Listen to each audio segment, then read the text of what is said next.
Hi. Hello, everyone. Oh, it's Wednesday. Okay. Hell yeah. I've had Tuesday in my head all day. Oh, what a win. What's up, Russ Dog? Got the belt today. Congratulations. Nice job. Joe Brazil not here today. It was fun while it lasted. No, man. Promotion's got a lot going on. And so Joe needs to have days off and have time off. And so we are happy to oblige him in taking some time off. Hi, Elijah. What's up, man? P cubed. What's up, Zabo? Yeah, he was on a 1 day. Totally. What's up, Tyler? Hi, Katrina. Good morning. Scooter's in the house. Lotus in the house. TC. I've got the iPad going. iPad James in the house. Felt like there was some weird What's up, West Side? reverberation there.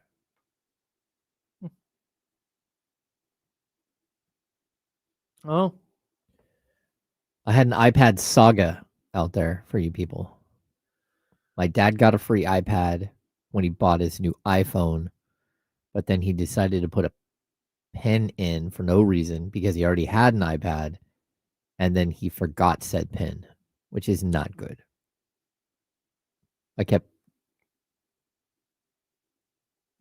getting locked out. First it was like 1 minute, and then it was 3 minutes, and then it was 5, and then 10, and then 3 hours. Yeah.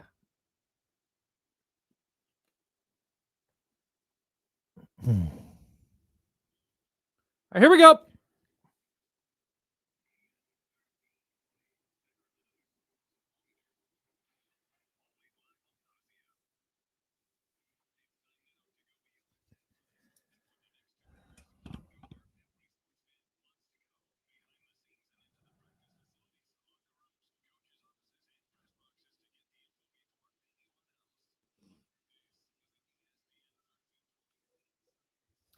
Oh, good morning. Hello, everybody. Happy Wednesday. It's great. I've been thinking it was Tuesday all day. That's such a win. Finding out right before the show that it's actually Wednesday, that's huge for me. That's a huge win for you. So big time. That's James. I'm Kyle. No Joe Brazil today. We do have the Sacramento Kings tonight. They play a game against the Oklahoma City Thunder. Get excited. Or do they? Man, look. I think the Kings are soft tanking. Domantas Sabonis is suddenly out with knee soreness. The guy who's played with a fractured thumb, with an avulsion fracture in his thumb, whatever the hell that is, sounds bad. He's got broken ribs. He's got a hamstring strain that he's going to be out 3 weeks and he misses a game. Like, this guy all of a sudden is like, he's got a sore knee. What? No chance. He did take a knee to the right above the knee, to the thigh in the previous game that looked bad. I'm not doubting it hurts. Yeah. I'm with you. I mean, like, I'm looking at this game and I'm like, okay, you're going to lose no matter what. Are you going to lose by 8? Or are you going to lose by 23? Or are you going to lose by 32? Like, I don't know. I just know that there's a very good chance they're going to lose. And if Domas is banged up and you can come in tomorrow against the Memphis Grizzlies on the second night of a back-to-back with not only Domas, but potentially Keegan Murray. Sure. Okay. A fresh Domas and Keegan Murray ready to play. All right. This honestly, like, I what percentage joking was I about the soft tank? 43% joking about the soft tank. But I also think that, man, maybe this is just it. They know that, hey, you know what? We're not winning this game. Yeah, that's where I would be. So let's chill out the front end of this back-to-back. Mm-hmm. And then you have a legitimately winnable game tomorrow in Memphis, particularly if Domantas Sabonis gets a night off and gets to come back. Keegan Murray comes back. Because, yes, are the Kings in disarray? Yes. Do you feel good about them winning any game against any team? Not particularly. Nope. But if you're circling a quote-unquote winnable game, just in the broadest sense of the word. Yeah. Tomorrow is it. Yeah, a 4-11 team. Yeah. And if you're circling a game that is not winnable, tonight is it. It's the one. It's the one against a 14-1 team that's rolling. I wonder if I don't know that. I'm interested how Kings fans feel about that. 916-909-1320, 916-909-1320. Are you okay if the Kings are just punting this game against Oklahoma City? Personally, I am. Yeah, I get it, but also, I also understand if Kings fan is like, dude, they've lost 6 in a row. You can't just punt games. No, you're 3-11. If you're going to do anything, and I do anything, the definition of do anything this year is changing for me with the Kings, because during the offseason, we were talking about, all right, if they're going to do anything, like be a top 6 seed, they need everything to go right. And then it went to, all right, well, if they're going to do anything and be in the play-in, and now I don't know what I mean by if they're going to do anything this year. But I think if they're going to do anything, that means, are they going to trade everybody?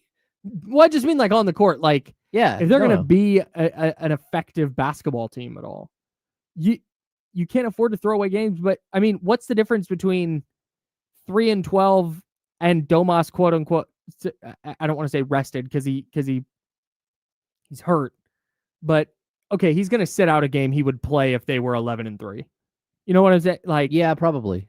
I mean, then again, maybe he is hurt, and we'll find out tomorrow that he's not going to play again, and we're going to be like, oh, sorry about that. Sure. And if that's a good, it just, again, on the surface, based on the info we have, this is a guy who has played through everything always. And now all of a sudden it's knee soreness. It's not an MCL sprain. It's not a bone contusion, which is, I think, is redundant, but it's not a contusion. No, he's got knee soreness. And maybe they just haven't gotten to evaluate it yet, and maybe he is actually hurt, and maybe he's going to be, we don't know. But it smelled a little fishy to me. But like I said, if you're looking at this and you're being realistic and you're like, man, we're not going to win anyway. We think we can win tomorrow, though. Mm-hmm. Hey, Domas, take the night off. Yeah, you probably could play through it, but hey, take the night, get you some treatment, get Drew Eubanks and Precious Achua and perhaps Maxime Reynaud some minutes. Yeah. And go about our days. Well, I can tell you this. It can't get any worse than what happened last time they played this team, where they let Harkenstein go for a career high. It can't get any worse. So, like, this is a really, really, really good team. And the chance of you beating this really good team is very slim. And it doesn't matter who's playing and who's not on either side. This is just a team that realistically you should be looking at and say, how do we develop that? How do we build that, what they have right there? Yeah. They have a culture, and I want to be part of that. I want to figure out how they did that. I think that hits an important note. We were talking about this with Damian yesterday during the handoff. Mm-hmm. And the idea that you can follow like a team's blueprint to success. Yeah. And Damian brought this team up. Our guy Scotty from over at Mojo's, my favorite bar downtown, brought up, hey, can the Kings build the way the Pistons built? Are the Kings that far off? Because the Pistons 2 years ago lost, 27 in a row? And the other night they won their 10th game in a row? No. That over 2 years, they made that improvement. Yeah. And it's like, the Kings aren't really close, in my opinion, to where the Pistons are, but it does show that, man, if you connect on a couple of picks and make a couple of savvy free agent signings, you can really quickly move your way up from the dregs to something competitive. I think it's an important note, because anytime you bring up Oklahoma City, the correct, I think, rebuttal is, well, you can't build that way because Oklahoma City got Paul George and they swung this trade and Shai Gilgeous-Alexander was involved. And like, yeah, no, I get it. It's not, but what you're saying, and I think this is a very, very important point when you say, can you become like Oklahoma City? It's not, can you build the exact same way that Oklahoma City built their team? No. That is not a thing that is on the table. Mm-hmm. But like you said, can you watch the way they play basketball? Can you watch the way that Jalen Williams has not played this year? No. And they've lost one game. It just hasn't mattered because there's a next man up mentality. Everybody knows their role. Everybody plays within this system. Everybody plays hard within this system on both ends of the floor. That's what you're aspiring to. How you get there, we'll figure that out. I probably have a different idea than you, than anybody listening to this on 1320 AM versus anybody listening to this on 98.5 FM HD2 versus anybody watching on YouTube at youtube.com/ESPN 1320. This is how you do housekeeping within the conversation. Anybody watching on twitch.tv/ESPN 1320, anybody listening on the free Odyssey app, we're all going to have different ideas of how the Kings can get there. But I think the goal is to become Oklahoma City. Like they are the platonic ideal of an NBA team right now. Of course. I mean, like realistically, everyone is going to have their own beam scheme. They are. So like at some point, like we've got to figure out like what it is that they're trying to do. But the overarching like identity piece is you need to follow the track of teams that have been successful in the past. It used to be the gold standard was straight up. It was the Spurs. Everyone's like, okay, how do you beat the Spurs? Because they just keep winning and they keep figuring out ways to do it. And like, how can you be that? It's changed now. And I've even brought this up a bunch of times, but like what Taylor Jenkins was able to build in Memphis, where it's just like this gritty, like 48 minutes of basketball. Like you're up 6 with 45 seconds left. They're going to make you play every single one of those possessions. They're going to foul you. They're going to make you hit your free throws. They're going to hit 3-pointers and make you feel uneasy. They're going to keep building the tension until the game is over. Like that's an identity. And that's where like realistically the Kings have to figure it out. They have to figure out some starting point. And like, there's a lot that goes into that. It's not just like the players. It's got to be the front office. It's got to be the coach. It's got to be everything that is built to sustain all of these ups and downs, a 7, 8, 12 game losing streak. And then what happens when you get through this rough patch?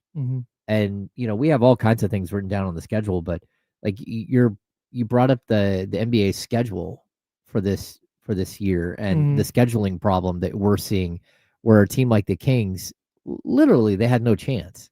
Like realistically, if the Kings came out of the gate and they were like a world beater team and they were, you know, I'm not saying they're Oklahoma City, but let's just say they're middle of the pack, like a 5-6 seed type team in the Western Conference. They're still going to go 5-8 or whatever at this point. Like this schedule is impossible for anybody. And I'm not trying to make excuses for anybody. I'm looking at the schedule and being realistic. Yeah. The back-to-backs, the 3 games against OKC, 3 games against Denver, 3 games against Minnesota. Oh, let's throw in the Bucks. Let's throw in a Bulls team that's red hot and Atlanta on the second night of a back-to-back. Any of the games you do have that are easier games, they're always on the second night of a back-to-back. You know, did you get some easy games to open the season with Phoenix and Utah? Sure. But after that, this season is brutal. This schedule is brutal. I mean, they have almost a 60 win percentage against, 600 win percentage against. Yeah. After tonight's game, they probably will. That is wild. Most difficult schedule in the NBA. It's going to change at some point, but can you even get off the mat? Because I don't know how you do. And are they good enough to have easy games? Like that's the thing for me is like, okay, the schedule is going to lighten up, no doubt. It is going to get easier. But I mean, we were talking yesterday.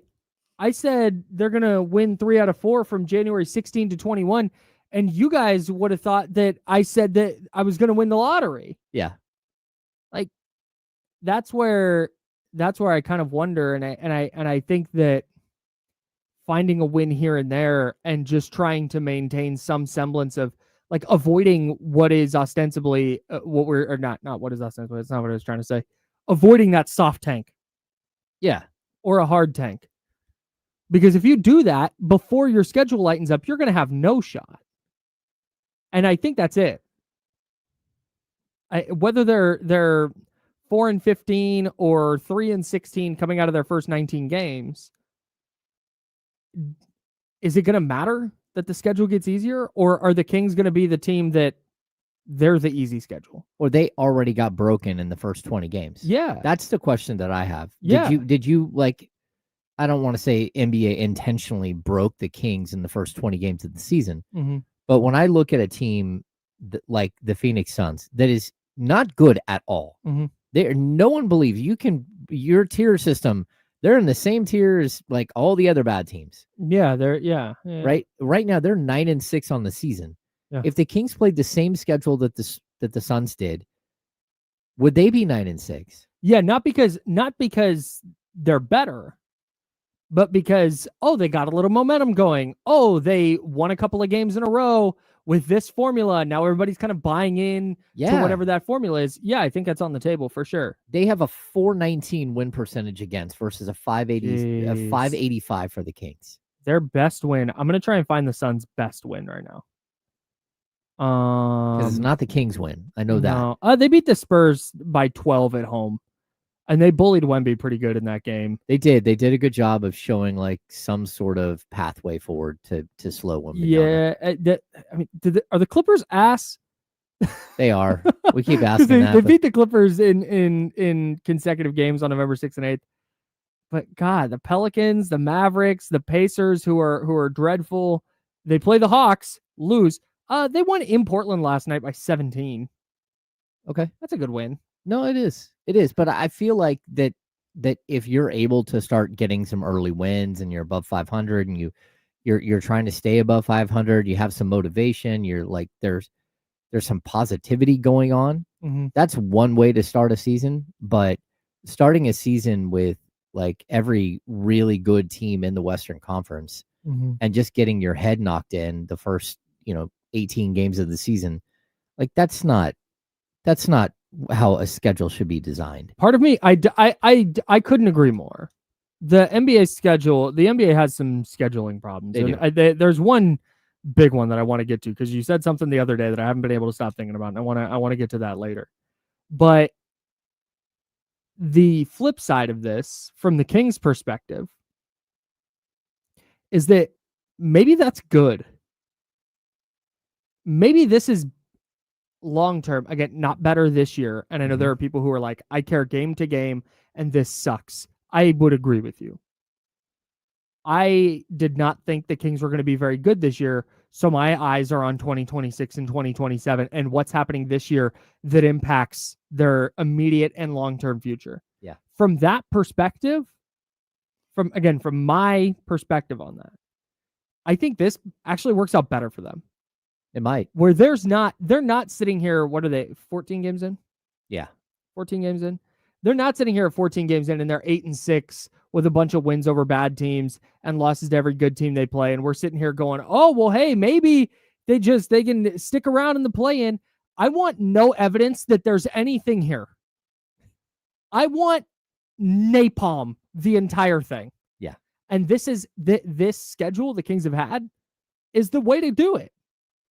I think they're going to come out of these 19 games at best 5-14 with all the evidence in the world that this does not work, which is all I needed. It's funny. It's like I needed the on-court proof. The NBA looked at this team and said, okay, I don't think that they're going to tank because they won't do that. Let's go ahead and force their tank.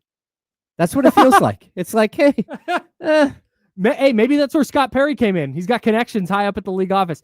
All right, guys, I'm out on this roster. Can you make sure my owner's out on this roster? Can you convince Vivek that we need to lose as many games as possible? We need to be abysmal through 20. Yeah. Can you make that happen? I said, sure. All right. We have more problems with the NBA's schedule. The NBA also has a massive injury problem. I don't know if you saw this tweet from Tom Haberstroh, but the NBA's injury problem this year might have a long-term impact on the league. This year's injury problems might actually be like a turning point for the NBA. We'll talk about that.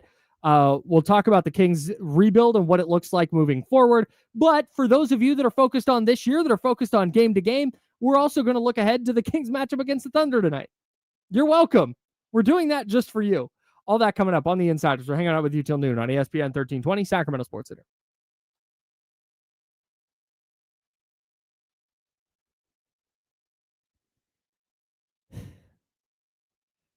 Tyler, this would be a good bit. I'm with you. Yeah, just a Vivek cam. Like they used to have the Doug Christie cam. Because just a he little would tripod sitting in front of him. Yeah, just like a GoPro. or a GoPro that like it hooks on and just sits right above his face. Yeah. Oh, that's funny. This is an interesting take, Scooter, that I would like to talk about later. RIP. I missed it. I'll go it's look. about don't need a superstar right now. I think it's an interesting thing. It dovetails into what I wanted, what I have in our 10-20 block. Yeah. That's interesting because go ahead. Well, Manchester United has had this idea the last couple of years. We're not going to go sign the next superstar. We're going to go find the next superstar before he's a superstar. We're not going to go sign a superstar. We're going to go find the next superstars.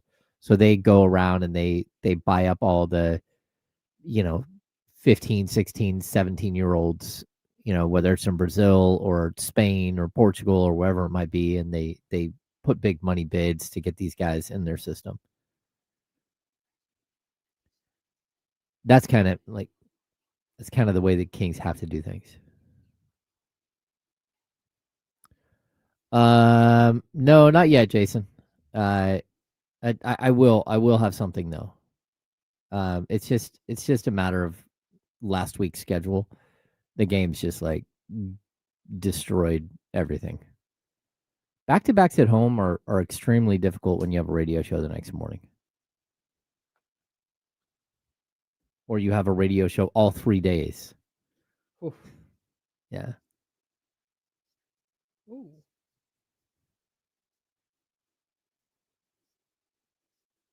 Do you want to send me some of it? Actually, Will, I would kind of tell you that the Kings have done the Manchester United approach. They have a bunch of aging stars that keep playing for no reason. And, should Casemiro be playing? No. Should Harry Maguire ever play? No. Unless you're down a goal in the last 3 minutes of the game and you need to put him in because he has a gigantic head and might be able to get a header for a goal. But outside of that, and he's a center back. So that just tells you everything I think of Harry Maguire, that you'd only use him to go score a goal. But they do the same thing. Again, Bruno's past his prime, should have gone. You're enamored with his stats, but his stats don't tell any real story.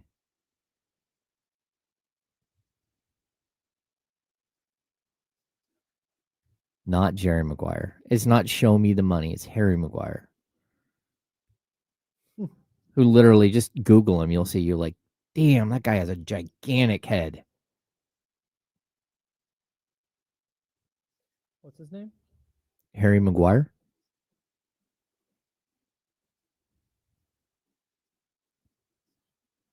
Oh! Look at the noggin on that guy. And I'll keep saying this. For those of you out there who watch So I Married an Axe Murderer, tell me that Brandon Pajemski does not look like Mike Myers' little brother from that. Heed.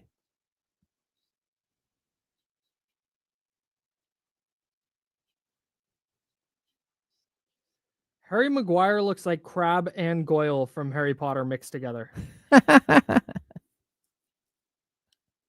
Oh, here we go.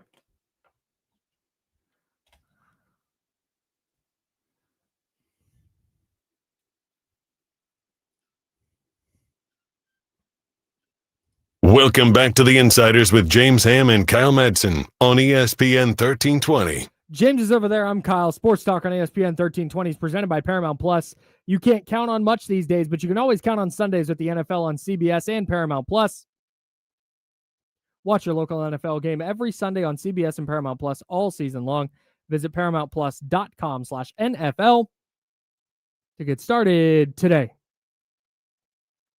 want to talk about the Kings rebuild because we'll talk about the game from tonight. I promise. We'll talk about Kings Thunder for those of you sickos who are tapped in to every game and hoping the Kings win every game. Oh, I guess, that's kind of interesting. Do you want the Kings to win tonight? 916-909-1320. 916-909-1320. Are you rooting for the Kings to win? Or has everybody, our guy Scooter in the chatty house, was Mr. Optimistic coming into the year? Mm-hmm. Let's let it play out. Got some talent. They're not going to be that bad. And it turns out they have been that bad. And our guy Secure and Carter in the chatty house at youtube.com/ESPN1320. We don't have a text line. So this is our version of a text line. If you'd like to participate, we would love to hear from you at youtube.com/ESPN1320, where we simulcast every show. He said, the Kings broke Scooter. He was so hopeful before the season started. Does anyone have hope left? If you are optimistic Kings fan, tap in. I need to know it. 916-909-1320. It's the Elk Grove Kia talk line. It's 916-909-1320. And I don't mean optimistic again, from the chat, Mark Robertson is Captain Tank. Oh yeah, he's a tank commander. Like, I'm fired up that they've lost 6 in a row. Let's make it 7. Yep. Like he is, I don't mean optimistic in that way. I mean optimistic like, no, they can still turn this thing around. Yeah. I would like to hear from you, and I would like to talk to you if you're that person. I have many questions. Okay. You dial in, you'll get right to us. We don't have a phone screener. He'll call you Dawn. I'll call you Dawn. No, it's not inappropriate. It's just the name I picked. Because I have nothing, man. I'm watching tonight. I'll tell you why I'm watching tonight here in a second. Let's get to our guy TC on the Elk Grove Kia talk line. What's up, TC? Hammer, Kyle, what's up, man? Top of the morning. Chilling, bro. What do we got? Hey, listen, check it out. So I'm split, right? So I'm talking about as far as shipping players off and winning games, right? So if we win games, I'm like, at this point, if we get to the play-in, hey, that's a plus and that's a bonus. But also move off the players and get players in and draft picks that we need. That's what I'm talking about. As far as like winning or lose games in full tank mode, I'm not in that mode. I'm about split, and I think that's where Perry's approach is coming from. So that's all I got. All right. Thanks, TC. Appreciate you. The Kings have broken TC. He now believes in Kyle Shanahan. Brock Purdy's his favorite player. No, it's just I don't. This is. I mean, sports fandom is this. Like, man, Kings fan. I'm not saying you're not. I'm not saying, hey, who's still a Kings fan? Everyone who's a Kings fan is still a Kings fan. They might be angry. Yeah. They might be some level of apathetic. They may not go to games anymore. They may not sit down at 5 o'clock or whenever tip-off is tonight and going, all right, I'm locking in for 48 minutes of Kings. You might say, okay, I'll watch the first quarter and see how it goes. I'll be on a quarter-by-quarter basis. But if they're going to be bad, I'm going to go do something else in my life. I think that's where a lot of people are. But if I want to know, again, from the chat at youtube.com/ESPN1320, Tom 2 Witty said, I'm optimistic that the Kings aren't this bad with a roster they are trying to win with in the future. Okay. I've lost that. I don't have that optimism. And that's the sliver I was clinging to going into the year. Yeah, like map it out for me. That's the problem. Like, how do you map out the point where you get to, like, again, if like, the Bill Simmons trade could just happen today, that would be so good for the Sacramento Kings to be able to move off of a bunch and move your entire build up at least 1 year. And then it's like, okay, like give the guy at least somewhat of a blank slate, right? Like it's not totally blank, but it's also like there's enough room for you to work. Because right now that's the problem. There's no room to work. I mean, it's why I brought up yesterday, like, would Vivek Ranadive go into the luxury tax to get rid of this roster? Yeah. As opposed to giving up picks, as opposed to like is that something that you would do? Because it might be the only way out of this is to go out and do a deal where you take back an extra $6 million or something. And that $6 million costs you maybe 15 or 20 total. But Like there's got to be some sort of way out of this, and it's tough because like I don't think anyone wants to go through a full rebuild, but except for Mark. But you're there. You're past that. You may not want to go through a full rebuild, but tough. Yeah. There's not this is not a feasible roster. No. Who are you building around here? What is it? Like, what? This is just a collection of players. Yeah. Let's get to the Oak Grove Kid Talk on 916-909-1320, 916-909-1320. Let's get out to Don. Don, you're on the Insiders. What's up? Hey, am I with you guys? Yeah, you're on What's the going air. on, man? Okay. Hey, sweet. I just wanted to kind of push back on TC on being split. I've been split as a Kings fan forever on if we should just actually do a full rebuild or not. And I always used to get mad at Ham's takes, but honestly, I'm on like the Ham side now, and I'm just watching tape of Boozer and AJ over here, just hope we all get blessed and actually hit on a player of Fox or hopefully better talent. I just, can I get that Mavs love? So I was optimistic, Kyle. Yep. I cannot be anymore. I love the Kings, but my goodness, can we please just hit on someone big? Please. I'm begging. I would like to ask you a question, and you may or may not have an answer. If you don't have an answer, it's okay.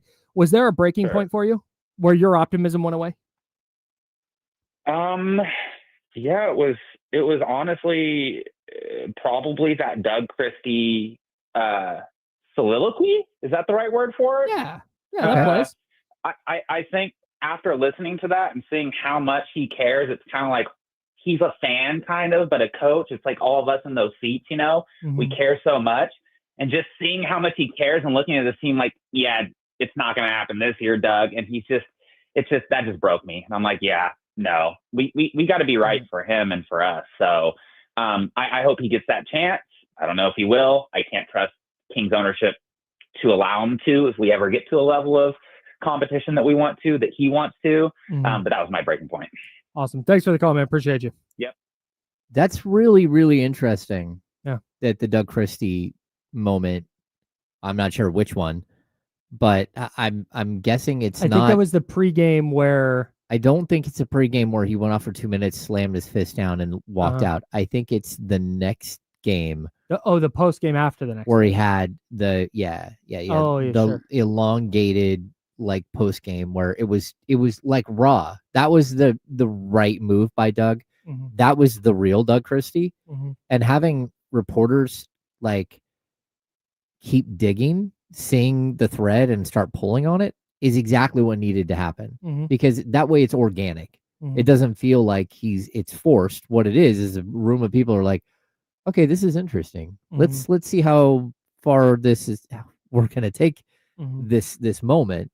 And I think it was like a raw, like original moment where you're like, okay, now I get Doug. Like for people who don't know Doug, like, a lot of us in the media do. We know Doug and how passionate he is, and how much he loves the city, how much he loves the franchise, and how much he wants to turn this around. But I think that was an honest moment where people saw it. The day before, where he came out and talked for 2 minutes and then walked out, was like, okay, that was weird. I don't know what just happened. Yeah. Like the post game the next night definitely felt like more resignation. Like it was resignation, I'm but sorry, it was not the next night. It was because the next night he was like, I could have put the jersey on and I could have played harder than that. But then there was one after. I think it might have been the next game. Third one? No, it was after not their most recent. It was a road game where he had like sort of resignation. And like, look, I get it, but I think that's what we're up against here, right? Like, how do you? It was their last loss to the Spurs. Okay. Where he just kind of was like, all right, we got to defend the three better. Got to run them off the line. Yeah. Got to make sure, when we rotate that everybody rotates. Just, it wasn't like fire. It was just matter of fact. This is what we have to do. We don't have the dudes to do it. Like, I think it's really here's- interesting. Like we are seeing like the stages of grief with Doug, like fully. You're seeing like acceptance. That's what that was right Mhm. there. But like fighting it, you've seen that. You've seen anger. You've seen all of it. All right, let's run through this. Stage number 1, denial. That's before the season. Yeah, even in the first week of the season when you had some close games, Mm-hmm. it was denial Yeah. that they were as bad as they were. Yeah, really close. We're But right there. but the We're teams not- they were playing were We should horrible. be. We should be 4-1. We're just not ready to be 4-1. That was denial. Yeah, and again, you played the Suns, who were like realistically, they're not good. Mm-hmm. You played Utah, who is horrible. Yeah. You played the Lakers without Luka and LeBron, Mm-hmm. and then what was the fourth game is OKC, and the With fifth, on the second night of a back-to-back with no Jalen Williams and no Chet, yeah, and then it was the Bulls. and then it was the Bulls. Mm-hmm. And we thought, okay, if they can go 4-1 or 3-2, they've got a shot. Yep. If they can't do that, they're in a whole lot of trouble. Stage 2 is anger. That was the 2-minute presser. The 2 minutes, 32 seconds of like, what in the hell? Yep, calling out the haters and the doubters.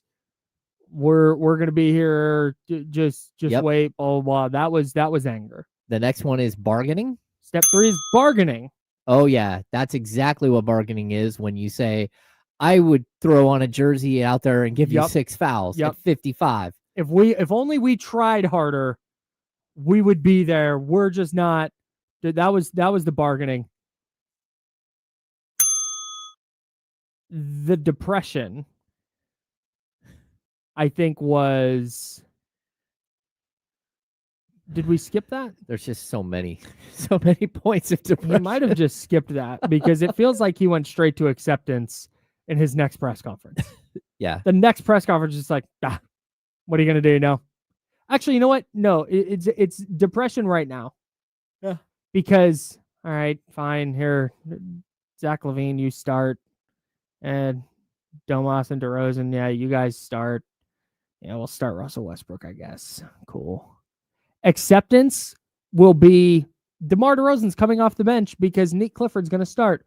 Or Zach LaVine has been dragging ass the last 3 games. He's going to be on the bench, and Nick Clifford's going to start. Hey, you know what? Drew Eubanks tries really hard. Love to see it. Maxime Reynaud, get in there. You're going to play because that's what this season is about. That'll be the acceptance. Yep. Right now, we're in the midst of a depression. Yeah, and we're also there's that little glimmer of hope because Keegan's coming back, and just maybe. Yeah. But I'll tell you this, man. I've covered this team forever. Go back through this season already. Malik Monk missed 2 games with due to the we'll say it now, the birth of a child, Mhm. right? Like he's put it out there. It's out there. So he was gone. Shout out to Malik Yeah, shout out to Malik. So he missed a couple of games. and his family. Malik and his family. Yeah, but Domas is going to miss his 4th game tonight in 14 games. That's unheard of. In 15 games, that's unheard of for him That's crazy. because it's not one injury. It's he missed the first game, then he got sick, and then like you have all these little things. But Mhm. look at all of the Zach LaVine magically shows up on the injury report and then doesn't play. Gets sick, Mhm. doesn't play. You just go down the list of all the players that have just missed random games. That is a team that's like, okay, it's a Tuesday night. Do I really need to be there, coach? Mhm. Because I kind of would like to go hang out with my family for another day or something. Mhm. Is that okay?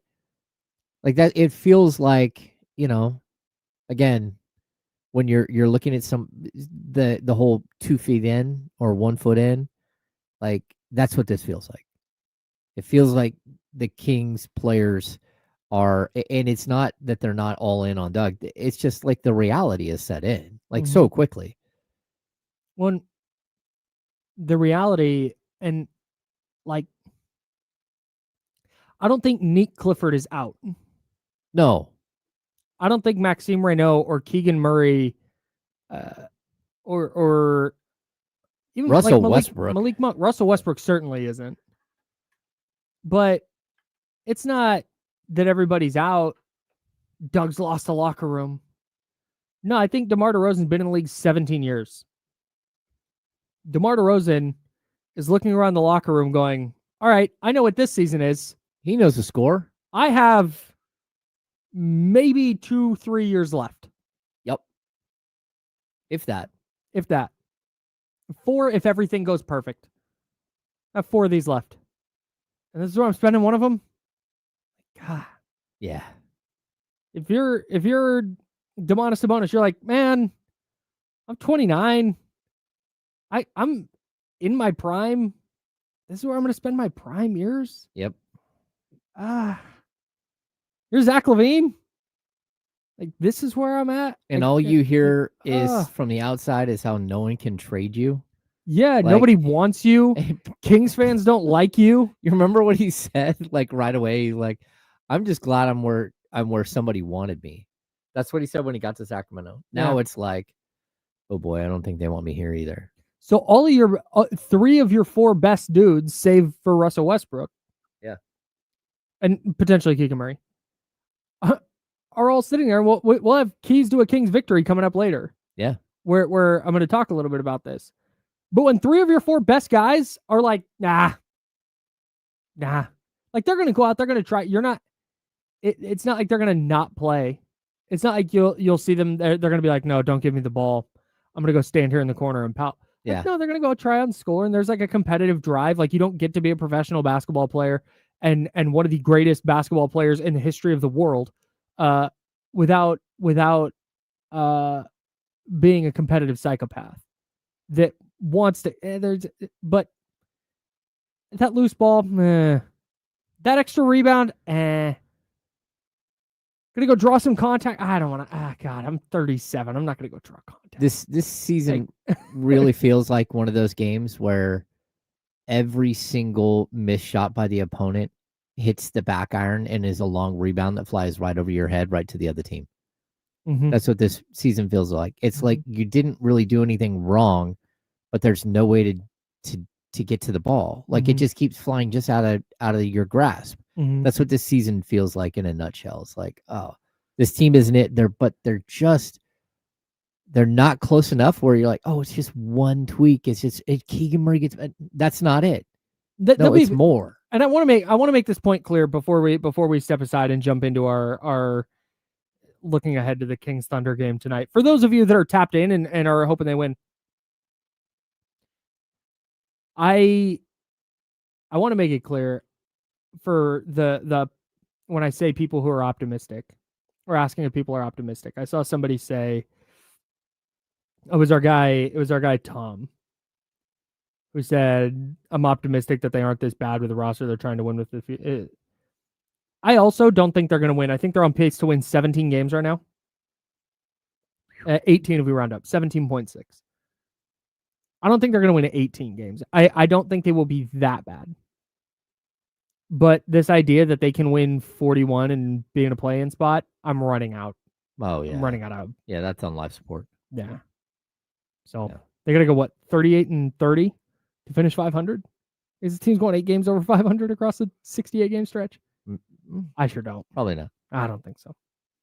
Anyways, maybe it starts tonight. Maybe they prove me wrong when they play the Oklahoma City Thunder. Are you rooting for the Kings to win tonight? Or are you already, do you not care? Do you want them to win? Or have you fully embraced the tank? You want them to lose. You want the best chance possible at a top 3 pick in next year's draft. We'll talk about it on ESPN 1320, Sacramento Sports Center.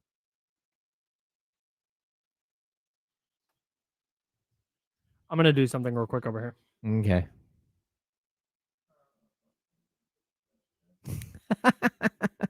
Tom, that's ridiculous. I say yes.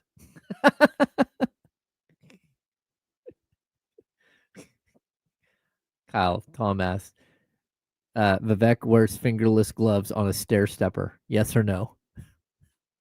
Ooh. That's a yes. I'm gonna say yes. When did we start Kaminga Watch? Maybe the right after free agency opened? Right after like the 6th, 7th, 8th?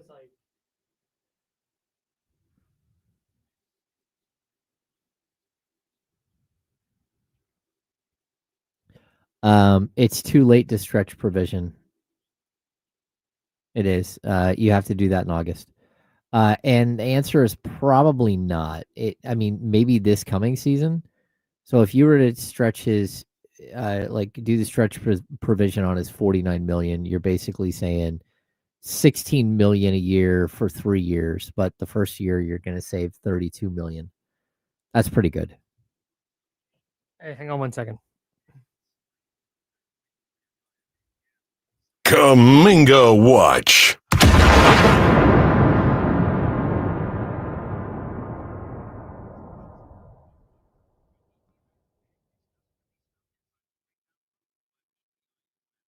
Okay.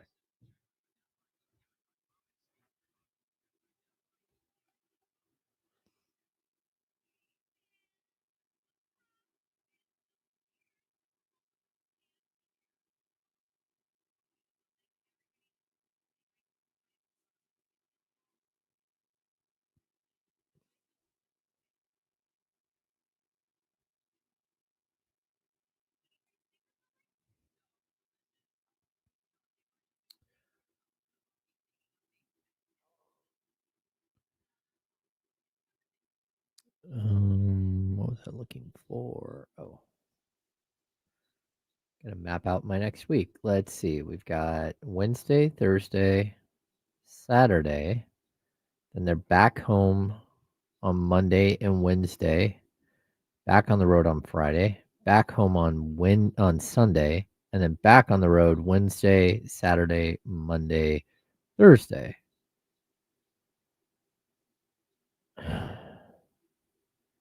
My goodness, this year's going by quickly.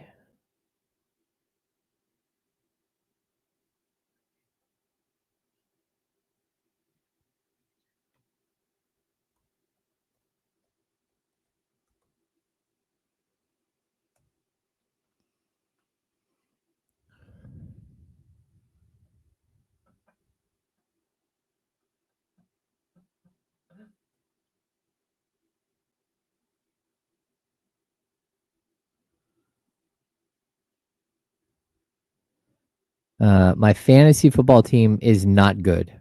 It's not good. I don't want to talk about it.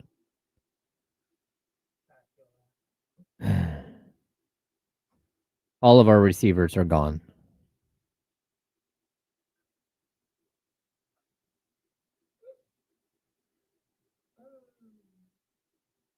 Are you able to pull the explosion sound out?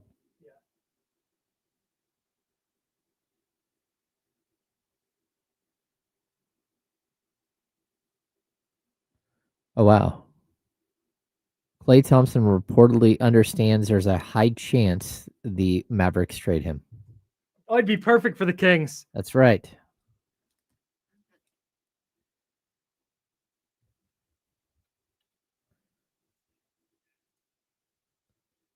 Now I'm looking just to.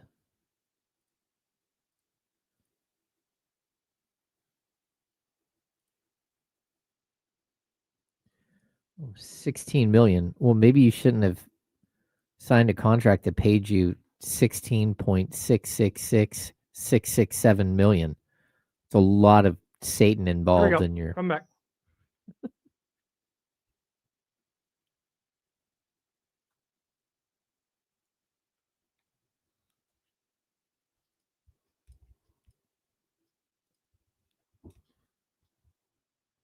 I'm Kyle Madsen. That's James Ham. The Kings taking on the Oklahoma City Thunder tonight.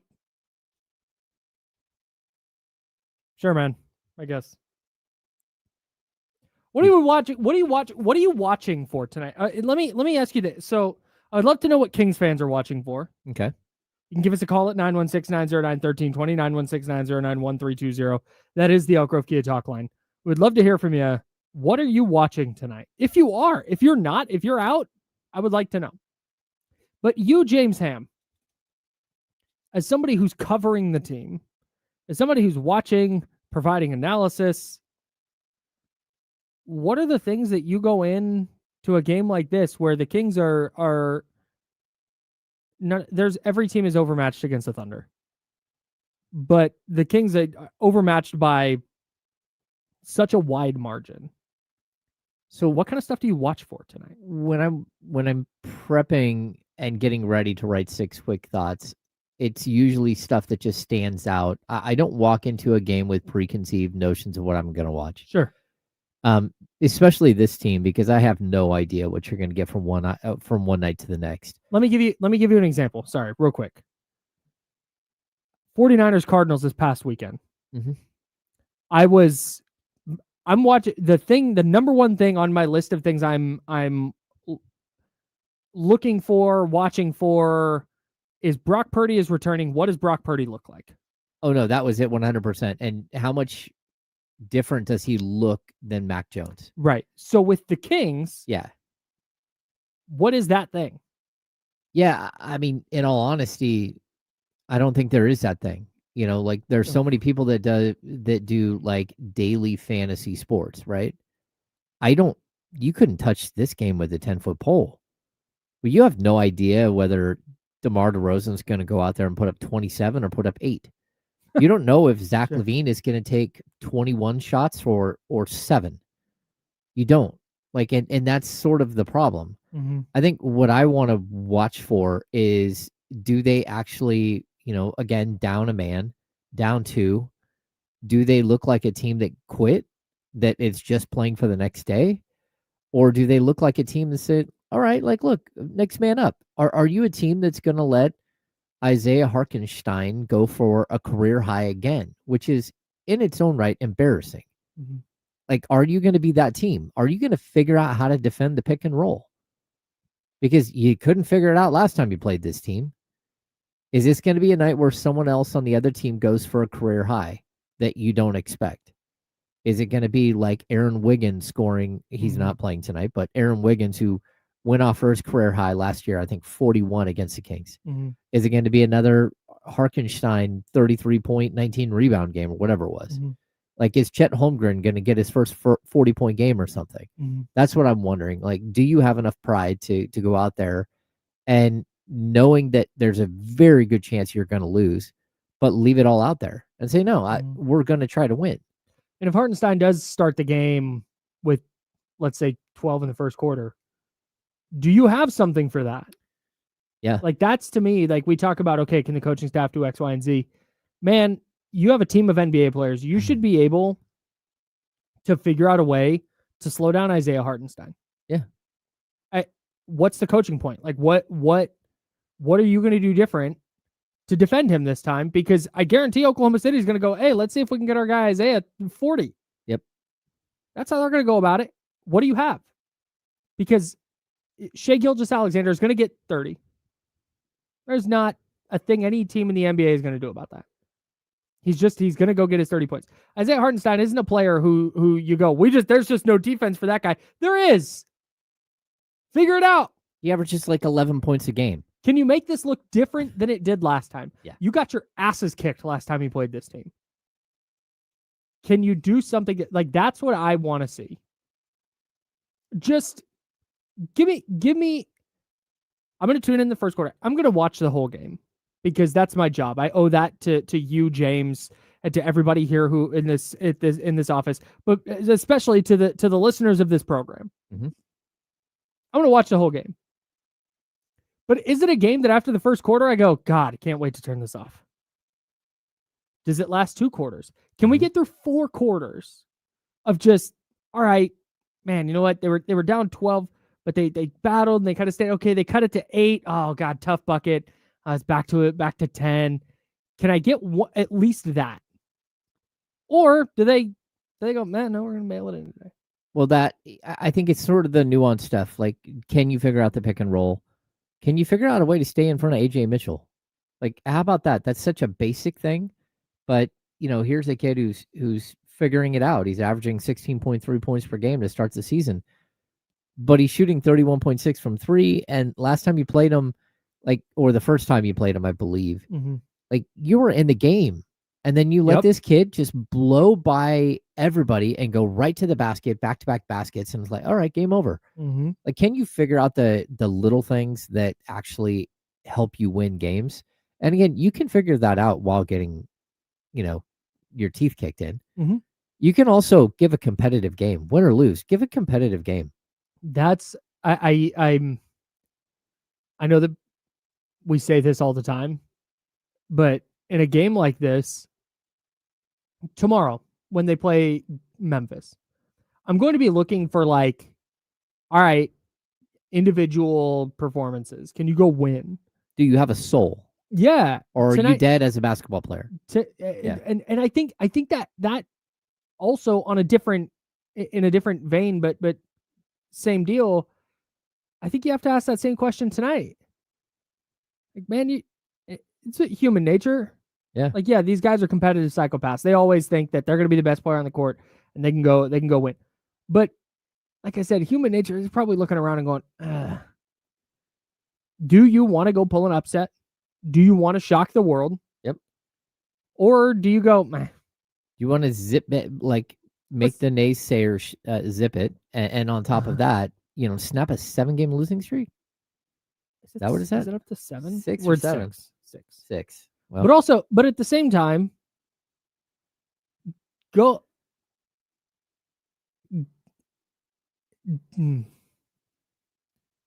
I can't remember what I was going to say. that's fine. We can All right. talk about starters. Yeah, who are the for the starters? Kings, Westbrook, Levine, DeRozan, Precious, and Drew Eubanks. And Drew Eubanks is playing because Domantas Sabonis and Keegan Murray. That's what I was going to say. Thank you for reminding me. Yeah. There are going to be additional opportunities tonight. Yeah. Like, Domas being out should be a kick in the ass. Yeah. Like, all right, hey, we got to lock in. No Domas tonight. It can't be. Oh, no. Oh, dang. Yeah. Do you have a soul? That's a great line. Who else is starting for Oklahoma City? Yeah, for Oklahoma City, it's not. Oh, no, that's totally. Oh, their injury report is Aaron Wiggins, Jalen Williams, and Kenrich Williams are all out. Topic is out as well. Shout out to him, and hopefully everything is going well as he battles testicular cancer. Mm-hmm. For the Thunder, we got starters: SGA, Casey Wallace, Lou Dort, Chet, and Isaiah Harkenstein. Is that how you pronounce that? Yeah, Harkenstein. No chance. Yeah. No way is it Harkenstein. Yeah. No way.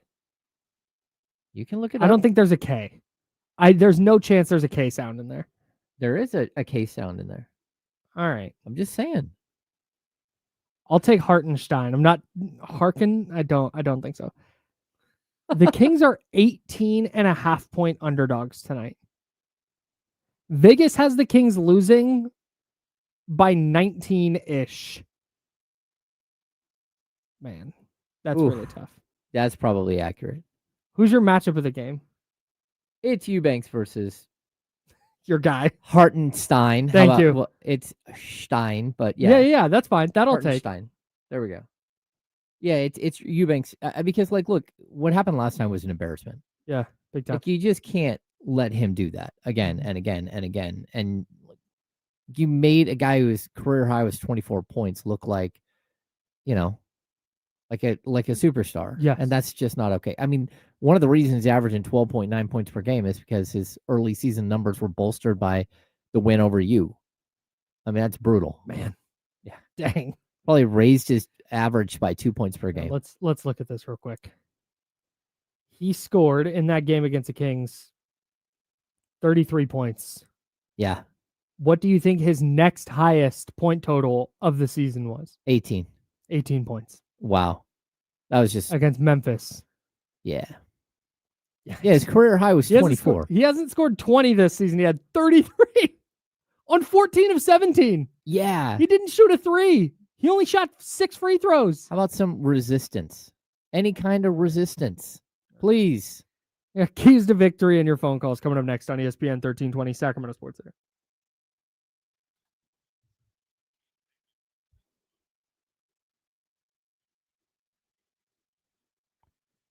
Yeah, I bet you if you take those points out, he's averaging 11 a game. Right now, he's at 12-9. Let's see. Total points on the season, 194.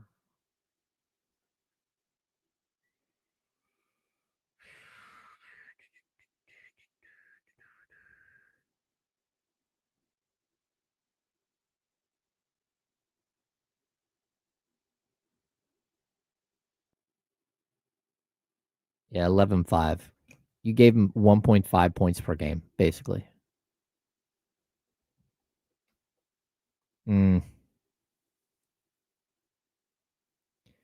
Yeah. Isn't this the facts right here? It's the same with Denver this weekend and Minnesota next week. It's the last time you played those guys. Yeah. Hey, real quick. Oh, I can't shoot. Damn. Hey, Jesse, can you hear me? Can you pick up the phone and tell that guy to call back?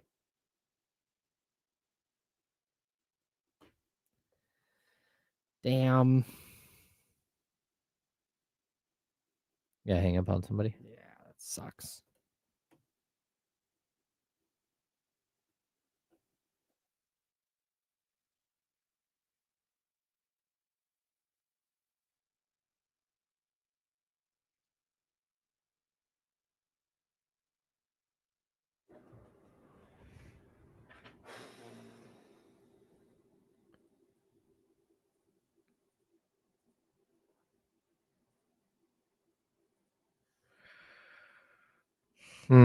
Michigan.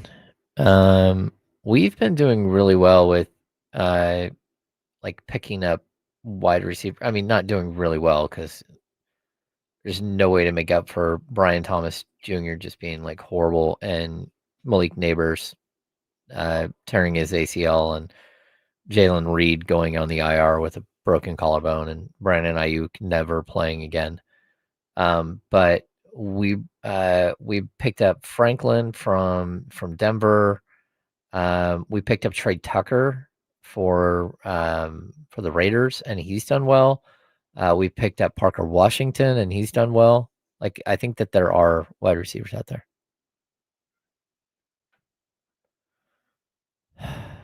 Steven Castaneda, I think we're going to figure out, like, in the next couple of weeks if the Colts are pretenders.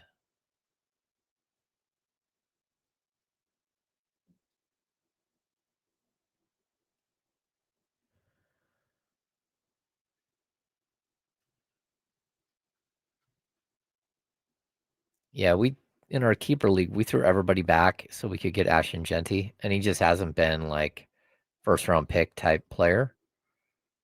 He's been good, but not great. But still probably a keeper for next year. But we also drafted Neighbors and Thomas, figuring that one of them would be a keeper for next year, and neither one of them are even remotely close. I mean, Neighbors coming off a ACL and Ryan Thomas just coming off a miserable season. Do we have anyone just crushing it right now in fantasy? In my big league, you know who's really crushing it? Is Patrick Mahomes, who for the first time we didn't keep, but then drafted again in the 5th round and has been QB number 1 for almost the entire season. It's just weird.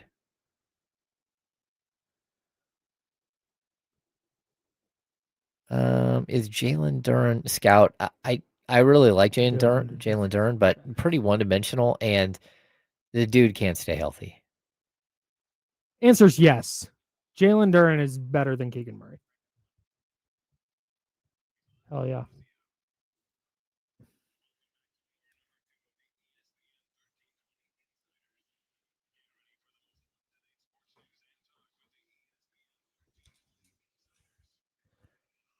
Hour number 2, that's James Ham. I'm Kyle Madsen. Jesse Tapia helping us out on the ones and twos.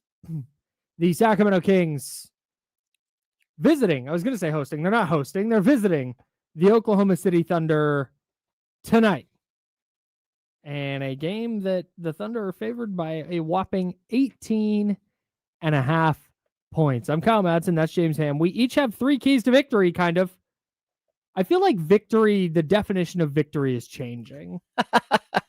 3 keys to competitiveness. 3 keys to staying within 10. Yeah, 3 keys to being interesting. Like, because genuinely, like, when you're writing, it used to be 2 seasons ago, even most of last season. All right, here's what the Kings need to do to win. Yeah. I know what the Kings are good at, what they're bad at, how they kind of match up with this other team, how they can try and take away what the other team is doing. It's pretty basic, like defend the three was every single one. The key to doing keys is word salad. Yeah. No, but trying to be creative, trying to come up with different things, individual kind of matchup based things. Like you try and come up. I don't think there's any, no matter what team you're doing this for, outside of maybe like Denver and maybe a fully healthy Knicks team, maybe. If you're putting together keys to victory against Oklahoma City, it's like, I hope they miss shots, I guess. Yeah. And even that, they're just going to ratchet up their defense. They're going to get out and run, and they're going to score a bunch of points, and you're not going to be able to score any points. Yeah, it's just like there's a very good chance that the Kings will hang around, and then the Thunder will just turn up all the intensity in the third quarter and run them off the court. That's what they do. That's their formula. Yeah, it's like, okay, we'll put on a show for the first 24 minutes.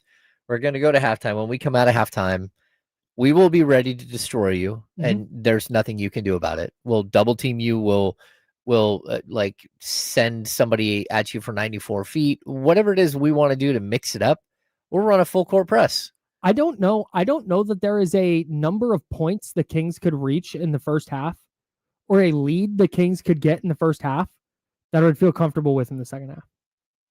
Yeah. 40 maybe? 40. Like squander a 40-point lead. Up 80-40 at the half, I'd feel good about it. But even like got 25, that's nothing. They could close a 25-point gap on the Kings in one quarter. Yeah. They are that good, and this is not even a Kings bad thing. This is just Oklahoma City might win 70 freaking games. Yeah, that and like okay, so let's go back to like and also the Kings aren't good. The second year Beam team where the Kings won 46, right? We could pull out 5 games like right away where the Kings lost to the worst teams in the NBA, right? That's the season where, again, you lost to Charlotte, you lost to Washington, you lost like every bad team in the league. You lost to once. Portland, they lost one to Portland. Like it would Detroit, they lost during Detroit's bad year. Like I just don't feel like the Kings can be that team that walks in and beats a team that is just better than them. You know what I mean? Like there's a certain mentality that it takes to lose those games, which, you know, I think was a problem with those teams with the Kings. But there's also like the teams coming in the door have to have that spirit that, hey, we could beat this team tonight. They've lost a couple of games like this. We could go in there and beat them. I don't feel like the Kings have developed even that little bit of, hey, we're the underdog. Let's go in there and show these guys that we actually learned from the previous 2 times that they stomped us and we can hang. But I don't think we're going to get that. I don't either. Yeah. And Oklahoma City's not going to fall asleep. No. This team is probably going to win 70 games. And they want to. Yeah. I mean, it's clear that there's some sort of number out there that they would like to get to. They've got 1 loss. I don't expect to see them lose for a while. They have 1 loss, and they were up 20 in the game that they lost. Oof. Yeah. Ridiculous. All right. Keys to Victor. Keys to the Kings making this game as interesting as possible for as long as possible. James Sam. Oh, why did I turn those off? Oh, I didn't. I forgot that we switched the boards. Hang on, everyone. Here we go. James Sam, number 1. Figure out the pick and roll. Yeah. And I know this is a really tough pick and roll team because Shea is just so good and he can just get to the basket anytime or he can pull up from the mid-range. But what happened last game where you utterly got destroyed on the pick and roll and Harkenstein just sat there and dunked on you repeatedly, that was just embarrassing. At least make an adjustment where you can compete. That would be my first key. Love that. Number 1 for me, I need guys to earn some minutes tonight.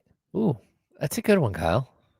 If Nick Clifford played 11 minutes against San Antonio, I would like him to play more minutes than that. But B, the minutes he is on the court, if he plays 15 tonight, earn 20 against Memphis. Yeah. That's what I want to see. When Keon Ellis in his first year, Mike Brown talked about how Keon Ellis earned his playing time in garbage time by doing the right things in garbage time. And that gives you the trust to, all right, we'll put him in in this kind of low leverage spot here and this kind of low leverage spot there. And, oh, hey, maybe let's try him out in this kind of higher leverage spot and see how he does. Like, that's how you earn your way up. I would like to see that with Nate Clifford. I would like to see that with Precious Achua. It's a little bit of a problem that there's not a ton of young guys that they can lean on, but Maxime Reynaud plays. I would love to see him earn a more consistent look. Like, that's the players who do play tonight. I would like to see play hard and play at a level where Doug Christie starts to trust them to play a little bit more. Hell yeah. Yeah, I'm with you. That's a key to being interesting. Number two. Number two for me, it's about the process, not the results in this game. Sure. Like, go out there and play better. Like, get your rotations going the right way. Show that you're understanding the offense that they've instituted. Mm-hmm. Start doing the things that you might be able to rely on when you go the next night and play Memphis. Like, that's how you get out of this. It's to rely on some sort of system that hopefully can help you build a structure that you can count on. Because as of right now, I don't feel like they have that. Mm-hmm. I don't feel like they're relying on anything specific outside of their own ability to score in isolation. Mm-hmm. So show me that you're learning and that you're starting to pick up the nuances of what's happening. You've had a couple of days off. Just show me that you're sort of moving the right way. Yeah. Yeah, I agree. Number two for me, I think get up and down a little bit. Yeah. Try and run. See if you can get a couple of easy baskets where maybe they fall asleep in transition. See if you can kind of speed the game up where they're not getting their defense set, and try that. Okay. I don't. Yeah, I mean, I don't know. as of right now, like the Kings are one of the fastest paced teams in the league. Yep. Right? So if you can make that one of your identity pieces, Mm-hmm. okay, that's fine. Yeah. Like, at least you have something to hang your hat on. Sure. Number three. Prepare for tomorrow's matchup with Memphis. That means that A key to victory for tomorrow's game. a Devin Carter, get ready. Yeah. Dario Saric. Devin Carter's another player who should earn some minutes. Yeah, Dario Saric, it's game time. Doug McDermott, okay, get ready, man. Get ready to play. All right, sure. Like, Why this is a game like, hey, no one in this game, unless the Kings are somehow leading in the late third quarter, no one on this team should play more than 30 minutes. Unless it's, again, Devin Carter or Doug McDermott or Dario Saric. Mm-hmm. Like, okay, you need to be prepared for tomorrow. Yep. I'm going to stick with tonight's game for my third key. Not that I dislike your key, because we said they got to win one eventually. I don't think they're going to win one tonight. Yeah. But tomorrow night, I'm circling it. A very winnable game. And winning that game, I agree with what you just said. Number three for me. All right, let's go. Okay, keys to victory. The Kings are going to shock the world and upset the Thunder. Flat out, and I know that this is one of those very generic keys, but I think for the Kings and this roster, it rings more true than it does for maybe any other roster in the league. Their best guys have to be their best guys. Mm-hmm. If they're going to win tonight, if they're going to shock the world, you need an efficient 25 plus from DeMar DeRozan. You need 30 plus from Zach LaVine, an efficient 30 plus from Zach LaVine. You need a triple double from Russell Westbrook. You need Keon Ellis looking like the borderline all defensive candidate type of player that he's looked like in the past. Like that's you need that level of game. If you're to however remote the chances are to swing an upset, your best players have to be your best players. That's a good point. If it's, Dennis Schroeder had 21 tonight. Cool. I don't care if it means Zach LaVine had 7. It's just bottom line. So that's our keys to an interesting game tonight in Oklahoma City. Brought to you by the Insiders, which is on ESPN 1320 every day from 10 a.m. to noon. Hell yeah. Lock in. We'll talk about this Kings Thunder matchup tomorrow. And we'll look ahead to the Memphis game tomorrow. Yeah. Can't wait. Hey, real quick, before we step aside. LeBron opened his 23rd season yesterday. Yeah, that's crazy. I want the Lakers to lose all their games. I'm very annoyed that they're winning. Mhm. But I also don't want it to get lost. Like I struggle with this sometimes because it stems from actually directly from Kobe Bryant. Where I hated Kobe Bryant. Okay. Couldn't stand him. But then once he was out of the league, like I'm appreciating the greatness retroactively. And that's not nearly as fun. Tom Brady, same deal. Hated Tom Brady. Sports hate. Yeah. I don't know the guy personally. I don't have a problem with him. But I sports hated Tom Brady. But now it's like looking back, it's like, man, I wish I had at least taken time to appreciate it more. And so what I'm doing with LeBron is I'm not going to sit there and watch the Lakers and like root for LeBron. But I want to appreciate that there's an athlete who's turning 41 years old next month. Uh-huh. And his return to his team has a tangible impact. That's insane. We may never see anything like this ever again in sports. Yeah, I mean, watching him has been like a joy. I've said this so many times. Like, if you're out there and you're a big-time basketball fan and you've got kids, bring them out to go watch LeBron play one more time. Bring them out to go see Steph Curry play. And I know you got to pay premium money, but the stars that we're watching finish up their careers are going to go down as some of the greatest players ever in the league. And sure, there's going to be another group of stars that are great as well.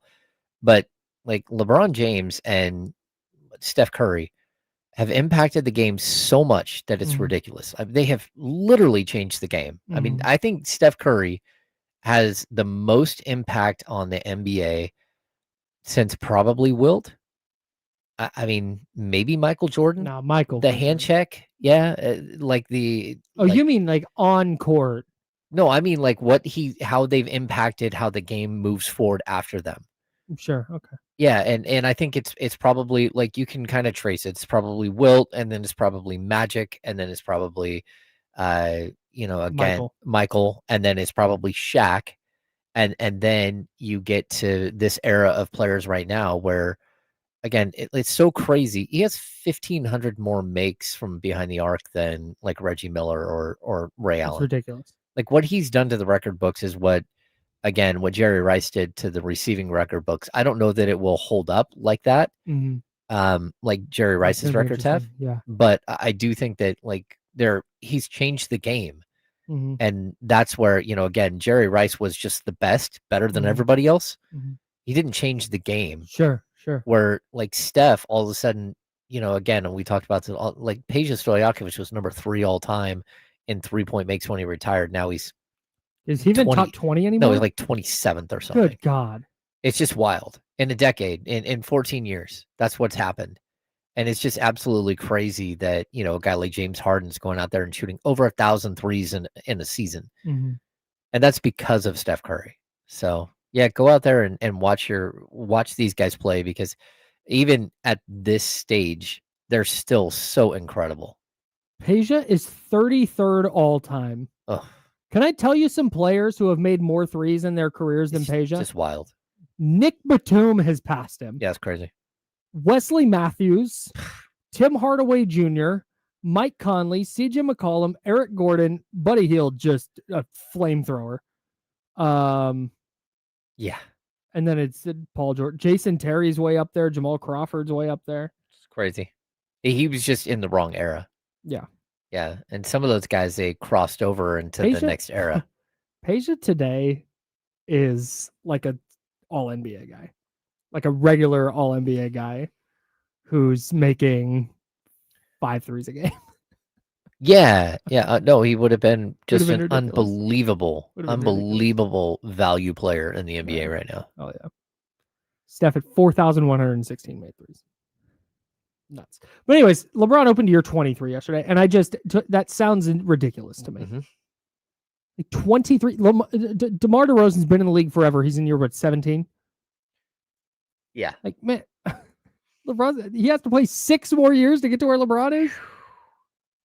Man, That would not be easy. that's insane.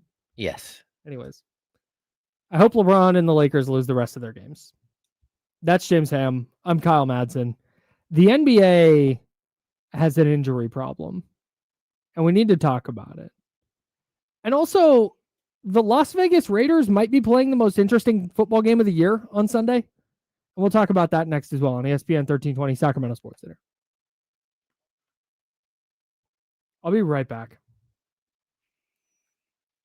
After these messages.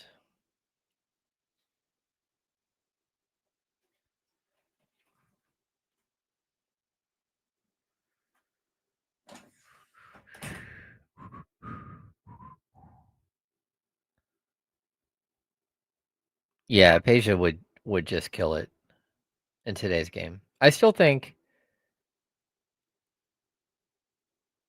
he's going to make the Hall of Fame on the international ballot. But yeah, it's crazy where he was at when he retired versus where he is now. Keep it real, G. Would I be shocked if no moves are made this season? I would absolutely be floored. Absolutely. Yeah, I would be completely shocked.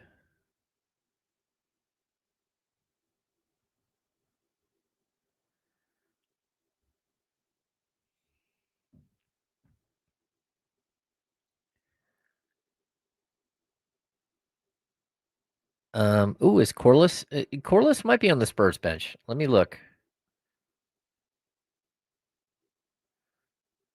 Corliss is one of the all-time good guys. Oh, he is. Yeah, he's on that bench.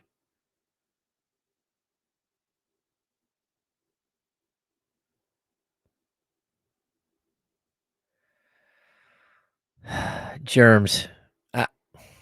I don't know. I don't know what the offense are trying to run. I haven't sat down with Mike Miller and gone through his offensive scheme, but all I can say is I don't think it's consistent enough. Like one game, it's all run through Domas, and next game, it's not run through Domas at all. I think they're making way too many changes based on the team they're playing. And I also, like, just to be honest with you, I said this at the beginning of the season. I don't think people were really listening. There is no way to run a functional offense in the NBA when you're starting 4 or 5 guys who don't shoot the three. Like, the NBA is a 3-point league. And if you don't do one of the basic things and you don't do it enough, you have like very little chance to compete on a night out basis. I mean, the fact that they don't have shooters, it hurts DeMar DeRozan. It hurts Domantas Sabonis. It hurts Dennis Schroeder like horribly. Like he can't get to the key. So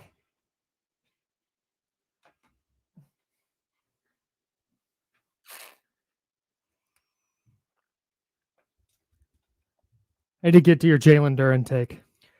Jalen Duren played more games than Keegan Murray last year, and he has played 13 to Keegan's 0 this year. Yeah. Well, yeah, but I didn't know Duren was blowing up and having 20 point per game. I haven't looked at your Pistons. Dude, I'm so dialed into my Pistons right now. No, he's playing extremely well right now. 21, 12, and 2 with a steal and a block, 67%. Yeah. And he had a highlight the other night where he like put the ball on the deck and a little tween. Yeah. No, he is also, if you asked me how old Jalen Duren was, I would have been like, yeah, like 26. 21. He turned 22 yesterday. Damn, I was close. Oh, yeah, he's a baby. That's ridiculous. You were close. He was 21 3 days ago. If you would have asked me 3 days ago. 2 days ago, actually. 2 days ago. No, he's really good. I've liked him for a long time. But again, the injury issues, especially early in his career, where he's missing, 20-something games every year. Mm-hmm. 15 in year 1, 21 in year 2. Yeah. Oh, did he? No, he hasn't signed. He didn't get an extension. Correct. Talk about a guy who's making himself some K-ish. Yeah, he is. Yeah, man. Beef Stew is a good player. Beef He'll also Stew's- punch him in the face as well. He's crazy. I did not know. Okay.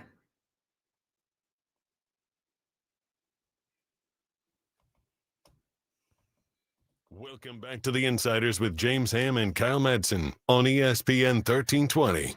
James is over there. I'm Kyle. Jesse Toppy on the ones and twos. James, I have something for you. Oh, I got this just for you. You're welcome in advance. The Beam Scheme.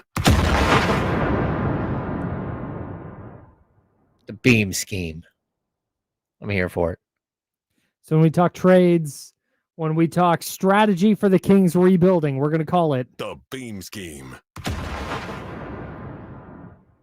courtesy of the great Toby Ham. There it is. Salute. All right. A quick Raiders note. Okay. Before we get into this NBA injury problem. And Frank on line whatever. And Frank on the line at 916-909-1320, 916-909-1320. We'd love to hear from you if you want to join the conversation. Shedeur Sanders is starting against the Raiders on Sunday. That's going to be one of the most interesting. This could be a turning point in the NFL. It feels like there's so much riding on this game from like a narrative standpoint, from a quarterback evaluation standpoint, from a like Deion Sanders legacy standpoint.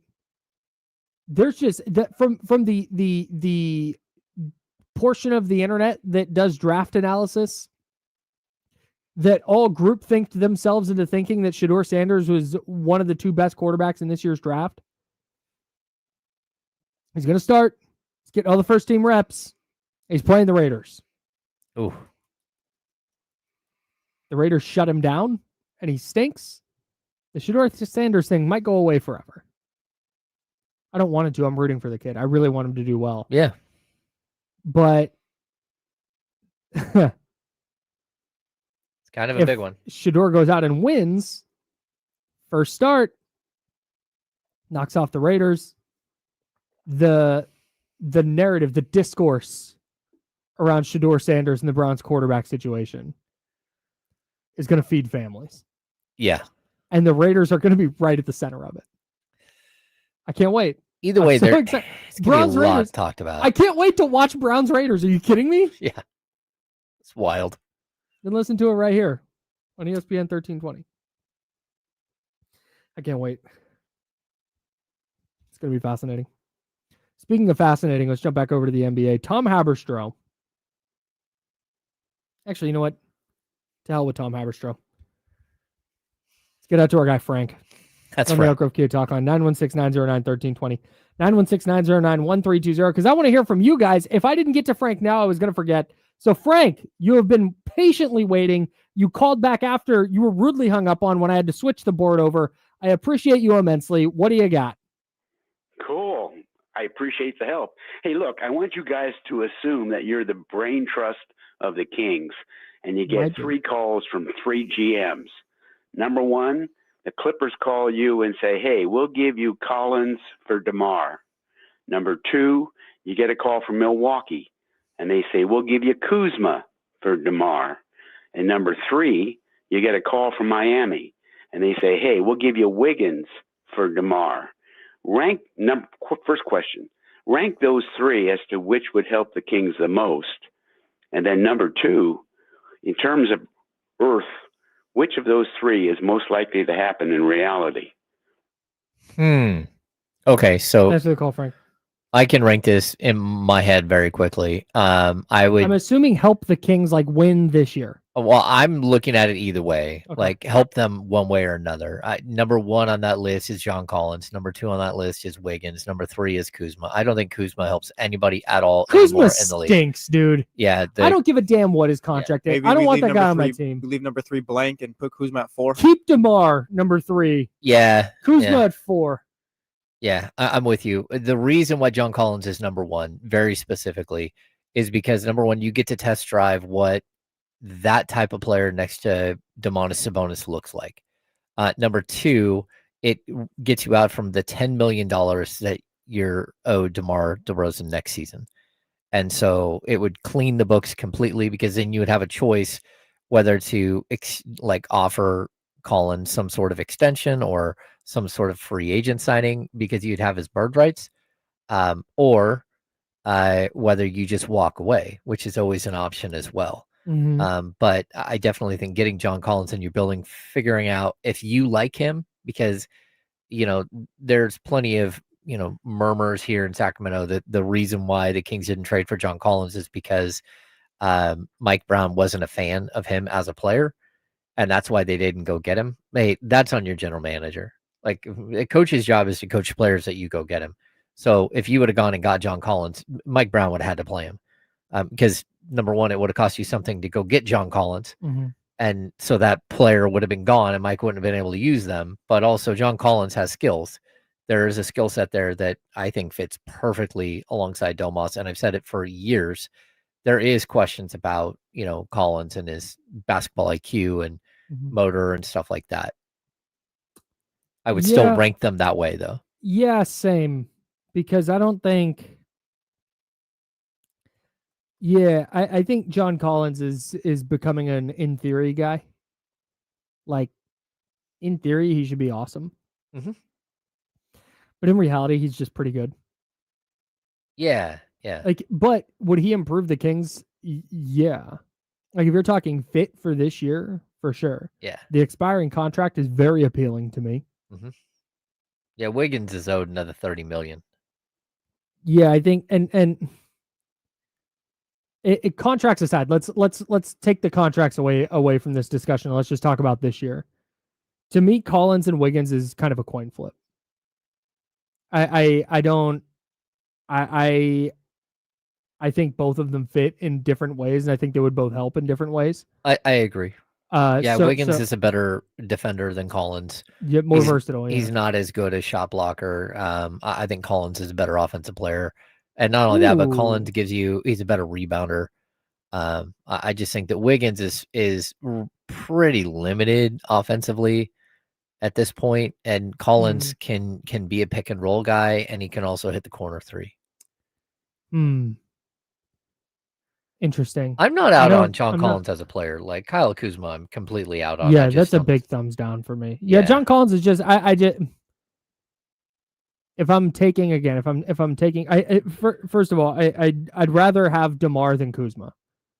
So I'm taking that one off the board. But if you can move DeMar for one of Collins or Wiggins, contracts aside, I like I said, I think it's a coin flip because I think there's pros and cons to both. Including contracts, it's Collins by a really significant margin. Yeah. Because in the event, he's just not, it's like, oh, he just doesn't get it. Like, he blocks some shots, but he gets lost a lot. Yeah. And, it turns out he doesn't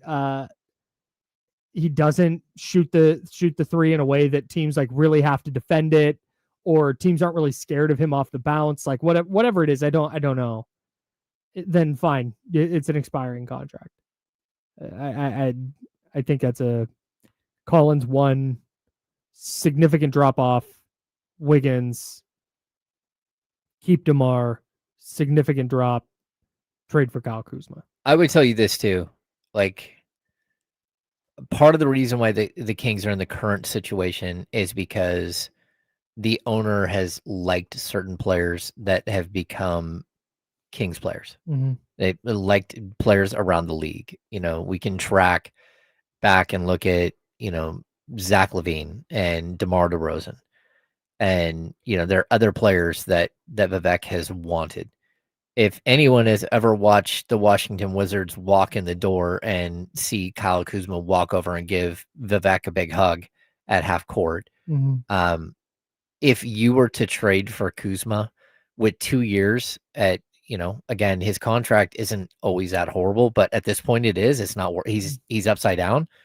But if you're going to take on an additional $10 million next year and pay that guy, close to 20, then that means that Vivek is pulling all the strings, and that's just a complete disaster. Yeah. I mean, I will sum up my thoughts on Kyle Kuzma with this.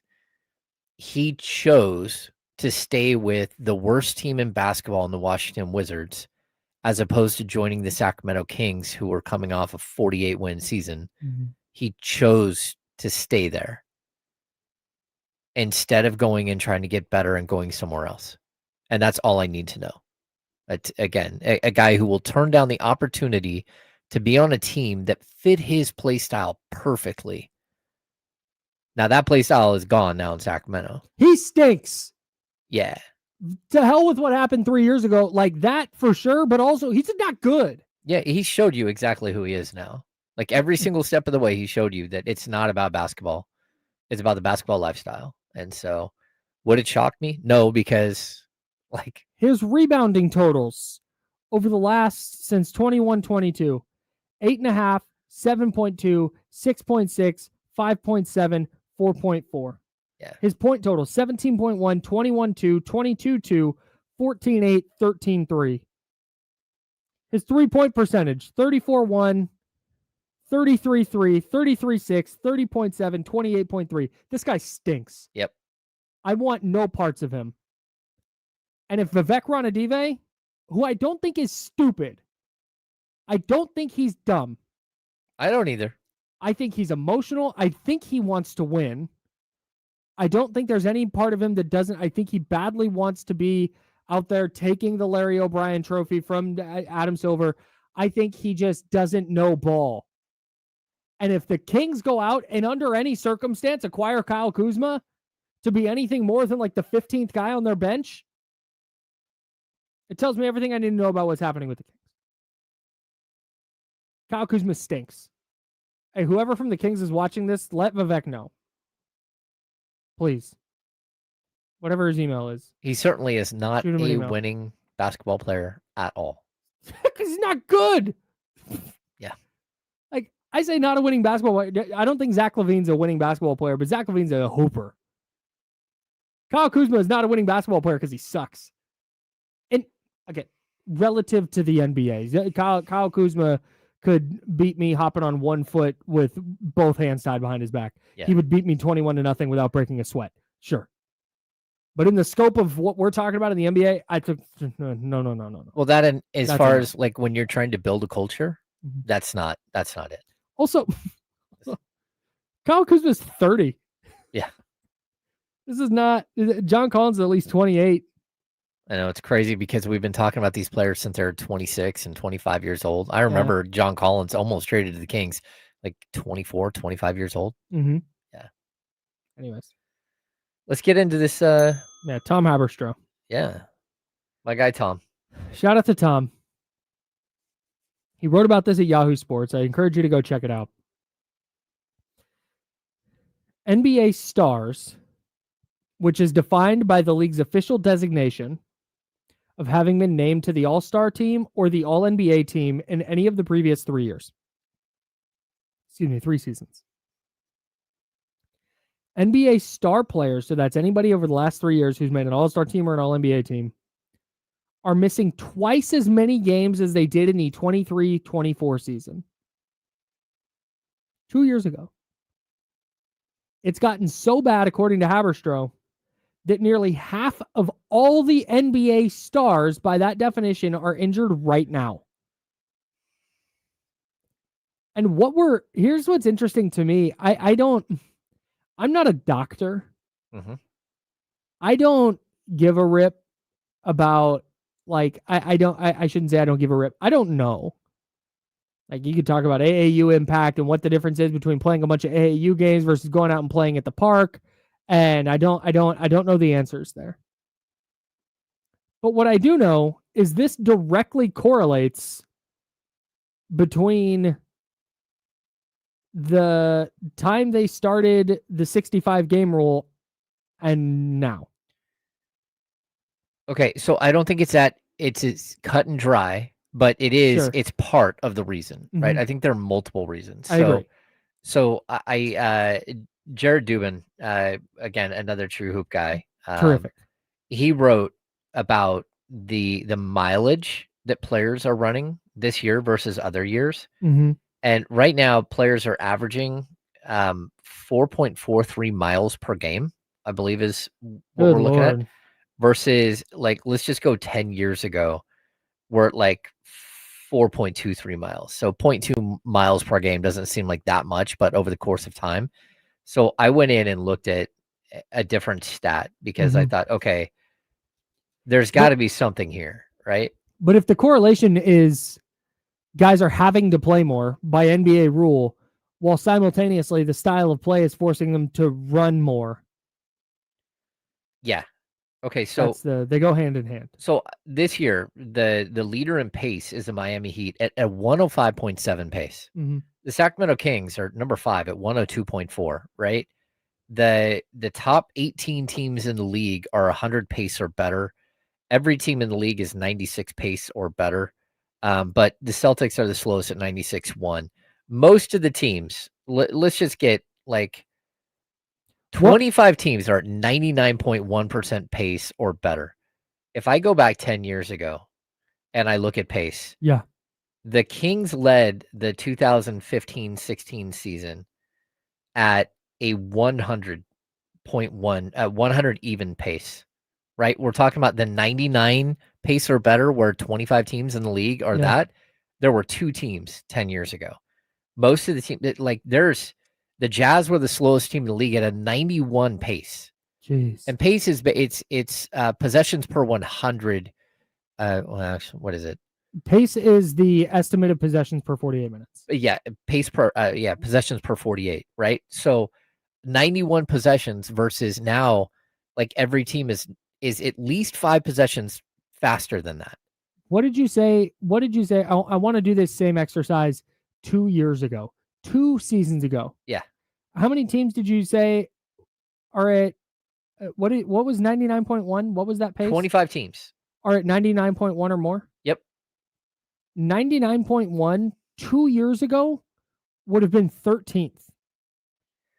Yeah. That's 2 years ago. And now there's double the amount of teams playing at that pace. The Washington Wizards 2 years ago led the NBA in pace at 102.7. 102.7 possessions per 48. Yeah. Now they would be 4th right now. Mm-hmm. But still the top pace is 105.7. I mean, that's just crazy. Yeah, so the entire league is going faster. Mm-hmm. And I don't know why that is, but I'm also going to tell you that plays into why there are more injuries. Like the game is going faster and guys are getting hurt because either they're going to the basket and getting hit because it's just everything is faster. So your reaction time's a little bit, a little off. And then on top of that, they're running way more. So between those two things, I think that like you can start to paint a bigger picture. I don't know that it's a 65 game rule, but I think the one other thing I would point out, I know we got to go to break. Yeah. The age of the league is way older today than it was 10 years ago. Yeah. And so we have all these players that we keep talking about, these stars, but you know, the average age of the Los Angeles Clippers is 31.1. The Kings are 30.2, number 2. But most of the league is 25 or older. Like 23 teams are literally at 25 or older. And you go back 10 years ago and it's not the same at all. It's not even remotely close. A lot of younger teams. So, yes, it's just really interesting how the league is changing. I want to loop D'Lo and Casey into this on the handoff because it makes me wonder if the 65 game rule, if trying to eliminate load management is worth it. Yeah. And we'll talk about that with D'Lo and Casey on the handoff next on ESPN 1320 Sacramento Sports Leader. God, that break came up quick.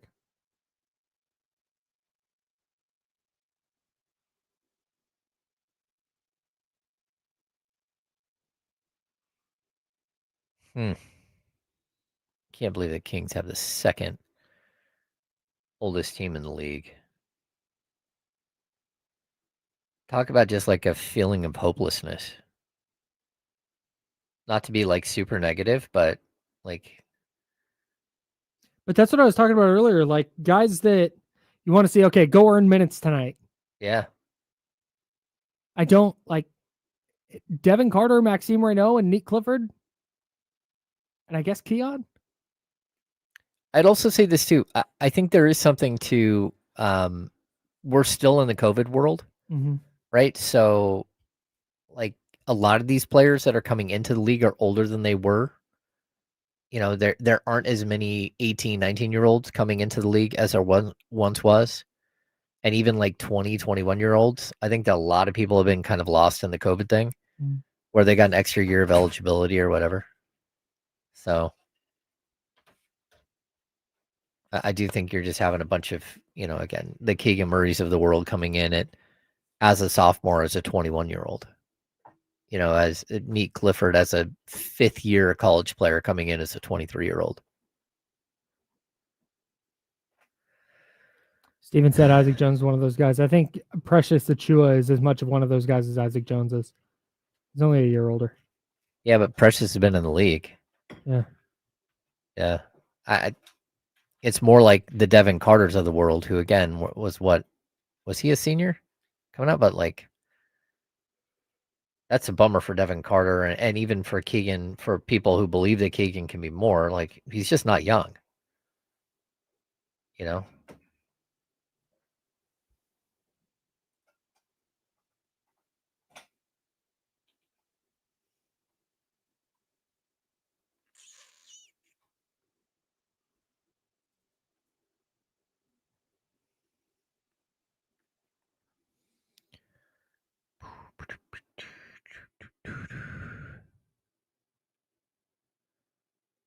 Yeah, I get this sentiment, Tyler. I don't know why they guaranteed Doug's contract, Doug McDermott.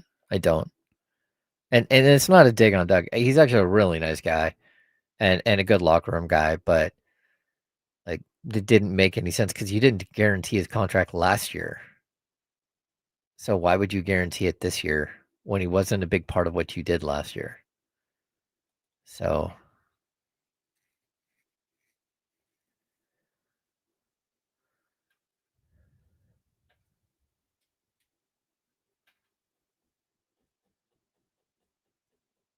Kenny here?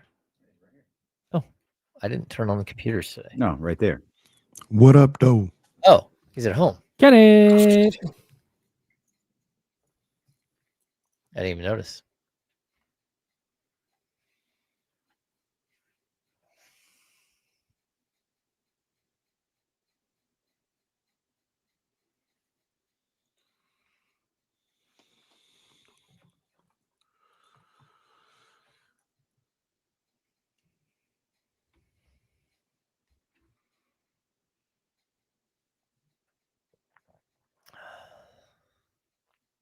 We have a bunch of people in here in the chatty house. If you guys don't mind, can you hit that thumbs up for us?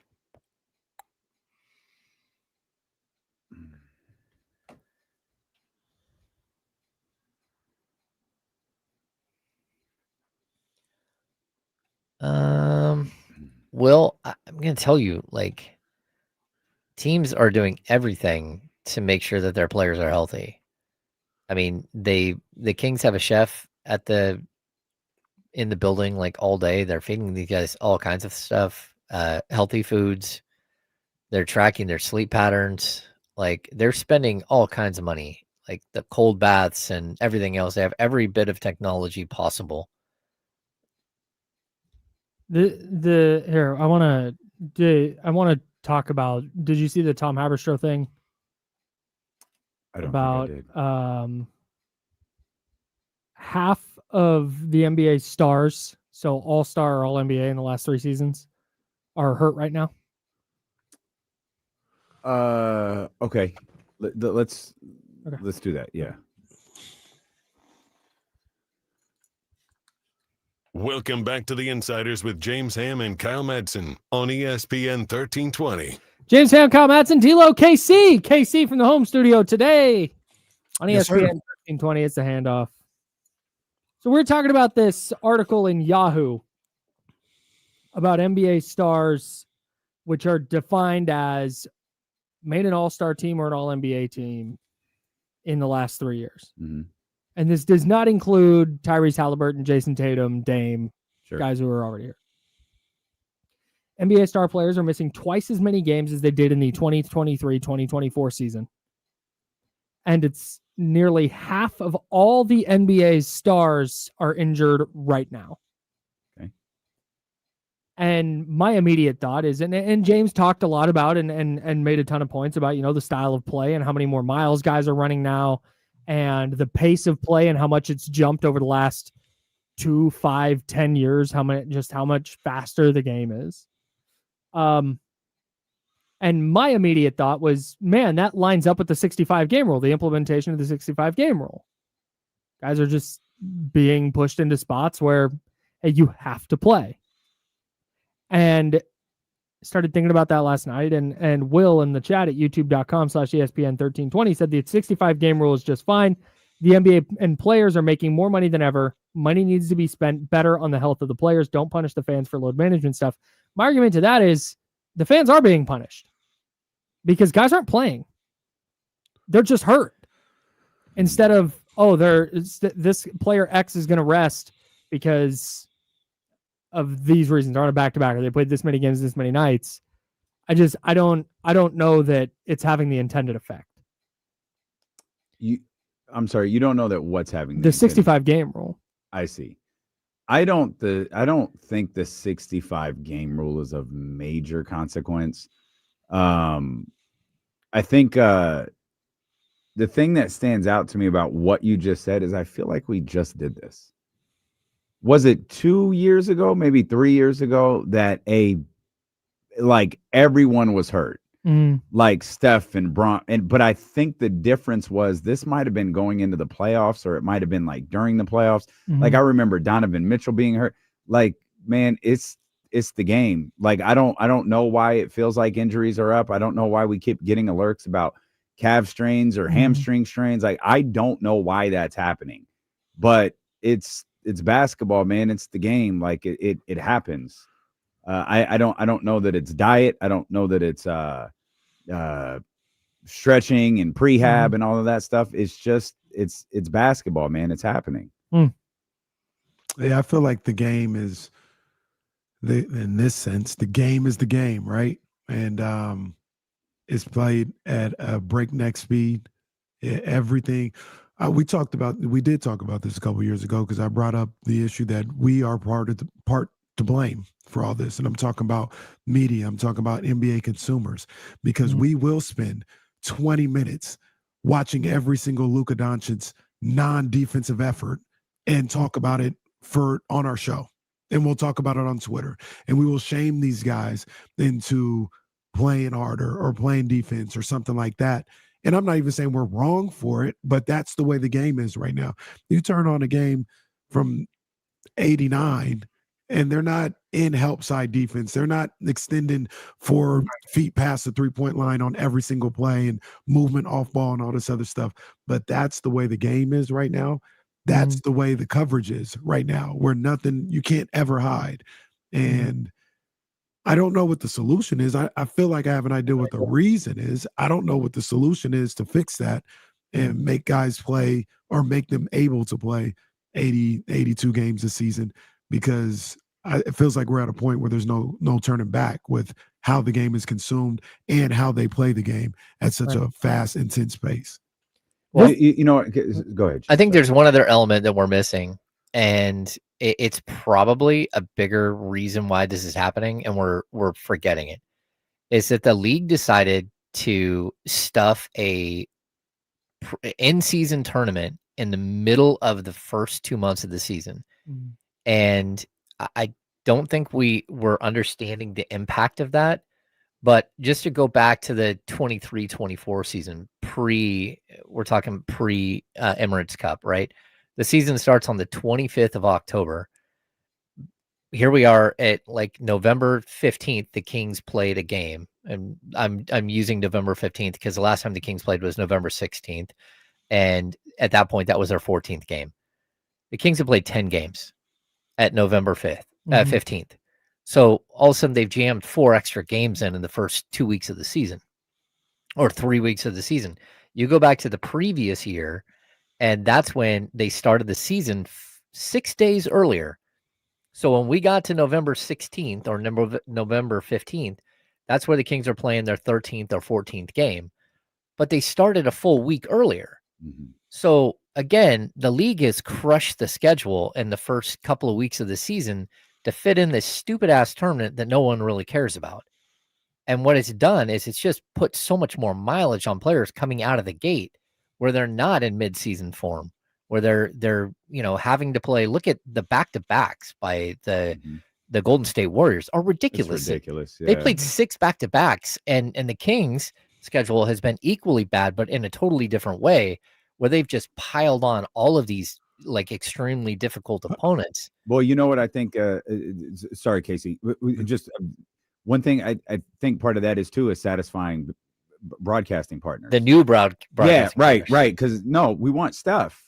Like we want the stars. Like I want the Warriors. The Warriors draw ratings. I want them on my television. I want the Los Angeles Lakers. They draw ratings. I want them on my television. Go ahead, Casey. No, I was going to say I'll push back just a little bit against that because a little bit before that they've started the league a week and a half to 2 weeks earlier to space out the season a little bit more. The All-Star break is now a week. It used to be like 4 days. I think I'm not defending them because the NBA Cup is the NBA Cup or whatever, but they have spaced out the season more. There used to be. Well, I think James was saying they haven't spaced out the beginning of the season. Yeah. No, because they're getting those NBA Cups into the NBA Cup games into the first. It's a month and a half, 2 months of the season. Yeah, but the season used to start on Halloween or November 1st. Now it starts like October 20th, 21st, somewhere around there. Like I remember specifically, it used to start on Halloween and around that time. So they've given them an extra week and a half to the season. I know this is later down the road and everything else like that, but the NBA playoffs, the season used to end on Wednesday, used to play on Saturday. Now it ends on Sunday. They don't start till Saturday if you're not in the plane and stuff like that. So I think there's give and take with that. Like they got the NBA Cup, but for every NBA Cup, they probably added in real days or weeks, they probably added another 4 weeks onto the season just by how they've spread things out. Now, I don't know why this Warriors stuff is happening, the Kings stuff is happening, but over the course of the years, they've added a damn near another month to the season. Yeah, I'm not sure what you just said was fair though, because you just said the season ends on Sunday. It doesn't start till Saturday unless you're in the play-in. That's the reason it doesn't start till Saturday, because now they have the de facto playoff games, right? Or not de facto, they are playoff games happening on Tuesday. So you're getting the games. The reason the playoffs aren't starting until Saturday is because you're getting those other playoff games on the coveted Tuesday, Wednesday, Thursday spots. Yeah, but OKC's still off for a week as opposed to 3 days. Yeah, I would tell you too, Casey. Well, but that's a specific team. That's 6. No, that's 6 12 teams of the playoff teams. Yeah, there's if in the way it used to be, those 6 teams would have 2 to 3 days of rest before the playoffs started. Now they have a week. But what I'm saying is that's not a concession from the league. They have the games. They have the money-making games right there on Tuesdays now, or Wednesday, Thursday, whatever the days are for the playing game. Tuesday, Friday. Yeah, Tuesday, Friday is playing game. And Casey, the last time the Kings started a season on around October 30th was back in 2013-14. So, like, I'm talking about the last 3 years where they've added the in-season tournament. That's where I feel like all of these injuries are popping up. But there'll come a point, and this is the part that's really frustrating. And I think this is the point James trying to make, and it's the point Kenny is making. These two guys just aren't meeting in the middle with what they're saying. Is we're going to get to like a stretch in January where the Kings aren't going to play for 3 days. Right. Or we're going to look at a Kings opponent. And I remember us doing this last year. I can't remember who it was, but it's like, yeah, it might have been Minnesota hasn't played in 4 days. Yeah.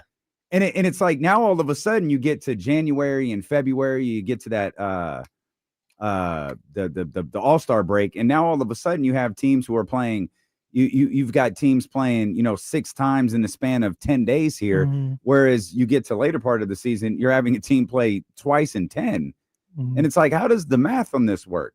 And Kenny, they spaced out the season, but to James' point, it feels like they've condensed some of the games at the beginning season because games, they want to get these cup games in, and then they have the week where they don't have games. because they're going to schedule the cup games. You have the makeup or the Right. not makeup right? games, but Yeah. So Yeah. that Games. whole week, though, they just basically pulled out of the schedule. And Kenny, when you bring up the All-Star weekend, yeah, it used to be 3-day, 4-day All-Star weekend. They expanded it to 7 games because all the star players are like, well, this is BS. Like, we have to go work all weekend, and then we've got to start We the don't get a season, and we break, don't get a yeah. break at all.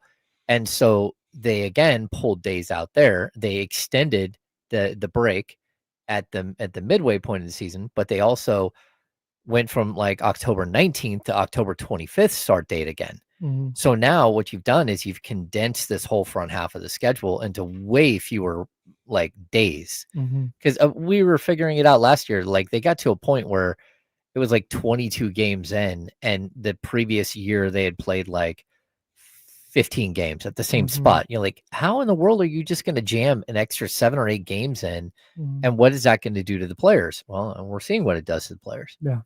So Can I propose a alternate thought to all of this?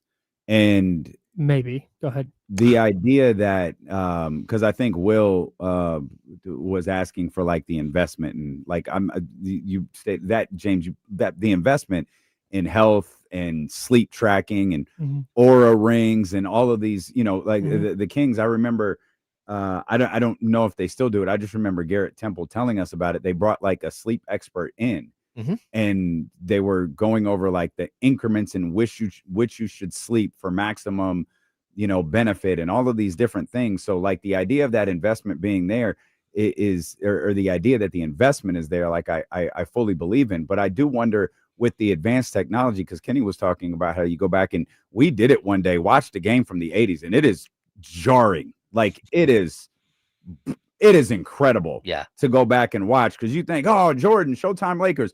No. Just go watch a basketball game. Yeah. Not the highlights, not the little VHS that comes out. Go watch a basketball game. And then, It's a slog. oh, it's incredible. But you see guys, what was rehab back then? It was ice packs, Mhm. saran wrap, Mhm. or buckets with ice, and they're sitting there. Mhm. Now you've got Theraguns, you've got compression gun sleeves, you've got full-on cold tubs, you've got contrast therapy, laser therapy, cryotherapy chambers that go to like negative 200 degrees or whatever it is that you stand in, and you have all of these things. And I wonder how much of it actually fools your body into thinking that it is recovered, when in actuality it's not. Interesting. Yeah. You're still beat up. Yeah. You don't feel it the way that you did back in 1988 or whatever year it was, but the stress on your calves, your hamstring, all of that stuff, it's still there. But because you don't feel it the same way that those guys, might have back then, you're like, no, I'm gonna go. I'm gonna get out there and I'm gonna go. We got to get this one. And then all of a sudden, you're diagnosed with, a hamstring strain, and you're out for 6 weeks, and everybody knows you're not going to be the same when you get back. Or it's funny reading about calf strains now, because I was just reading. I was telling Kyle about this. The Dallas Mavericks article that's on ESPN right now is incredible. Like, it's absolutely phenomenal. And it starts with the Anthony Davis stuff, and the idea that the medical staff had to step in and say, I don't care what Nico Harrison says, Anthony Davis is not coming back. He's not ready. And they wouldn't use the term, and I feel like this is becoming more common. They're not using the term calf strain for fear of an Achilles tear. It's like an Achilles tear is like a forbidden thing to say that people are afraid to mention, because it is such a catastrophic injury that's what they're referring to it as. A calf strain that could lead to a catastrophic injury. Mhm. That's the wording in the article, and I'm starting to see that more in these write-ups about calf strains, because Kevin Durant's going to live in everybody's head. Now we've got Tyrese Halliburton, on the biggest stage imaginable. No one saw that game not knowing what happened. Everybody was a doctor in that single instance. Everybody was a doctor, and the NBA fears that. That was I think if you're a basketball fan, you knew something going on with Dame. I don't know that there was anything wrong with Tatum, or I certainly don't remember. Everybody knew what time it was with Ty. Right. And the second he went down and hit that floor, it was doctor everybody watching that, because everyone said the same thing. He just tore his Achilles. Yeah. And I think they're deathly afraid of that now. And so they're monitoring this stuff. Perhaps in this particular moment, they're also monitoring it with a little more caution than they might have in years past. Yes. Real quick, you're listening to KIFM, KRXQ, HD2 Sacramento, ESPN 1320, always free on the Odyssey app. Did I say all that right? I don't think so. KIFM, West Sacramento, KRXQ, HD2 Sacramento, ESPN 1320 Sacramento Sports that are always free on the Odyssey app. So here's I have a bunch of stuff on this. One, just a quick note, the Rockets have 0 back-to-backs in October and November, which feels insane to me. Wow. The Rockets do not play a back-to-back until November 30th, December 1. That's their first back-to-back of the year. The reason we all know about calf injuries leading to Achilles injuries is because of Kevin Durant. Right. Yeah. So who just happens to play for them. I also think that there's something too when you talk about players sitting. I think players also sit more now. And Damien, this goes to what you were saying earlier. It used to be just like, my knee hurts, I'm going to play through it. Yeah. But now everybody looks at, I think it started with Tom Brady, but everybody looks at LeBron James. Everybody looks at Aaron Rodgers, Steph Curry, DeMar DeRozan, Chris Paul, where like, hey, I want to play until I'm 38, 39, 40. It used to be, 33, you're probably about done. Yeah. So if you're 29 and you got a sore knee, you're like, all right, I'm just going to go play, to hell with the consequences. I mean, what's Joe, 31? Is he even 31? At the 30 or 31. Yeah. And I think so. And we're like, hey, he's probably done. Yeah, he's probably right. And that just kind of used to be it because your career was, 33. Yeah. Like, God, you're old now. 33 now is like, God, he's got 4, 5, 6 years left. Yeah. And I think that's the other thing too, when it comes to guys sitting down, guys will miss more time. Guys might miss 2 weeks now with an injury that they used to just play through. Yeah. I got a sore knee, but hey, you know what? I'm going to sit because I've got my mind on the playoffs. Everything is focused on April, May, and June for a lot of teams. And B, I've got my mind on, hey, I got this contract. I got another contract. And you know what? I might, if I played my cards right, I might have another contract. And so I think that's the other thing that plays into this too, having nothing to do with load management, having nothing to do with AAU ball or whatever type of health things they're investing in. I think the goal now is just like, man, I want to play as long as humanly possible. Well, then, and I don't think that used to be a thing. LeBron has set the standard. Like I spend $1.5 million a year on my body, is what he said. Right? First it was $1 million, now it's up to like 1.5. Like inflation. He's spending so much money to maintain his body, which is why he's still playing. I mean, year 23 is incredible, but he's also playing in a game that is not the same game. Like you go back, I went back for sake of argument. So we were talking about this earlier, the pace of play, right? This year, the Heat have the highest pace of play at 105.7. The slowest pace of play is the Boston Celtics at 96.1. But 25 teams in the league are at 99 pace or better. If we go back, the first thing we did was 10 years ago. If we go back 20 years ago to when LeBron was, still in the league and a young player, the fastest pace in the league was 95.6, slower than the slowest pace in this year's season. And the slowest pace team was an 86.3 pace. Jeez. And that's 20 years ago. Like the game has changed so much in that time. It's so much faster. There's so much more mileage on the players. And even though they're not playing nearly as many minutes, they're getting their cardio in way more than they were before. So, we're seeing like there is no Latrell Sprewell anymore playing 41, 42 minutes a night. That just doesn't exist. But all of these guys that are playing 35, 36 are playing the equivalent of it. They're still taking the same amount of steps. Yeah, that's a great point. I just think the style of play is probably the biggest issue. Dame, you would know this. I mean, there's outside of LeBron, like there's only so much the human body can take when it comes to running at like your top, maximum effort and maximum speed every night. Then we talk about, I'm not saying like don't do anything during the off season, but these guys damn near don't have an off season. They lose a game, their season ends, back at it. Next year ain't gonna happen again. And they're out here having 3-hour workouts 2 days after they got eliminated from the playoffs or wherever their season ended. Because, and I think this is where I say we as consumers, I'm not saying it's our fault, but we play a little bit of role because they feel like, and this is social media, society, and all that, they got to let people know, like, no, I'm out here, I'm grinding, I ain't stopping. Man, sometimes you need to take a month to do nothing. You know what I'm saying? Sometimes you need to take some time to let that body heal up correctly. And I don't know if we as a society allow them that grace sometimes. I think a good trainer will tell you that too. Like, yeah, don't do that. Like, Right. I mean, obviously, Luka Doncic was the focal point of a lot of conversations this offseason. One thing that I read, and to me, this is the mark of a good trainer, is they're doing all these men's health or men's fitness or whatever cover magazines he's doing, and they're like, yeah, no, he hasn't even started 5-on-5 yet. Yeah, he's not playing competitive basketball right now. That's not what he's doing. He's working on completely different things. Like, off the top of your head, like Casey, I think for sure we'll have an answer to this. Off the top of your head, who has the most notorious, overly discussed pregame ritual in basketball that you can remember? Steph Curry. Steph Curry has the dopest pregame ritual. Okay. But like, it's like Ray Allen or Kevin Garnett. That's it. It's right there. Right there. Yeah. So Kevin Garnett's changed as he got older because Kevin Garnett had to go through a process to get ready to play basketball.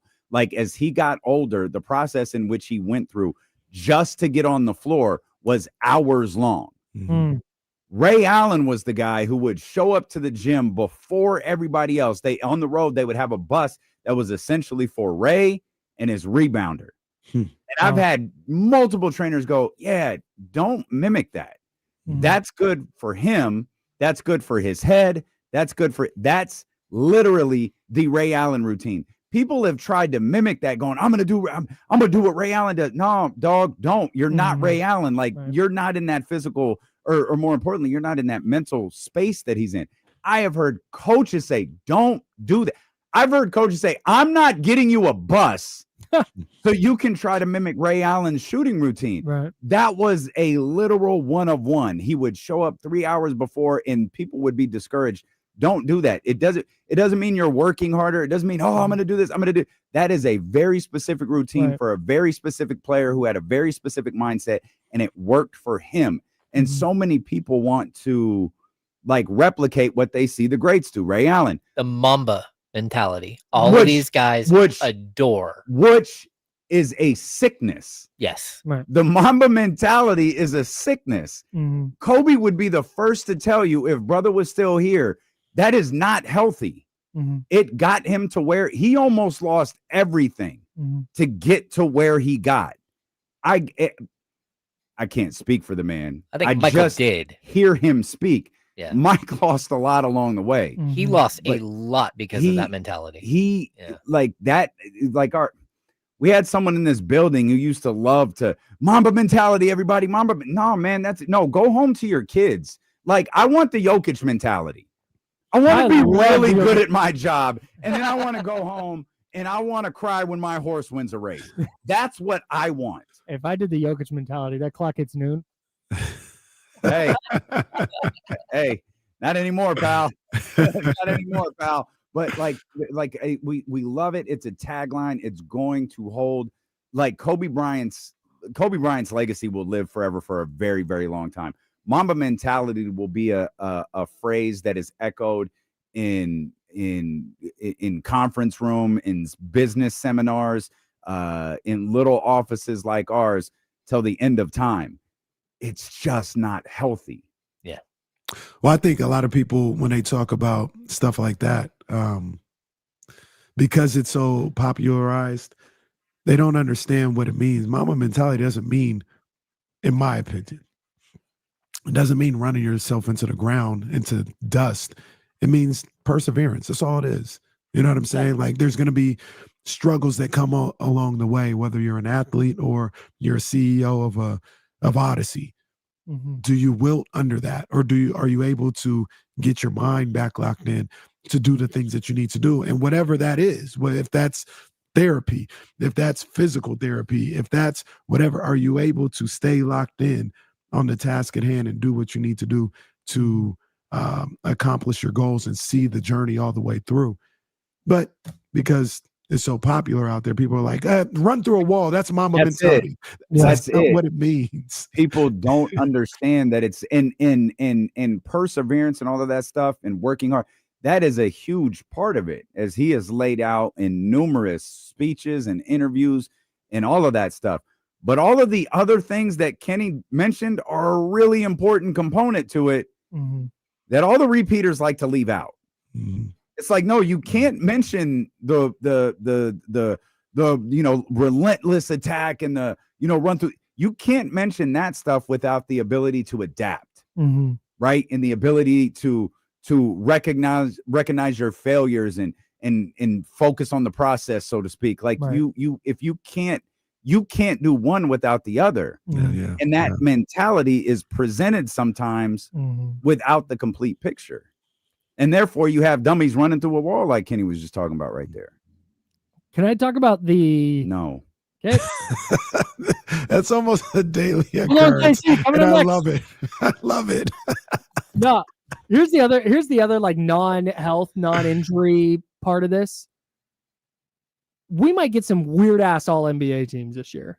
And because of that, we might get some weird ass guys up for like supermax contracts in the next couple of years. Leave Dylan Brooks out of this. Okay. Elaborate.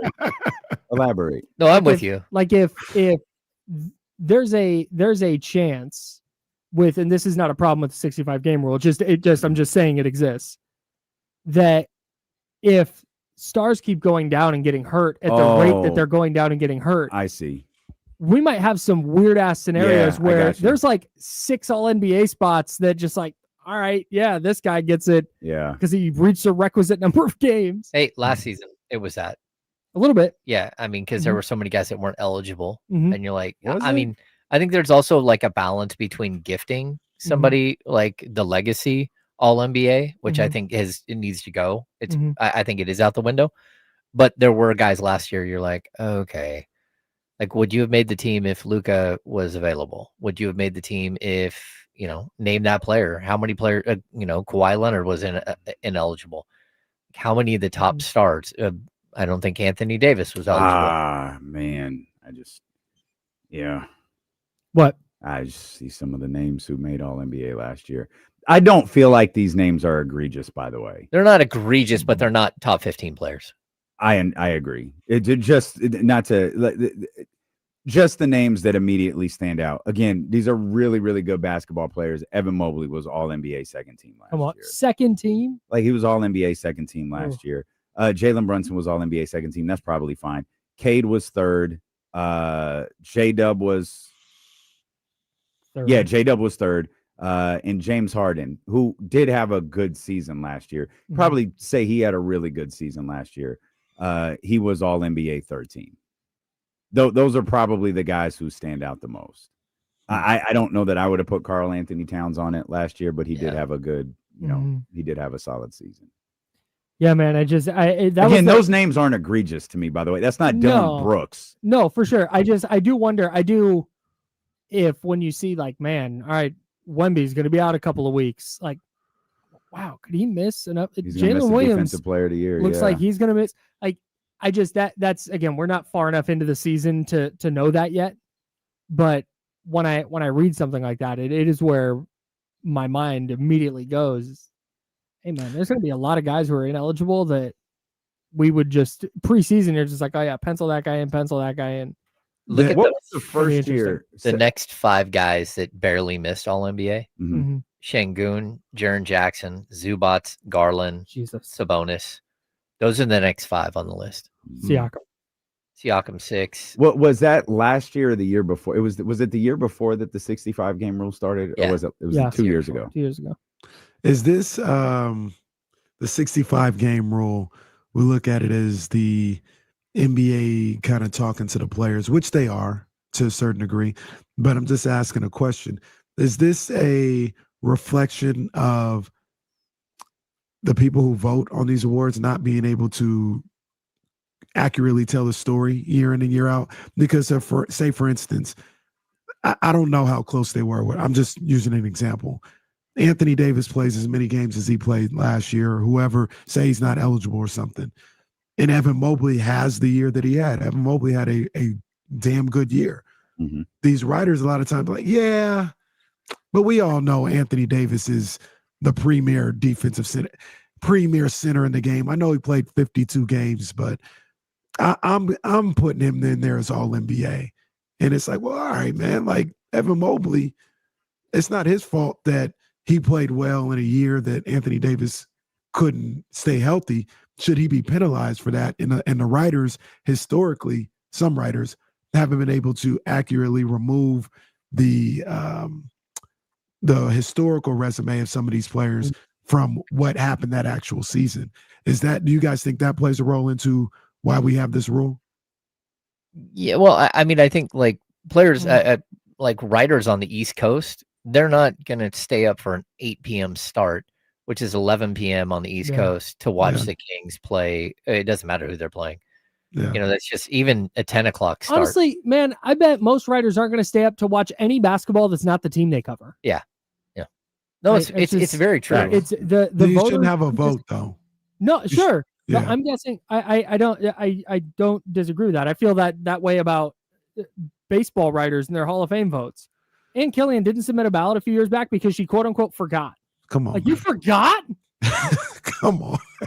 Like, bro, if the Hall of Fame called me and was like, you get a Hall of Fame vote, I'd drop everything during baseball season. Oh yeah. Like, I gotta watch.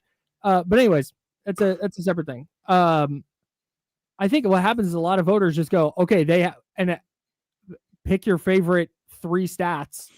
Is go, all right, let's see, PER, points per game, rebounds, win shares. Yeah. And they just sort by those and go, all right, let's see, Jokic. Well, I know Jokic is going to be there. I know Shea is going to be there. I know Luka is going to be there. All right, let's see. Oh, wow, that guy was good. Okay, I think that's how a lot of the voting process is. Well, I think there's just also sorting on stat sheets. There's a ton of voters who don't like it at all, don't want to have a vote because they're like, I don't want to be the person who impacts whether a guy gets all NBA and then gets a max money deal or doesn't. Which is insane that's a thing. That's absolutely insane. Yeah. Once again, that derives. I won't. Yeah. Sorry about that, Dave. Once again, that derives from people not being able to trust people. Like the salaries being impacted that way is because we can't trust owners to do the right thing. Like the media was supposed to be this impartial third party that was a separation between agents and owners who can't do the right thing. We can't trust them to do the right thing. So let's put it into this third party's hands, which is crazy.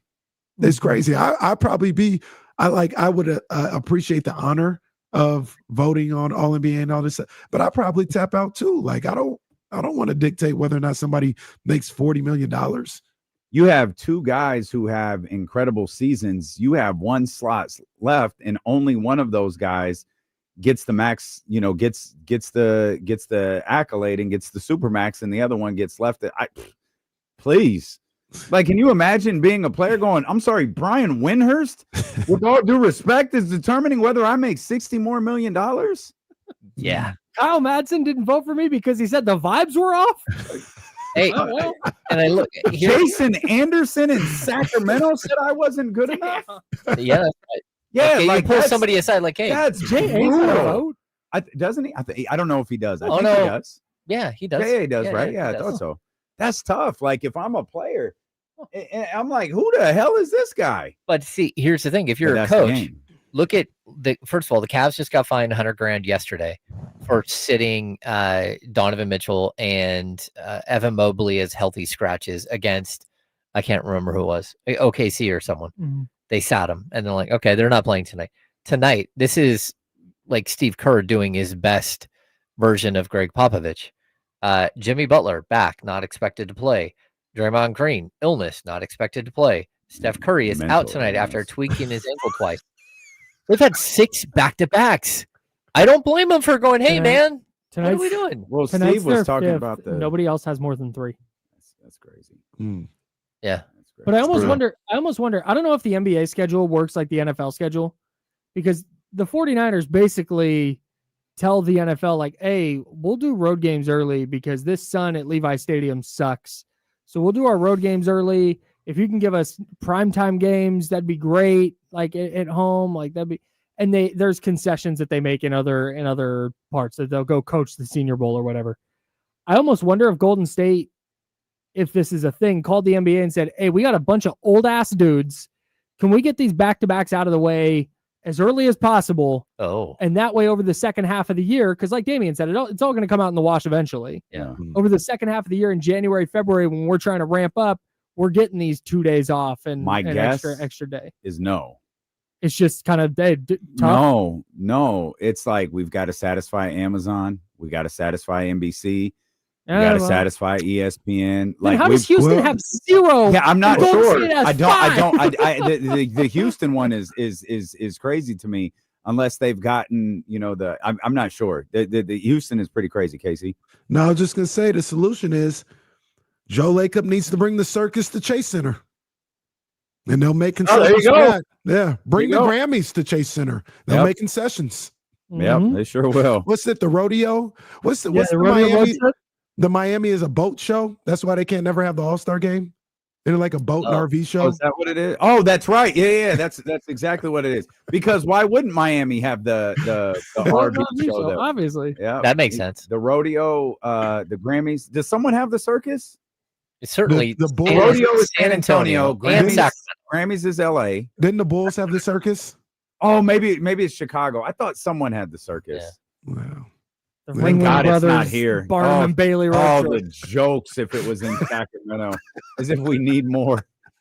As if we need any more ammunition. They have to take a road trip when the circus comes the is there. clown car, guys. They have to take a road trip when the circus is there. Aren't they on the road all year? Here's the clown car, guys. Here comes Domantas Sabonis out of the clown car. Could you imagine the Kings calling the NBA? Hey, we got Taylor Swift for a week. We're gonna need no home games all through Christmas. Like, yeah, that's fine. The NBA would have been like, "Oh, guys, that's no problem. You weren't going to play on Christmas. That's fine. We got you. Oh yeah, no, that's why. Hey, that's why you guys can't play on Christmas. This guy. Adam Silver's like, yeah, sure, pal. Yeah, all the teams, the NFL teams, getting out of Thanksgiving Day. Like, you weren't getting a Thanksgiving Day invite. I do love the idea of Taylor Swift doing a residency in Sacramento for a week. That's amazing. That's amazing. Travis Kelce out at Tipsy Putt every night. You know what I need to get? Tipsy Putt. G1C. Did Paul McCartney do 1 or 2? 2. He did 2. It was 1, and then they expanded to 2. 2 to open, yeah. Okay. People falling out of the rafters. Poor people upstairs. Oh, it's so really bad. steep up there. It really is not steep. Okay up there. I went up there once. Oh, wait, Golden One? The first night I ever went there, the night that WWE event was there. Yeah. Never went. That was like, this is crazy. Terrifying. It's crazy. It's hella high up. And it looks straight down. He went the extreme opposite and only sits on the court now. That's right. Well, no. He had a traumatic experience up there. I was just upstairs, I think not the loft level, ago. Kenny. Stop. Yeah, not the loft. Oh my God. level. Oh yeah, no, this is embarrassing. We're talking about the second deck, not the suite. Not the suite. Yeah. I was upstairs. All right. I was in the local guy seats. I was in the local guy seats. I was. No one believes. He said upstairs because he has to walk upstairs to get to the court because of his special entrance. Hey, look, I was up there to see Justin Timberlake. That's a sore spot. You were sitting in Justin Timberlake's suite? No, in his helicopter. Anyways. Wow. You guys want to do a radio show? Yeah, it'd be fun. Okay. That'd be fun. You guys, anything you're going to talk about in particular? Jake Gadon's going to join us later on. James will be back with us. I guess everyone's just trying to get through tonight's game. That's what do you watch for tonight? Nothing. Okay. Nothing. We said this like when Jay had the thing about Domas, I hypothesized because I had no one to talk to, so I just said out loud, maybe they're just trying to get through tonight, and the idea of having Domantas Sabonis, because maybe he's banged up or whatever with left knee soreness, maybe the idea they don't want to risk him, not reacting very well, and then him being out against Memphis when you get Keegan Murray back. If you can hold Domas out, and obviously tomorrow we'll tell the story about Domas's availability, but if you hold Domas out tonight and maybe that strengthens his opportunity to play tomorrow. Maybe, in fact, you could put your actual starting lineup out there for the very first time this season, and you're doing it against the Grizzlies team that is just as bad as you are, and you could, see what happens there. Snag win number 4. We'll see. Well, you would have to win that game to be as equally as bad as Memphis is. So That's and it might crazy. be telling.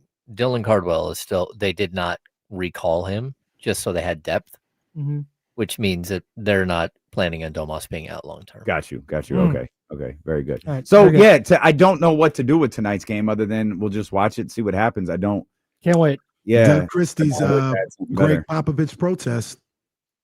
That's what tonight is. He's protesting like Popovich and Kerr. Nice. There it All right, is. if anyone says any more words, I'm gonna. We have to go. That's James. I'm Kyle. Shout out to Jesse, D'Lo, and Casey. Next, drink water, be nice, people. See? I have to go.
So KC,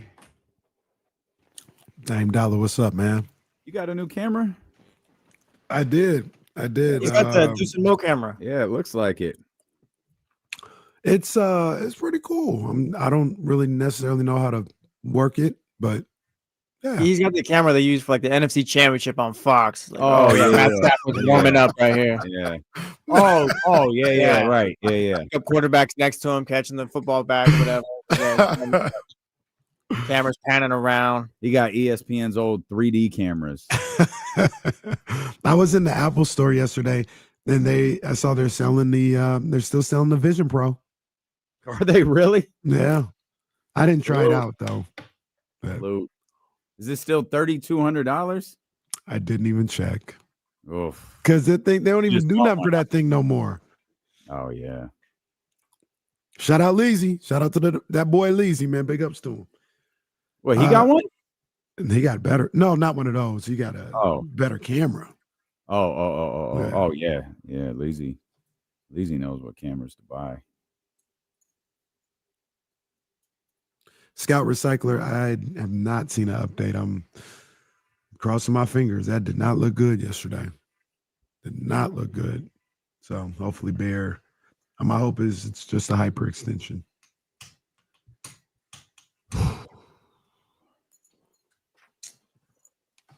Randy, that's not true at all. But but it reminds me of LeBron. They asked him one time, they said, LeBron, when's the last time you looked at a price tag? And he said, Yeah. Yeah. We got them screaming D-Lo, KC, D-Lo, KC, D-Lo, KC, D-Lo. We got them screaming D-Lo, KC, D-Lo, KC, D-Lo, D-Lo. We a number one spot. For some sports, huh? Got the city going crazy when we work, huh? We top 2, but we ain't 2, we in first, huh? And when you need the real, we is who you search, huh? D-Lo, KC, D-Lo, KC, D-Lo, KC, D-Lo. We your number one spot. Let's go, baby. Hey. What's good, man? We welcome in here to the Wednesday, November 19th edition of D-Lo and KC. I'm Damian Barling. The ultimate needle mover in God mode himself. Back from the home studio, East Kenny Caraway. Yes, sir. Acknowledge me. And we are live. The worst slums of Alongside Sacramento. executive producer. What are you doing with him? Yes, indeed. Glad to have you back here. KC's, sort of. I mean, you back, but you ain't back. Back-ish. Back-ish. Yeah. The show coming to you by Kenya Barris. As we mentioned, our man Jake Gadon going to be with us coming up a little over an hour from now. James Ham will be back with us at the top of the 3 o'clock hour. And as we were talking about with the insiders, Sacramento Kings do play the first night of a back-to-back tonight, but it's one that I don't think anyone is really looking forward to. They've already played the Oklahoma City Thunder a couple of times. One, a highly competitive matchup that slipped away from them in the final, 4.5 minutes or so. Second one was not competitive at all. Interesting enough, KC, Domas didn't play in that one either. And I believe the Kings wound up losing that one, but I think it was 31 points. Domas will be out tonight, and it feels like, and this is the frustrating component to having a game tonight. It feels like all eyes are on tomorrow, where I'm of the belief Domantas Sabonis is being held out for precautionary reasons, and the Doug Christie and Scott Perry and the whole group is hoping to have a complete lineup, an actual starting lineup for the Sacramento Kings for the first time tomorrow. James Ham reported a couple of days ago. Jason Anderson backed this up yesterday. Keegan Murray will make his debut for the Sacramento Kings, his season debut for the Sacramento Kings tomorrow night, second night of a back-to-back versus Memphis.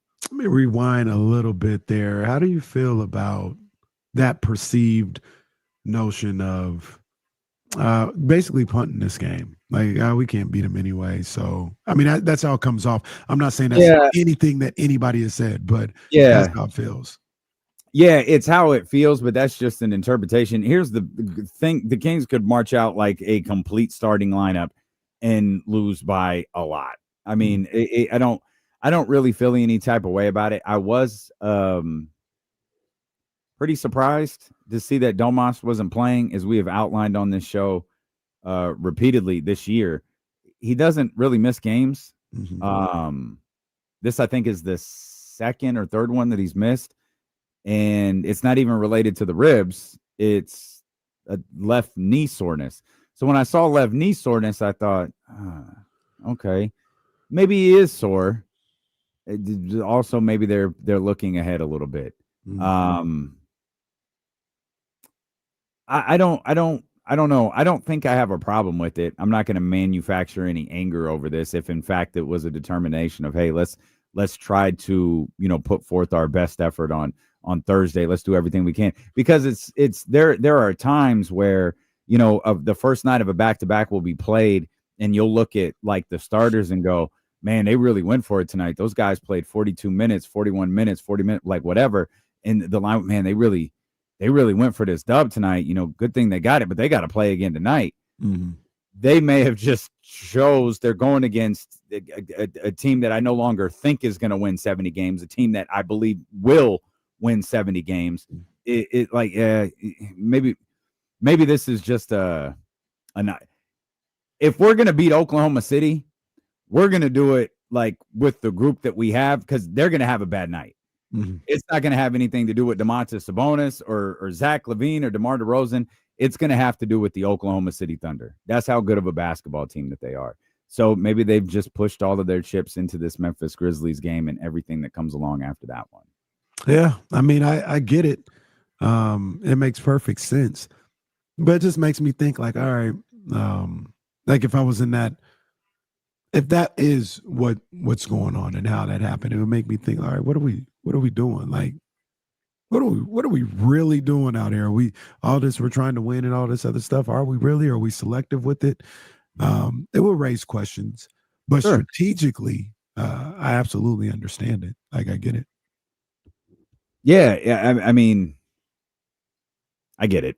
The Thunder are like the Thunder are just they're different. They're one of one right now in the league. They are.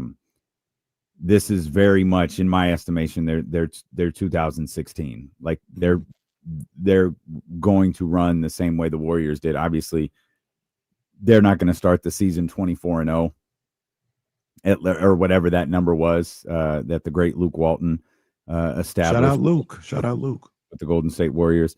I'm not ready to lean in on 73 victories or 74 victories yet. But this is going to be a team just like them who went out there. They won the title the year before. You look at them and you go, hey man, that's a really good basketball team. And then they step on the floor and now all of a sudden it's like, yo man, this team might be unbeatable. And so far, with one exception, I think in 15, 16 games, that's exactly what they've been. Yeah, they've been lights out. They don't even have Jay Will yet. Yeah, that's crazy. the crazy part, man. The guy who is an All NBA caliber guy, potentially. I think he did make the All-Star team last year, and was in the running at least for Finals MVP last year. They hadn't even seen him hit the court yet. So, this team is ridiculous right now. Ridiculous. Yeah. And they're just so fluid and so efficient. They really are a fascinating basketball team to watch. I don't always love the style of SGA's play, but he's incredible. Yeah. And someone asked earlier, well, I don't remember who asked it. Sorry not to give you credit. Someone asked, will SGA play in the fourth? There it is. So, will SGA play in the fourth? I doubt it. I doubt it. We just start calling that Mr. 3 quarters. 18.5 point spread tonight. Damn. And it feel like my thought is, oh yeah, if I gambled, I'd be putting money on the Kings, but I don't know. No Sabonis either. Like, I don't know. It feels like a 24-point win for the Thunder. Feels like it. It very much does. But the league is weird. I mean, this game could wind up being close. I mean, who knows? And again, it's one of those things. No disrespect, though it's probably warranted to Sacramento. I feel like if this game is even close in the end, it's close because of what Oklahoma City is not doing and not necessarily what Sacramento is doing. Hopefully I'm wrong. I mean, you're going to have Russell Westbrook out there in the starting lineup. He's going to be in Oklahoma City. Like, that's going to mean something to him. They got Prize Picks has SGA at 31.5 tonight. I'm not sure. Damn, how through 3 quarters is crazy. 30. If you get 32 in 3 quarters, that's crazy. That boy. You can go Demon at 34.5, double Demon at 36.5, triple Demon at 39.5. I wouldn't take the triple Demon though on a game where he's only going to play a couple quarters. I'm about to say, damn, 40 points in 3 quarters would be crazy. I'm looking. I didn't even think about him playing the 4th quarter or not. Now I'm thinking about it. Now I can't not think about it. Well, he will play in the 4th quarter tonight. You think so? I think so. They got Dennis Schroeder. But yeah. They got a Dennis Schroeder Demon at 9.5 field goal attempts. I actually might take that. That's not bad at all. Yeah. I wonder if they have a Keon Ellis foul line that I could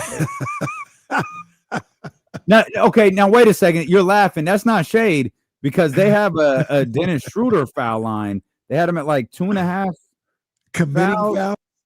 Yeah, where'd he go? Where'd he go? Yeah, 2.5 personal fouls, and that's a Demon. I wonder if Keon. They might have took Keon off the board. Yeah, some fishy behavior. Take Keon off the board. Some fishy behavior. I'm looking at all the 2.5 for Keon. Yep, more. It's the new Tyrese. It's the new Tyrese. I'm taking the 2.5. Keon Ellis, they got him at a 1.5 2-point attempts. They don't. What did Keon look like versus OKC that they're putting these numbers so low for him? Let's see. We look back at this OKC game on November 7th. What Keon do in that one? 12 minutes. 5 shot attempts. Go back. Keon Ellis, 26 minutes, 10 shot attempts. Well, they're not filling Keon in this one. Check this out. This is why I love Prize Picks and what they do. They think of everything. Quarters with 3+ points. They got SGA at 3.5 quarters with 3+ points. Essentially, it feels like if you think I think he's going to play in the fourth quarter. You should go. They only have more. Like they don't have less. Yeah, right. But you should take that. You should take that. Russell Westbrook, quarters. This is it. Now these are all demons too. Quarters with 3+ points, 3.5. I'd stay away. He might have a quarter where he only gets 2. But that's interesting. Yeah. The rest ain't gonna have 3+ points in 4 quarters because he's gonna play the whole game. He's gonna play the whole game. And see, I take the more on that. I think like Russ is in OKC. Like Russ likes to play in OKC. We've seen him play well in OKC. I'd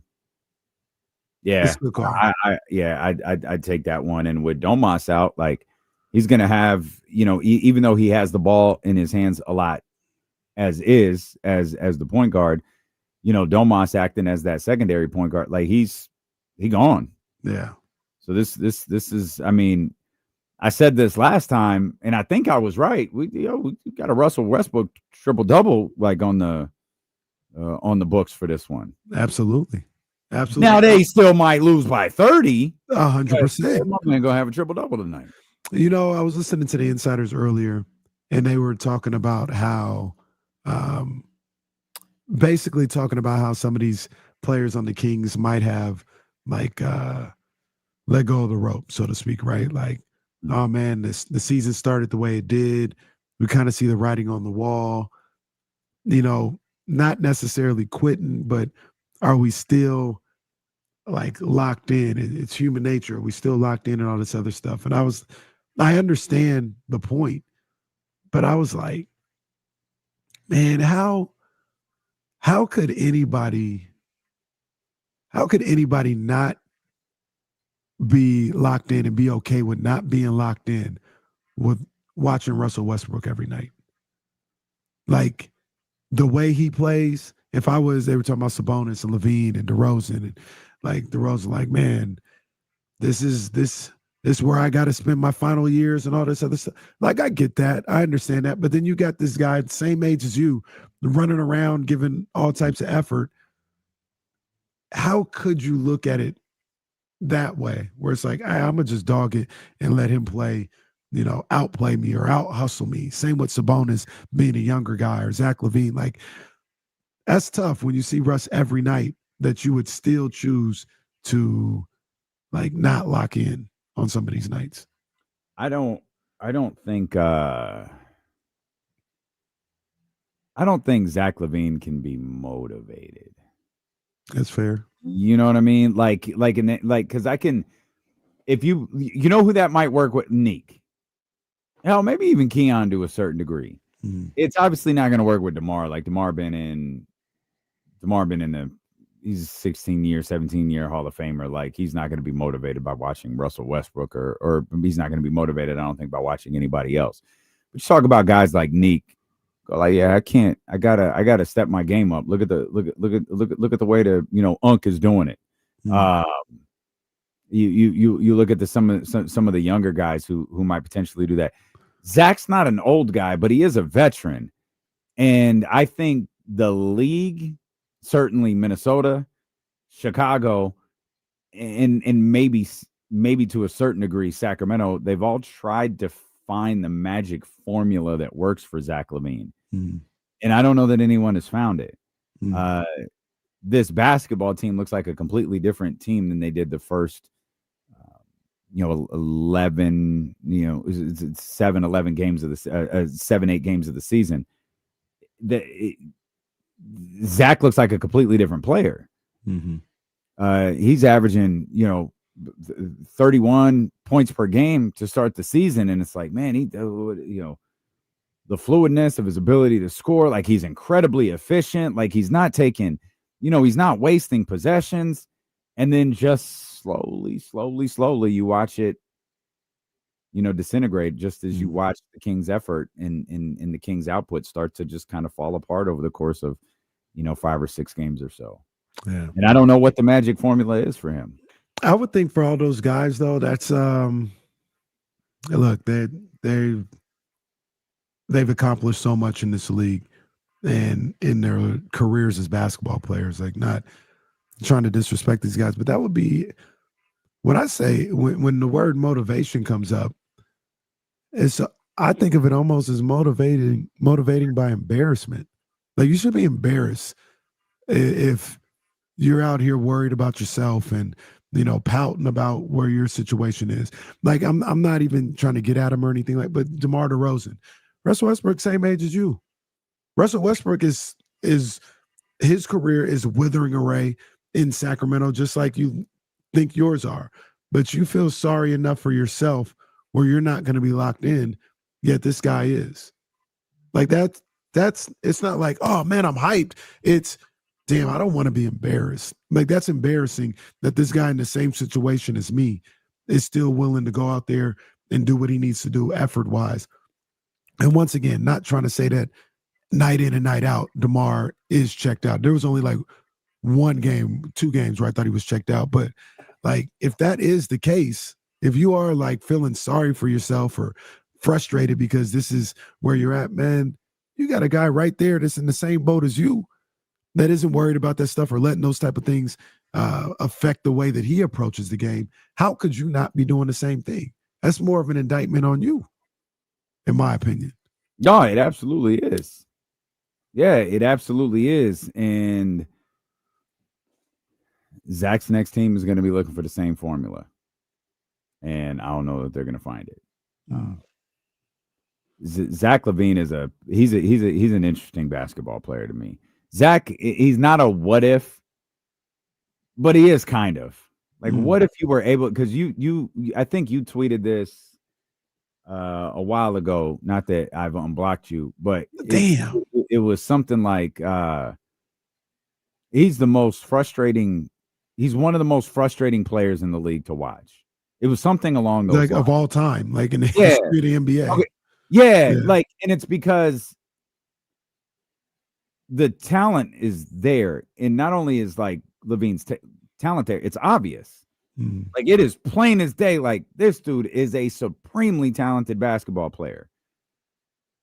But we talked about that Mamba mentality earlier with the insiders, and he is missing some portion of that mentality that takes him to that next level. He has no killer instinct. He has no,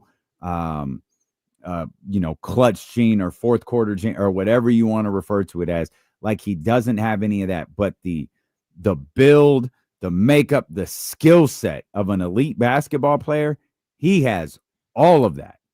It just feels like, certainly this is from an outsider's perspective. It feels like the mentality part isn't there for Zach. And it's not consistent, right? Like we've seen him hit big fourth quarter shots or have these moments, but we'll see that in 1 or 2 straight games and then not see it for another 4 games. And it's not even like I feel like as observers of the game, we can't even get to the point where it's like, man, he can't hit nothing. He's not clutch in the fourth quarter because he just missed it. We can't even get to that because he won't even take shots. It feels like I can't even say whether or not you're clutch or not, or you got ice in your veins because you just pass up shots. You just pass up looks. You become passive in these moments. And it's frustrating because his talent level is off the charts. Now, that's why he's not looked at as a number 1. right? Like if he went to, with the trades that have been talked about in the last 24 hours, if he did go to the Clippers, that'd be a good landing spot for him. Like he can be in and out of clutch moments and all this other stuff, because you got guys like Harden who, at least in the regular season, is going to take those shots. Kawhi Leonard, when he's healthy, is going to take those shots. And you're not depending on Zach every night to carry your ball club. And that's just kind of where he is. But his raw ability, his skill always screams for more than that. It's always like, bro, you could have been so much more in this league. But just didn't really feel like you were interested in that. He has a very cool, laid-back demeanor that can win a press conference. It just doesn't translate to the floor. Yeah. It's like that cool, laid-back demeanor that he has in the press conference. That's the same demeanor he has on the basketball floor. Right. That doesn't get it done. No. Done sometimes. And then you see those moments where it does, and you see those moments where he's, 9 of 12 with 6 threes, and you see him, moving, shooting, rebounding the ball, doing all these different things. And then the next game, it's like, hey, is Zach playing today? Oh, there he is. It's not quite as dramatic as Harrison Barnes, but given the fact that or the way Harrison Barnes was when he was here in Sacramento, but given the fact you need a high level of production from him on the offensive end, it can get a little, he disappeared. Yeah. And it's one of those things too, where I don't want to have to I'm not trying to put this caveat every single time, but it's not like he's a bad person or a selfish person or a bad teammate, because I think when people talk about guys like Zach LaVine and the mentality, it gives off that connotation of, it gets mean, right? Like he's not a bad guy or anything for who he is. It just leaves people, his skill set and his ability leaves people wanting more and wishing they had more from him. And it's just, at this point, we're not going to get that. Like you're in your third different situation. You do the same things. This is about who you are, which is fine. It's good enough to have numbers and make a lot of money and do all that other stuff. But to elevate to another place in NBA history for a franchise, I don't think we'll see that for him. First Cole says unmotivated players is a coaching issue. What? In the case of Zach LaVine, Minnesota and Chicago both got better after he left. Yeah. So walk me through this idea that now we're on his third coach that has been unable to get him to play at a certain level, and why every coach he's played for has kept their job, kept moving, and gone on to be successful. But somehow Zach LaVine's lack of motivation is their problem. You already know what I'm gonna say. I couldn't disagree with that more. That is one of. I'm with you. For Zach LaVine or any player, I'm a big believer. It's in your blood. Ain't nobody gonna motivate me. Yeah, it's in your blood. If you need somebody else, especially at the point where you're a grown man and you're a veteran in this league and in any profession that you're doing, and you need somebody to motivate you to perform at a high level or try at a high level, that 100% of the time says more about you than it does the coach you're asking to motivate. I couldn't disagree more. First Cole might have been a bot. Might have been, because First Cole isn't, Coco. That's some other Cole. We're gonna have to come up with a new name for him if he's gonna take part in the conversation. We'll come back. I think there's a fascinating question to ask regarding the Sacramento Kings and how you evaluate them moving forward, given Keegan Murray's imminent return tomorrow night. So we'll talk more about that. Plus, we got power rankings for Week 12 that we'll dive into as well. Jay Gadon coming up. The King debuted last night. Man, it is bad in Sacramento. It is bad in New Orleans. But have you read everything that is going on in Dallas? Goodness gracious. We'll touch on All of that is D'Lo and KC here on Sacramento Sports Leader, ESPN 1320. Let me see if I can. These lights are killing me.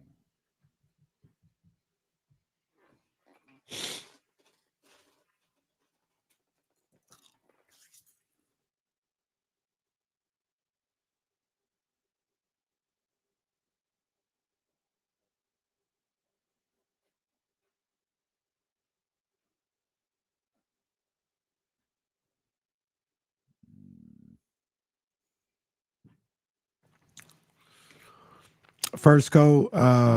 Once again, that's a personal problem. It's a personal problem. That's what I believe. If you believe that you need to be motivated as a grown ass man by a coach, and that's what you believe. I can't dispute your belief, but that's whack to me. That's whack. And you'll always be a loser if you're looking for another grown man to motivate you at this point in your career.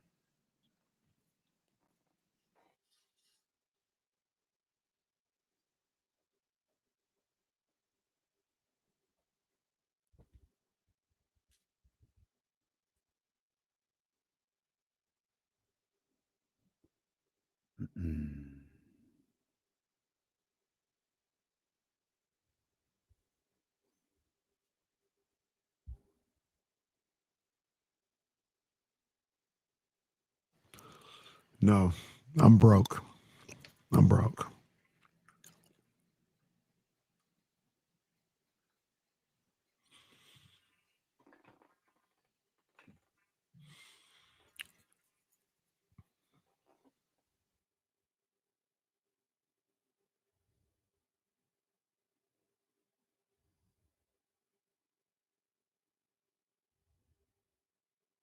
Oh no, what is this?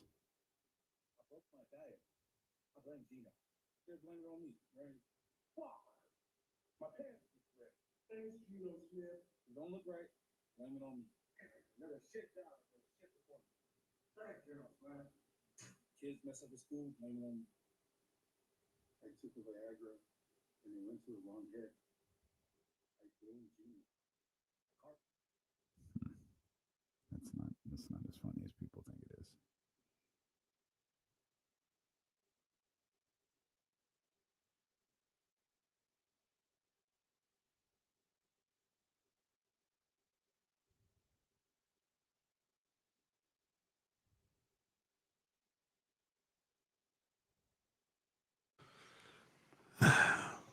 Raider fans, you got to step your game up. Yeah, that was trash. That was trash.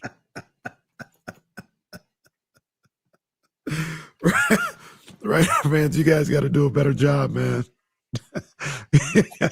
Right now, the Raider fans, you can't say nothing about the product on the field because you guys are struggling too. All right, do a better job.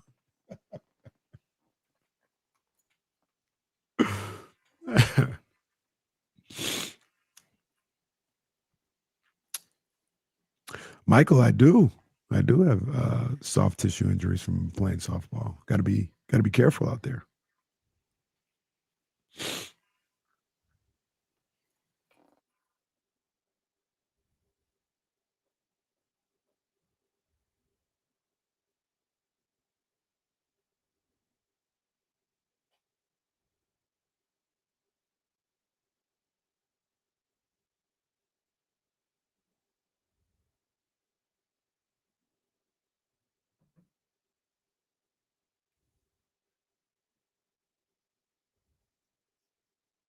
Yes, Cass, I'm broke.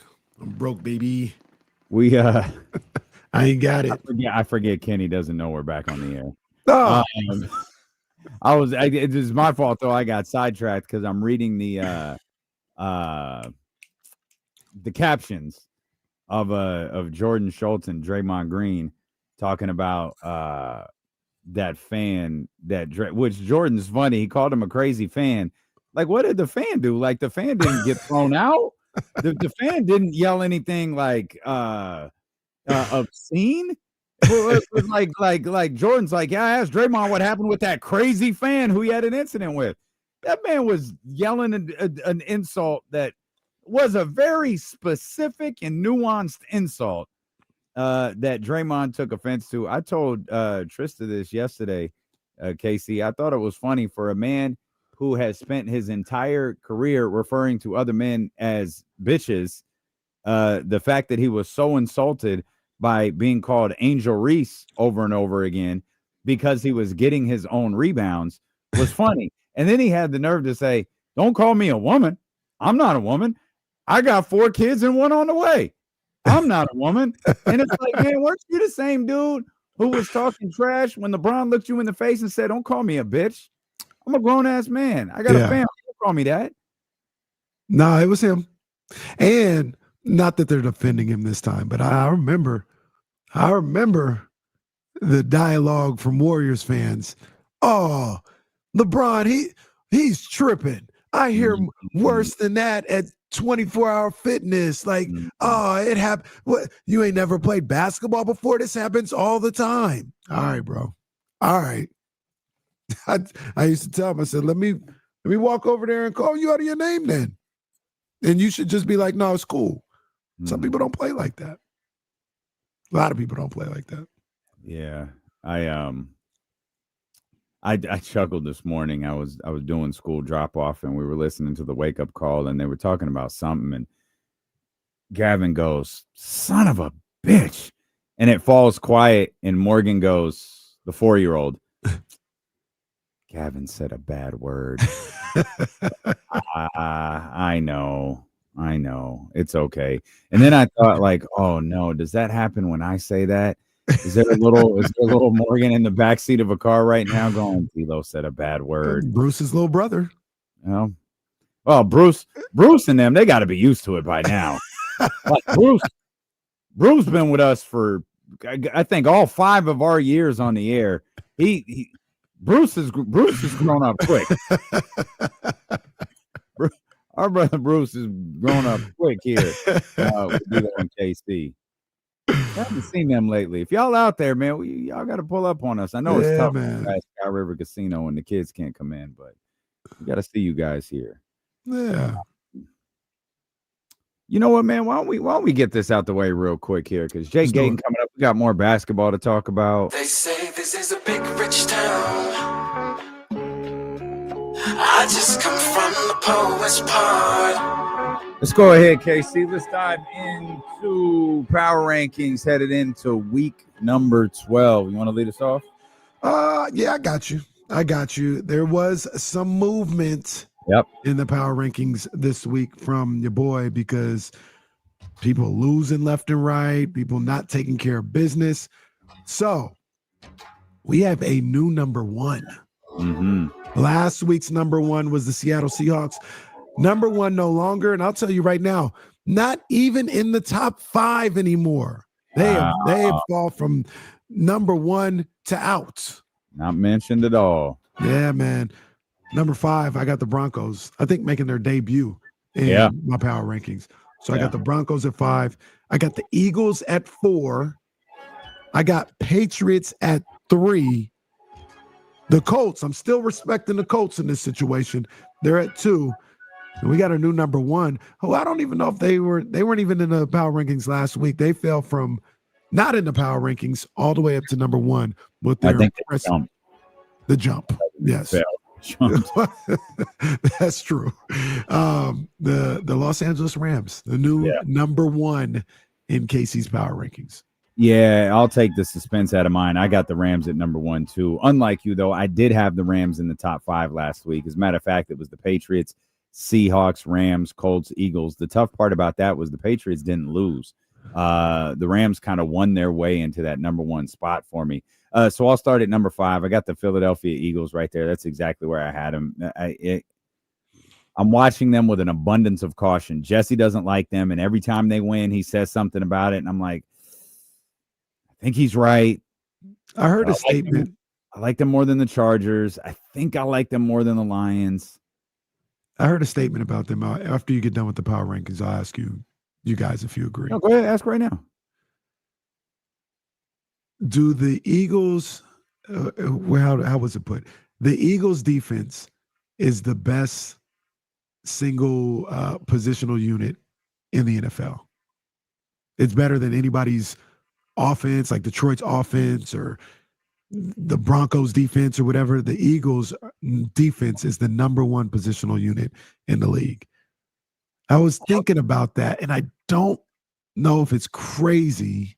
Well, I like the Broncos defense. I was gonna say, like, I feel like the Broncos. Yeah, Denver's defense might be number one, but Philly's up there. I feel like the Broncos can make a case. It's funny. I don't feel like it's erratic, and we have pointed this out, and it's been part of my hesitancy with the Broncos. But a Bo Nix offense might be more trustworthy than a Philadelphia Eagles offense right now. That's fair. That's fair. I don't know that it is, but it feels like that's the case. I don't hate the sentiment. I feel like the only other positional unit that's in the conversation is probably the Broncos defense. I can't think of an offense that's as good as either one of those two defenses. But yeah, I'd go with that. That Eagles defense has had some pretty dominant performances. Like they just destroyed the Chiefs offense. They destroyed the Packers offense, and they did it again with this Detroit Lions offense last week. Like they holding all three teams, to single digits. Yeah, it's pretty dominant. I have the Eagles at 5. I've got the Colts at 4. You talk about making their debut. For me, I have to stop ignoring the Denver Broncos. I put the Broncos up at 3. That win against Kansas City got my attention. The Patriots did nothing to lose the number 1 spot, but they are down to number 2. And I walked away from that Seahawks-Rams game with a confident feeling that the Rams are the best team in football. And if you made me pick a Super Bowl winner right now, I would pick Los Angeles. That's fair. Yeah, I'm okay with that. I am all in on the Matthew Stafford MVP candidacy. I'm in on the Rams and them, getting out of this conference and potentially winning a second Super Bowl in the Sean McVay era. But I think these are 5 really good football teams with the Rams at number 1, Patriots at number 2, Broncos at number 3, Colts and Eagles. It's going to be a fascinating postseason for sure. Obviously, Lions not on the list. There's a handful of really good teams. The Chargers, I don't even know if they've ever cracked my top 5. But there's a lot of good football teams out there. You've got the Ravens surging a little bit. That'll be interesting to follow to see how that division plays out, what winds up happening with the Jacksonville Jaguars in that South division. Like there's a lot to watch over the course of the next, 6 weeks left in the season? Yeah. Do you think we're getting to the point that we both didn't feel we were at 2 weeks ago, where there is some top teams, some teams that are, this is a true championship contender. They've separated themselves from the other 8 teams that they were around last week? I don't think so. I don't think that for you. We're talking about teams that have separated themselves? Yeah. I think the Eagles and Rams have. You think the Eagles have? Yeah, the Eagles, like I said, the Eagles offense has just been, I don't know what it is. AJ Brown's complaining about it every week, and they just haven't gone on track. But they beat all the good teams this season. So I feel like they got Saquon and those guys still. So if they just get some things right, they're right there. I guess by the definition of what you said, that Rams win over the Seahawks, who had been playing really well, and I thought they played really well Sunday. That got my attention a little bit. So by the definition of what you just, maybe I'm not confident in that separation. It's just like, if you asked me, if you said you have to pick a Super Bowl winner right now before this show goes off the air, I would say it's the Los Angeles Rams. I think they're the best team in football right now. But man, I don't see them as a clear-cut standout favorite the way, or I don't see them as a clear-cut team that has separated themselves the way that Jesse may see with the Rams and the Eagles right now. Yeah, no, that's fair. And like Jesse said, I'd probably put those two teams up there. They've separated within the last couple of weeks from the pack. You know what I mean? From the 5 or 6 teams in the NFC that I thought were jumbled together. I think those two have kind of established themselves a little bit. Why am I not there with Philadelphia then? Because their offense looks weird. That's why. Yeah. Okay. Yeah, Jalen Hurts misses 4 touchdowns a game. Damn. Talk about it. Damn. But he'll get that. He'll get damn near every first down he needs to. Like he'll miss 4 touchdowns and then hit AJ Brown on a 3rd and 3, for 40 yards. It's like, oh, why couldn't he do that earlier? Has anyone? I'll just in case the answer is yes, I'm gonna ask when we get back. We'll talk. We got to talk basketball too. The Kings are facing a whole host of problems this offseason, and some of them don't even have to do with the team. We'll explain. It's Steelo and KC, brought to you by Sky River Casino on Sacramento Sports Leader, ESPN 1320. Ooh, look who's back. I hate Adam Schefter. If I mentioned that today, Adam Schefter absolutely has some sort of vendetta against Lamar Jackson, and it drives me nuts. Why would he tweet about Lamar today? Another Wednesday practice without Lamar Jackson. Like, you know how many veterans don't practice on Wednesday? Yeah, Lamar's been doing that, I think. Shaq-ass. Joe Burrow was a full participant at practice, so plan for him to be back is he's back.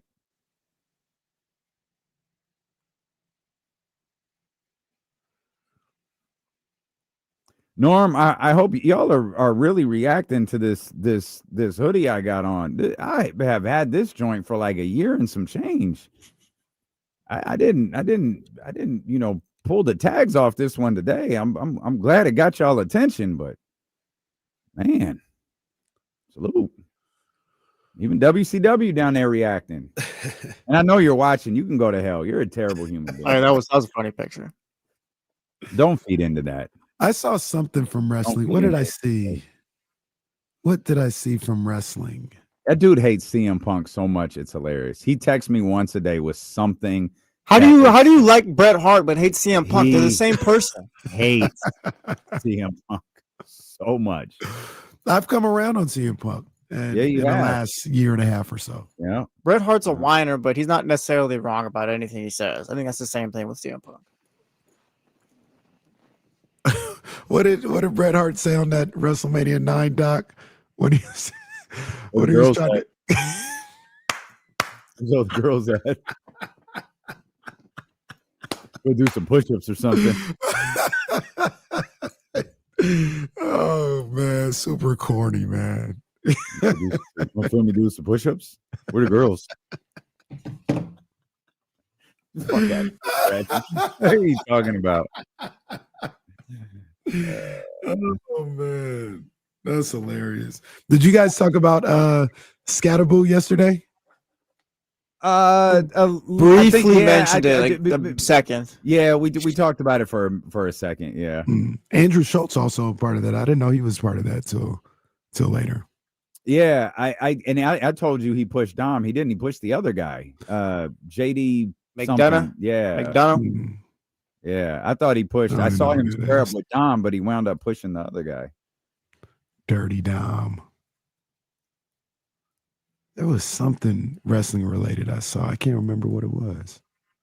I saw a couple of random things yesterday. My day, I would have got more rest going to work yesterday. I was running around. Yesterday again? Oh, yesterday was the birthday. Yeah, we just ran around spending money. No. Oh, that's why you broke. Why you broke today? It was great. Happy birthday, Reese. It was great. Well, shout out to the kids from KYDS and El Camino High School who came in today. They think I'm way cooler than Reese does. Anymore. Those kids were talking to me. Big ups to El Camino. Go Eagles.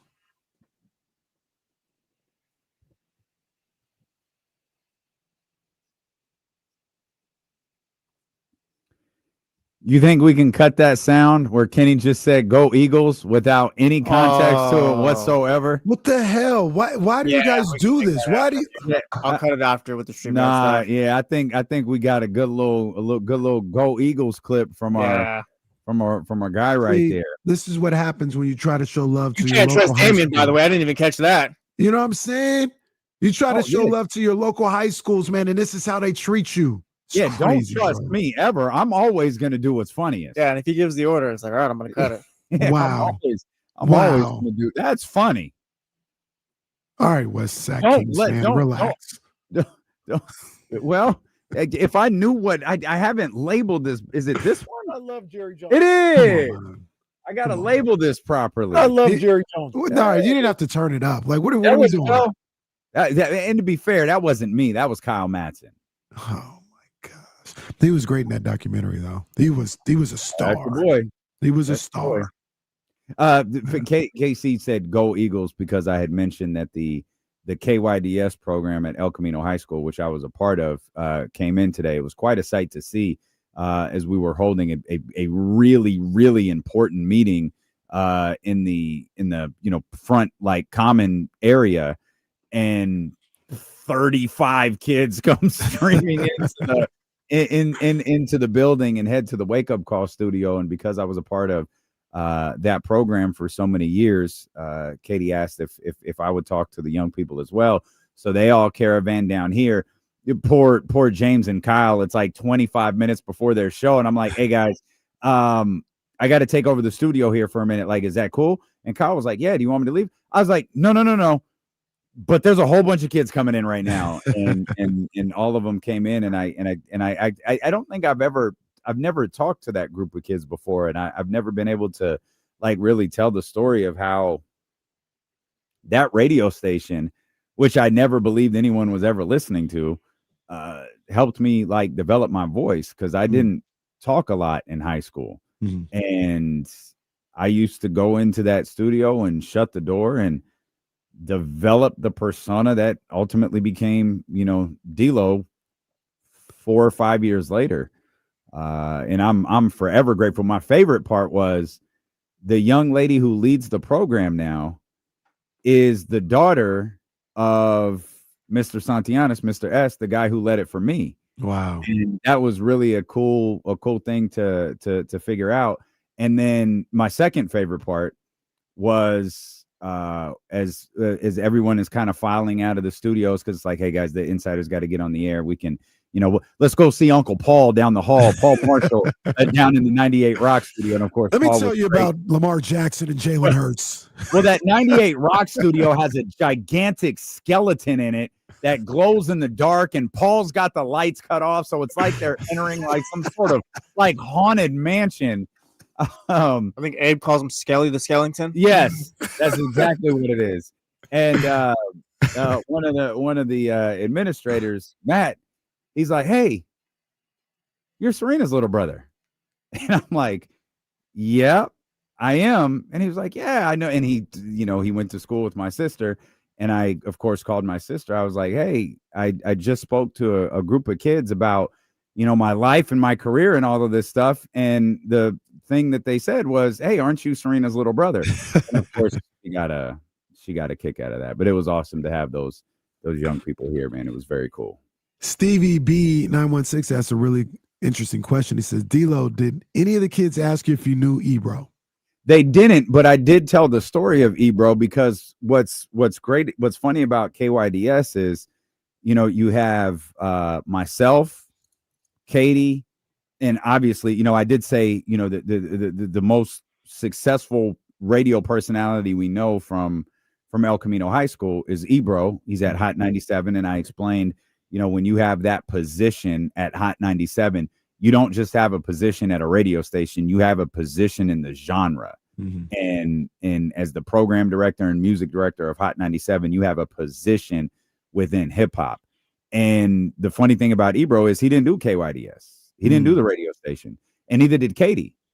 Katie was in drama.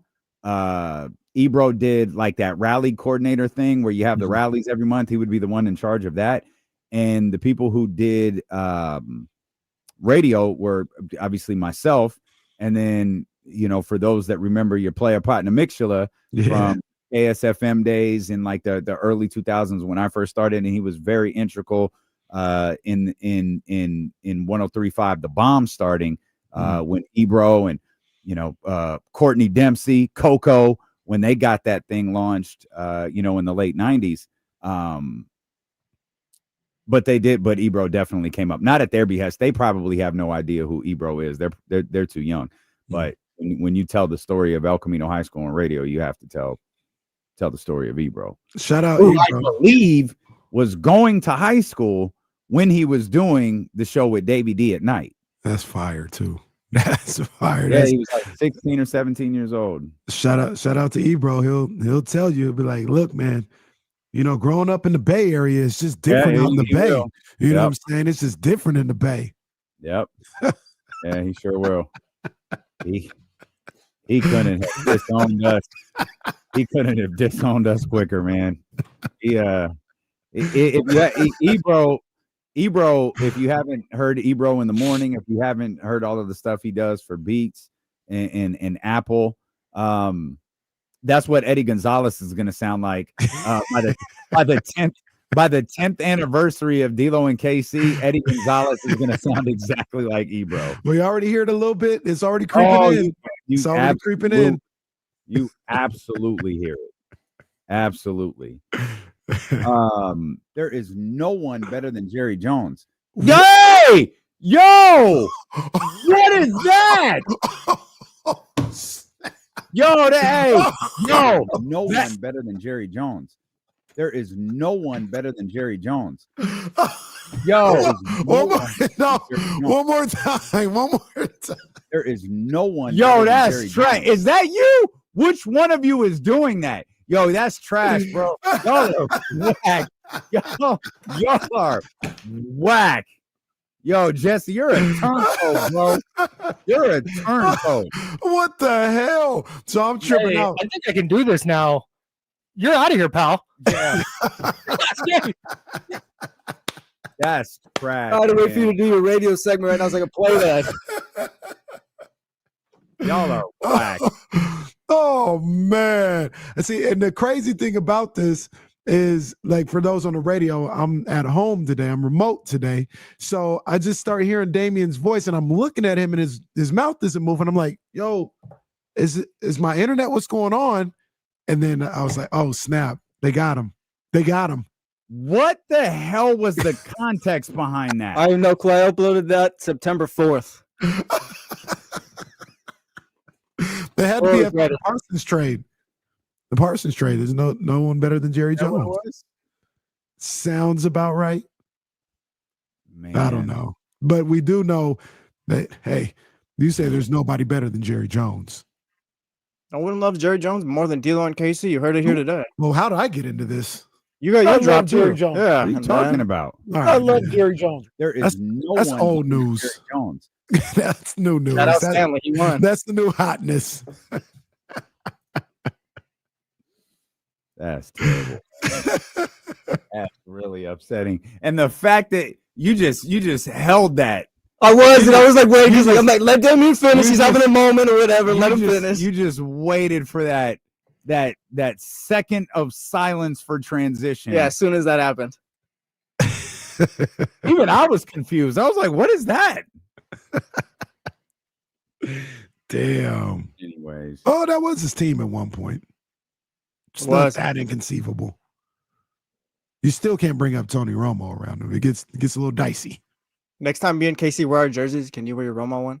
I don't have a Romo jersey. I've never had a Tony Romo jersey. Are we sure? I've had three. Shirtsy? I've had three. Shirtsy. I had a Tyreek Evans shirtsy. 3 Dallas Cowboy jerseys, and they were all Terrell Owens jerseys. That's it. Damn, 3. I no longer have any of them. Bro, why you got Pretty 3? sure Stanley's calling in right now too. Hold on. Why you got 3 TO jerseys, big dog? Come on, man. One was good enough. And that reminded me, I made a tweet the other day. Somebody needs to answer this question. Why the Cowboys, these dweebs, why is the blue on their jersey different than the blue on their helmets? I don't know. It's ridiculous. Is that Stanley? Yeah. Okay. Maybe he can answer the question. Well, 916-909-1320. Stanley, what's happening, buddy? It's not you all. It's you all what might be happening anytime soon. I'm tired of you guys criticizing Mr. Jerry Jones. You people, yeah. like I said, I hope he buys. Oh man, it would be so fun to see you all broadcasting on some remote street, that with a little setup instead of in a studio and in a comfortable home or wherever. Oh man, I would be laughing. I would be roaring because you know what? You guys deserve this because you are haters. You know that? You guys are haters. Well, Stanley, I'm glad that you're here to set the record straight, and I am working on that acquisition of ESPN 1320 in Sacramento. Odyssey, oh man, Odyssey. You know what? I wish I was there right now. I wish he would give me. You know what? If he'd give me the authority, I would come there right now, and I would put you all out on the street. Stanley. Hey, Stanley, we cheered on your Dallas Cowboys on Monday, too. Ain't no way. Well, I did predict they'd win by 30. Yeah, he did. And look, I was going to say in a room full of Raider fans, but that wasn't the case. No, it definitely was not. But I was on my home field when I said that. I was like, hey, Cowboys going to win this game by 30. I was wrong. I think they took their foot off the gas. You were right. Dak wanted one more touchdown pass. One more. Yeah. Goodness gracious. Shout out Stanley. Always great hanging out with Stanley. Big ups to Stanley, man. Sports Talk on ESPN. We weren't even making fun of Jerry Jones. Trying to figure out what you love him. There's nobody better. For that clip I said was Sports Talk on ESPN 1320 is presented by Paramount Plus. You can't count on much these days, but you can always count on Sundays with the NFL on CBS and Paramount Plus. Watch your local NFL game every Sunday on CBS and Paramount Plus all season long. Visit ParamountPlus.com/NFL to get started. I get to hang out with the family this Sunday because the Niners aren't playing. Family time, guys. Who are they playing? They got Monday night. So, Sunday. Yeah. Come on, family. Let's do something. Let's go to Apple Hill. Oh God, is that a thing? Apple Hill has been repeatedly brought up, and I actually shouldn't give them any ideas. I don't want to go to Apple. I'm gonna keep pushing that up, and I'm looking. Yeah, buddy. Sacramento Kings play on Saturday. Yeah, we really do have the Sunday free. All right, let's just go look at model homes. How about that? No, it's an unknowingly joint family trip to Apple Hill.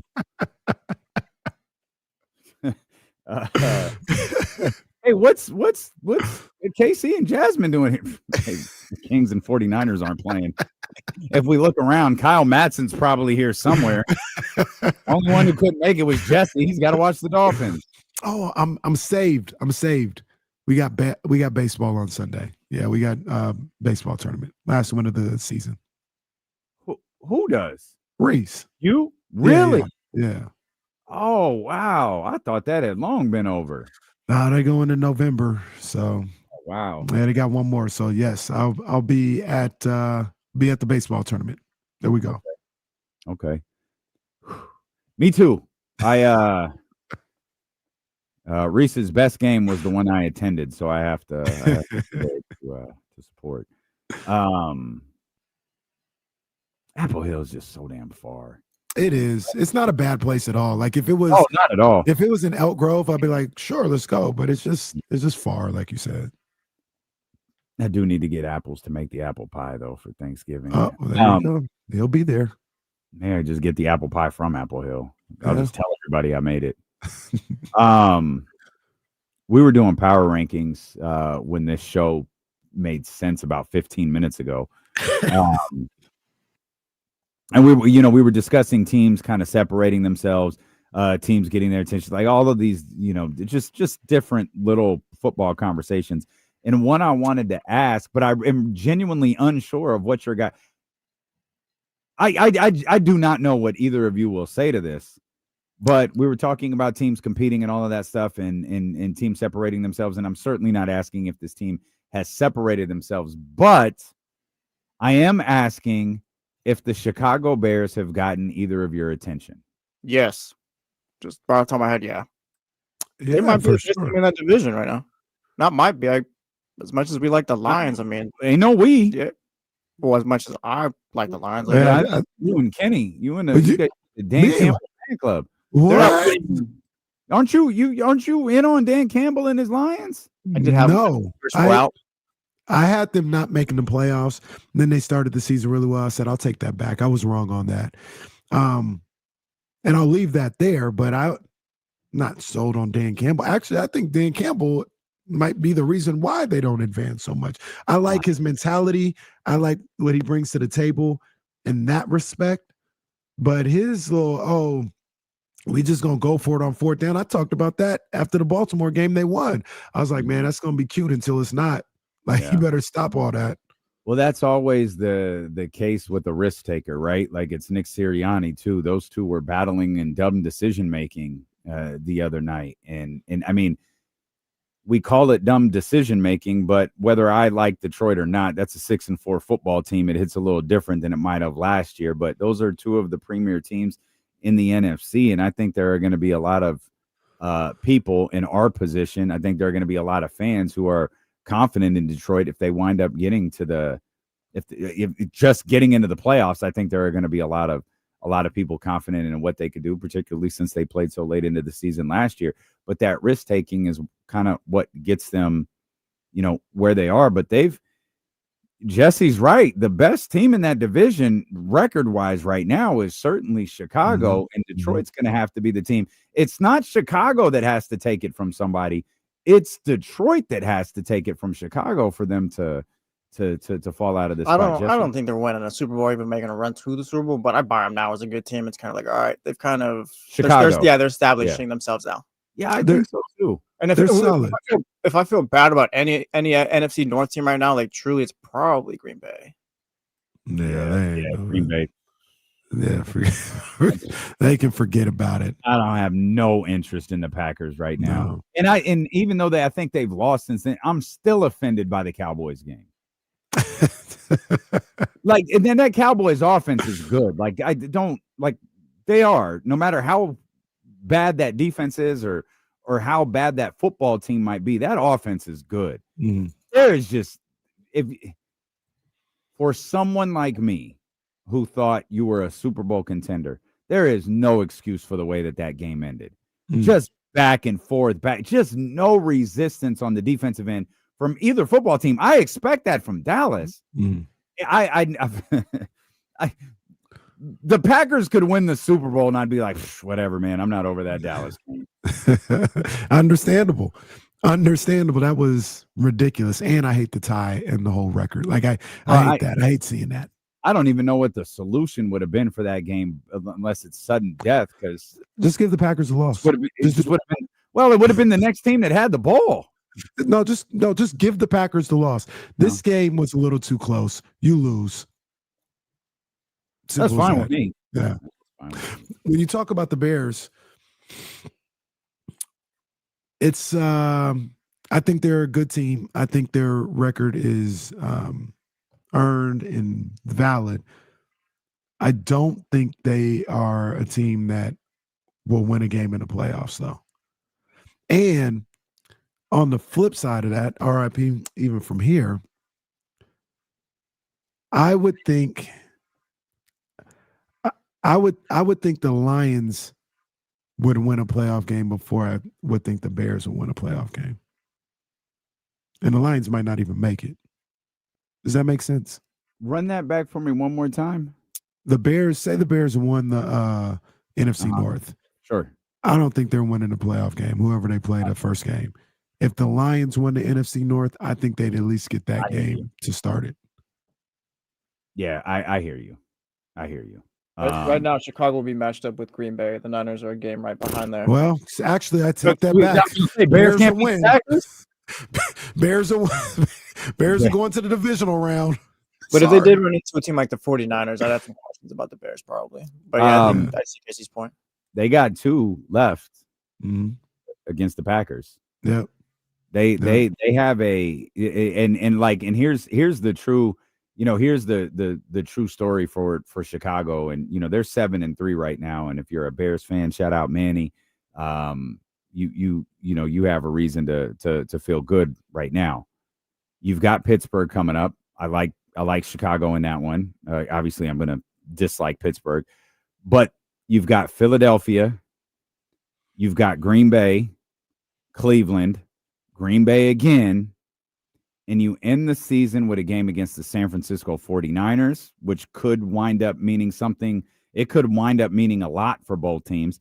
And then your final game of the year is against the other team that we were just talking about, the Detroit Lions. Chicago could single-handedly keep Green Bay and Detroit out of the playoffs. Do you think? Not likely, but they could. I think the Bears. I think the Bears are going to be in because I look at that 10-win mark as like you should be in, and they only need 3 wins. I'm gonna put Pittsburgh on there. I'm gonna put Cleveland on there, and I think they get one at the very least. They could do better, but at the very least, they get one of the 3 games between the Packers and the Lions. Okay, I think they get at least one of that. Gets you to 10. I think they get in, whether that's winning a division or wild card. Let's take I think we did this already. Let's take a quick peek at Detroit. They've got New York coming up. They've got. Okay, this is I feel like this is a more manageable schedule. You tell me. They got the Giants coming up. They got the Packers, Cowboys, Rams, Steelers, Vikings, and then of course the Bears to close it out. Yeah, their schedule is favorable. The Packers have a bunch of divisional games left, so they might be the, no pun intended, wild card in this whole thing, and might not make it. You know, yeah, they continue. 2 against Minnesota starting this week. Yeah, and they got 2 more. They got one more against. Yeah, one more against the Lions. Correct. They got to go to Detroit, so they got a gang of divisional games they still got to play. We read these through a minute ago. The game with the Chicago Packers games. They're 2 games in a 3-week span. The game for Green Bay in the middle of those 2 Chicago games is at Denver. Oh, yeah. Hey, I'm all for the Packers not making it. Put Chicago in there, put Detroit in there. I'm all for the Packers not making it. It's all good. I ain't hating. I'm just saying. Packers aren't what I expected them to be or anyone else. No, they're very mid. Major. Well, the funny thing, they're 6-3-1. They are, but like you watch the games. We're talking about Detroit like they're still good, and that's essentially what Green Bay's record is. Yeah, but it's kind of, I guess, eye test with the Packers and Lions. Like the Lions, there's still something there. The Packers is like, you really hung in there with the Giants. Jordan Love didn't look great a couple of weeks ago, and it's just there's no real just pop with that team. It's not even the eye test for me; it's the IQ test, and my stupid ass failed. I too.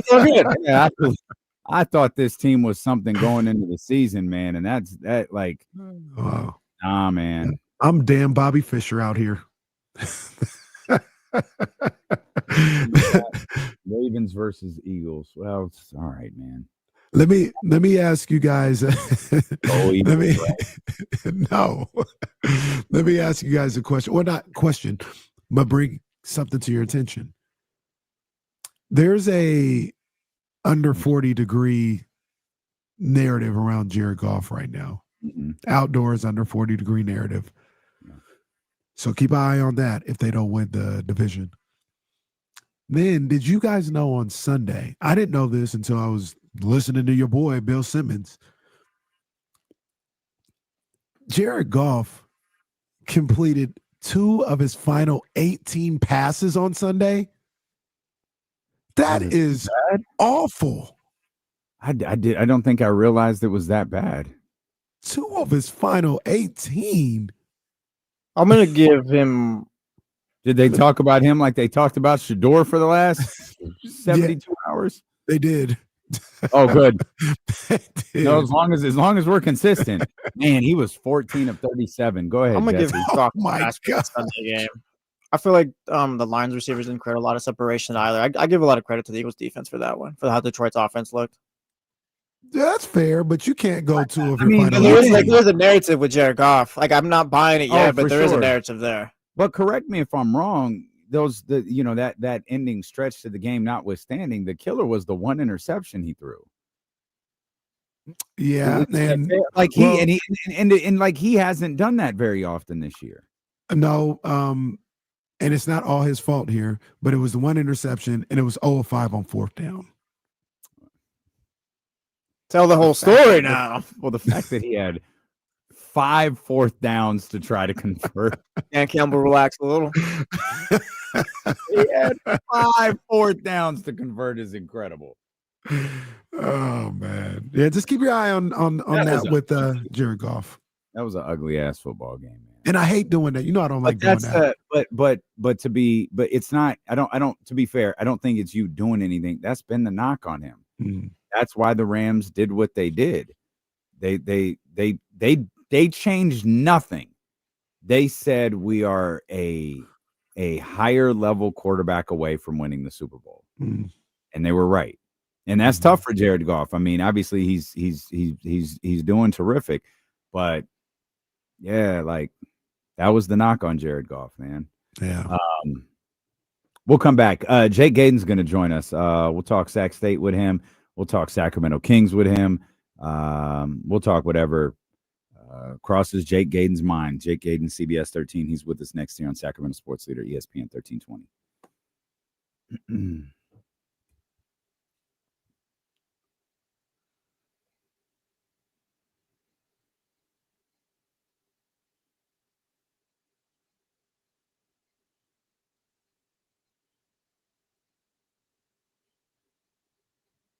Did you read that ESPN article from Tim McMahon yet about Dallas?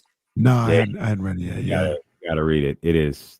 I spent like an hour trying to read it here at the office, and finally, like 10 minutes before the show, I was able to get through it. It's incredible, man. It is incredible. They got a lot going on over there, huh? Yeah, man. Guess who's at the center of it? Oh, Mark Cuban. That's Mark Cuban. Mm-hmm. We gotta. KC, the people are calling for the 4th period of Kenny Caraway. Sharks got people talking. The 4th period. Hey, we were lit on Twitter yesterday. Shout out Howard, Nano, Wheezy. Will was in there. What's my man's name? Conlon? Macklin Celebrini. Macklin Celebrini. Yeah. Twitter was on fire yesterday. I read a stat that, and it just tripped me out. He's like the 4th teenager to do something like that. Like what? Oh, yeah, so Mario Lemieux, Gretzky, and Sidney Crosby. He's the 4th teenager to reach 30 points in 20 games or less. That's so he's crazy. Gonna be an all-time great. I thought about trying to like really tap into the Sharks. I don't have the bandwidth. I don't know if I have the bandwidth to tap into hockey. I'll carry the torch. I'll carry the torch. It's all good. I'm supporting them. Go Sharks. You know, that's the squad. But yeah, I don't know. Bring Jake in here. Figure out what Jake. What are you doing, man? I'm running late to the station, so I'm doing from the car for just to start right now. All right. As long as you're careful. I'll be there in like 3 minutes. Not even 2 minutes. I got one stoplight I got to get through, and then I'll park. There you go. There you go. Everything good, man? You coming from the gym? How'd you know? I got a lift in. Man, Jay kind of looking like a bro right now. He kind of looking like a bro. Carhartt. The beanie. I see the arms, you know what I mean? They got the short sleeve with the hood. Looking like, all right. Hey, Kenny, did we fix the camera yet? Did you figure that thing out? I think so. I don't know. It's day by day. Nope. No. Nope. I don't know what the hell's going on. In fact, Leezy, if you're here, how come KC got those bars on the side of his? What did we call those on Sunday? What did Damien call them? No, what did Damien call them? Oh, that wasn't me. What did you call those? What? I said it was. I said the black piping was distracting. Yeah. That's what he referred to that as. That's hold on. I don't know where my flag is. Yeah. Oh no, Kenny probably hit it. Oh wait, here we go. Yeah. Retro Act is a Sunday night. put a 3 out of that game. Hey, yeah, we can't figure out how to get his screen set up properly. It happened out of nowhere too. Everything was fine. I didn't do anything. You got a new setup, I thought. I've been on the show with it though. I've been on the show No, with it's it. always been like that. Every week, we just didn't say anything because we don't want to offend you. Oh well. Hold on. Now you know your girlfriends are. See, that's funny. Jake, like I'm like if we're out and KC's got a piece of broccoli stuck in his teeth, I'm gonna tell him like, hey fam, you got the broccoli stuck in your teeth. Jake's like, nah, I just didn't want to make it weird, so you just left the broccoli there in your teeth. Sorry, Kenny. Jake Gadon as he's driving into the CBS studios here. Jake Gadon, the CBS, kind enough to join us. Jake, we've got Kings basketball tonight in Oklahoma City. No Domantas Sabonis. We've heard the reporting. We've read the reporting that Keegan Murray will return tomorrow night. What do you think the approach is for the Sacramento Kings tonight, given the absence of Domantas Sabonis? Try not to get blown out. No, wait. Are you good? Jake got his car just fell first. All right, We're good. Are you good? Hi guys, we're good to go. Try not to get blown out tonight. He was looking around his shoulder and turning and hitting donuts and everything. Saying, "Yo, you need to push the time back. It's good." No, we'd be good. We'd be good. We're fantastic. We're here. Okay, we made it to CBS 13 studios. What do they got to do tonight? Well, not get blown out because last time they played with the OKC without Domas, if I'm right, it was the first game that they're on the road against OKC. Didn't play well. They were competitive with them, but they also didn't have Chet Holmgren, so that's also a point of contention here. Guys, can we just get through this stretch? Like, that's my thing. Like, let's just get through this really tough stretch of the schedule. And I think I read last night or maybe this morning that after this tough stretch, the Kings have like the third easiest schedule the rest of the year. So just get through it, right? Let's be bad let's sit in the badness for as long as we possibly can, and then possibly look at the glass half full. But right now, my goals for them tonight is just not get blown out. That's where I'm at. So let me ask you about that specifically, though. Not getting blown out. Does that do anything for you? Like, if they look competitive, are you at the point where, or are you at the point where it doesn't really matter how you lose, if it's close or if it's a blowout? I don't believe in you guys. So, yeah, it doesn't really hold any weight if you don't get blown out. Doesn't hold much weight. So this game, there's no moral victories in this thing. Right? Like, either you win or you lose. Simple as that. So for me, I'm looking at this and saying, you can lose by 5, but it's still an L. Like, I want them to win. Like, that's the bottom line in these professional sporting industries. Like, there's no moral victories, not in college, not in the pros. High school, you get a participation award because they got to make everyone feel good. But in the pros, the wins and losses define how good you are as a team and how good you are as a player. What I will be looking for tonight, if you're looking for specifics, is the compete level. I want to see how Zach LaVine looks tonight after sitting the fourth quarter on the bench on Sunday against San Antonio. I'm still looking to see if DeMar DeRozan is still locked in, to see if he'll play well this evening.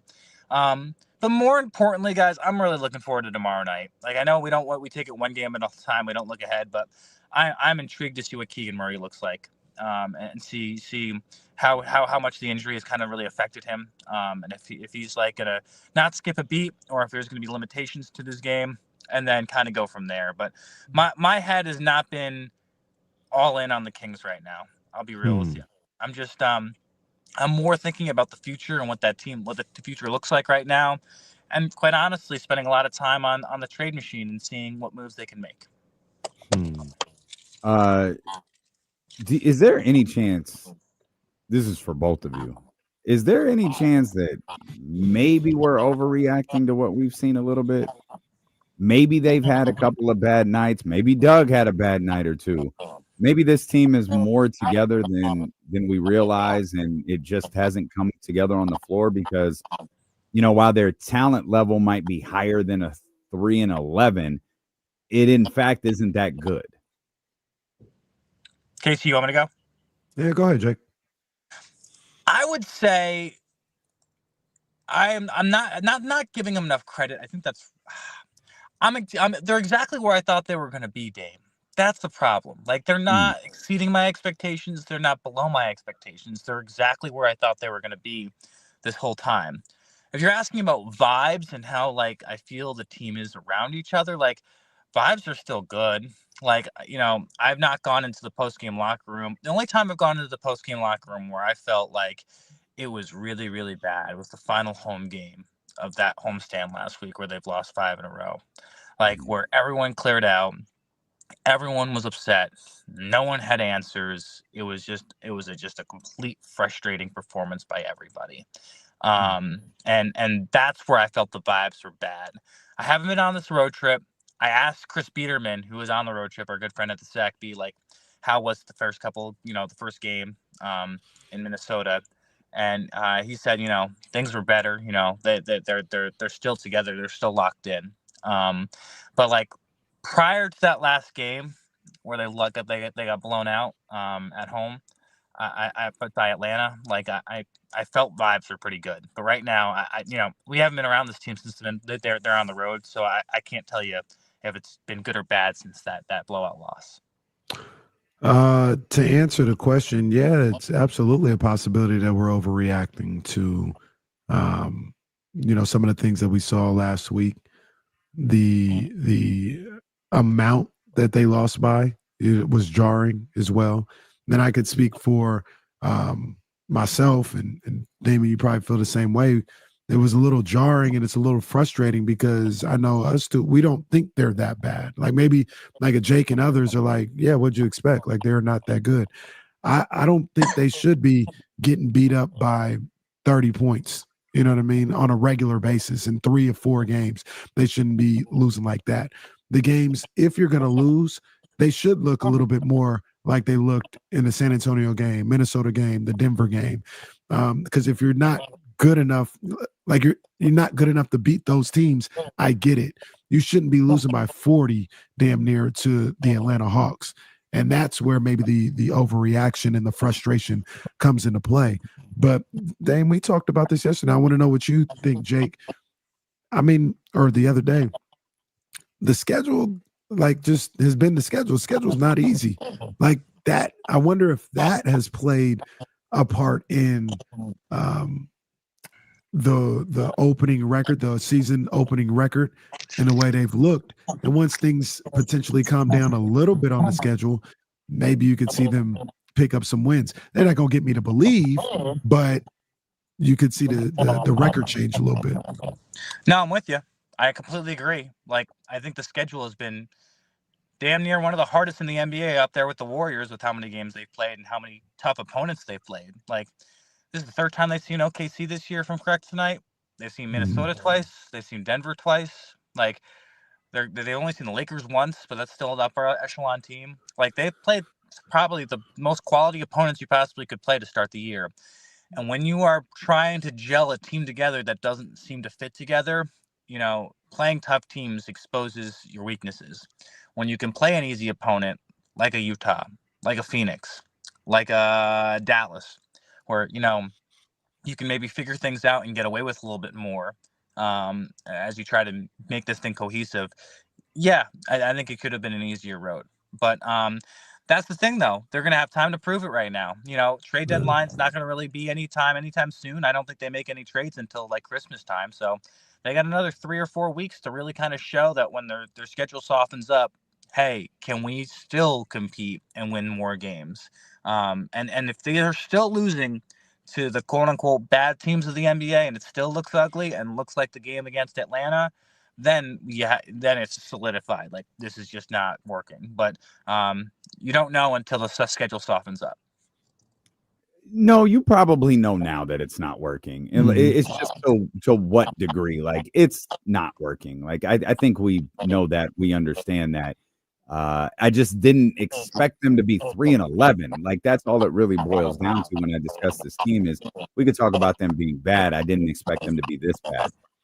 you brought up Keegan Murray a few minutes ago. I'm of the belief like Keegan's going to be just fine. This is a hand injury. This isn't like a lower body. This isn't ACLs. This isn't anything like that.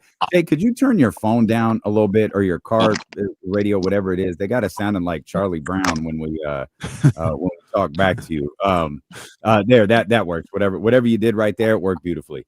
Do you think this is where the true evaluation of this team starts now that Keegan Murray is back in the lineup, or tomorrow night, starting tomorrow night? Keegan Murray's back in the lineup, and knock on something that Doug might have his first opportunity to have a full complement of players and create a rotation. Yeah, I think tomorrow night the evaluation process probably goes full go, like where you can fully see what this team is. My question that I've asked myself over the past couple of days when we got the news that Keegan was doing 5-on-5 activities is, okay, whose minutes are going away? Like, where do you pull those minutes from? Like, Precious has been starting, right? So I could see his minutes diminishing to maybe 5 minutes instead of 9 or 10 that he's been averaging. But are you taking minutes away from DeMar? You taking minutes away from Dennis? And you're already on a numbers crunch with Keon. So like, what happens there? Like, I'm of the belief that yes, he's going to have a full complement of players. But the bigger question I have for Doug, and I think this is going to be the biggest challenge for him, is how do I get everyone on the floor, and what matchups or what lineups am I going to play? This is going to show how good of a head coach Doug Christie can be with Keegan Murray back. Can he figure out a lineup that A, works, but 2, that complements the variety of players that he has on the team? And can he make it work personality-wise and professionally to make everyone happy with how much they're playing? Because Keegan deserves 25 to 30 minutes a game, guys. Like, I'm talking even 28 to 32 if you're really talking about it. Like, so where those minutes come from on a team that's already got a numbers crunch on who's playing when is the biggest question mark I have for this. But I'm with you, Dame. Like, it is a hand injury. I'm more intrigued, not about shooting, not about running, because he's been able to do all that. The conditioning, I'm not worried about. It's his dribbling and his shot making ability. Like, can he make all the moves with his hand that he wants to make and be able to finish and do that? Defensively, that I'm fine on everything. Sorry, guys. Why? I was trying to check on the minutes from the last game they played and the highlights played in the background. Sorry. Oh, I don't even think I noticed. We didn't hear anything. Yeah. I thought you guys heard it. No, it's all good. My bad. I thought you were saying, why did I do that? I was like, why did you say sorry? You're lagging a little bit from the home studio, but I think we're good. So yeah, Keegan Murray due back in the lineup tomorrow, and like it's great. Jake, this has kind of been the frustrating thing. Jake, I'm glad you're really excited about tomorrow. They have a game to play tonight. And Casey asked this earlier, like, so what do we do with this one? Or Kyle asked it earlier when we were all talking together. And it's like, I don't know, man. I guess just get through it. Like, you're playing against a team that's like 15-1 right now that might, barely lose double-digit games on the season. They're playing at home. You just try to go out there. You put forth the best effort. But I do feel like some sort of imaginary clock starts tomorrow where it's like, okay, Keegan's back. That does put an unfair amount of pressure on Keegan Murray. But it's like, okay, you're starting to lose excuses now. What does this basketball team look like? And as long as the full complement of players remain available, yeah, man, we're headed into a different part of this evaluation phase here. And that's where I'm at, guys. I think you just got to get through this evening, and then Scott Perry's evaluation process really begins. Because, like, for example, everything that Matt George, our good buddy at ABC 10, has been reporting is the same thing I've been getting. This is an evaluation period, right? There's nothing more, nothing less going on right now. Like, they are trying to figure out what they have on this team before they start making calls around the league. And they're going to they've had a ton of scouts at every single game from multiple different teams throughout the NBA. Everyone's been asking a bunch of different questions about, what's working and what's not working within this team. Like I said, it's an evaluation period, and then they'll sort out of what trades do we want to make and who's going to fit the culture that we want to build around and who's not. I can tell you one thing: Keegan Murray, someone they're going to build around. I think they're going to build around Keon as well, from everything I've heard. But those are the two solid players that I know that they like. Nee Clifford ain't going anywhere anytime soon. But I can guarantee you one thing: if they can, they're going to try to acquire some draft picks this year, for especially in this upcoming draft if they can. It is a loaded, deep draft, and if they can get some draft picks in this draft, I think they're going to try to do it. Yeah, I would. Like everybody else, I was watching your boys play on Saturday, and when AJ started shooting, it was like, oh, they ain't have nothing for him. Talking about BYU against UConn, so a lot of people are like wanting them to tank for AJ, tank for Boozer, tank for Darren Peterson. You can't tank though, because look what Dallas happened. Like, Dallas got the first pick.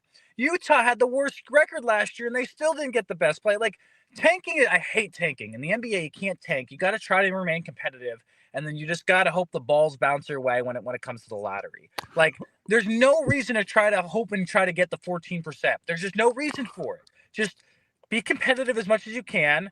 And hope that you're and know that you're going to be in the lottery system, and then hope you get a top 5 pick. It's simple as that. Hope the balls bounce your way, literally and figuratively. I was going to ask you, Jake. Do you think I was bringing that up to say? Do you think the Kings could even get to that point, like where they're Brooklyn bad, they're Pelicans bad? No. And that's the thing about that. They're not top 5 bad in the NBA. They're top 10, but they're not top 5.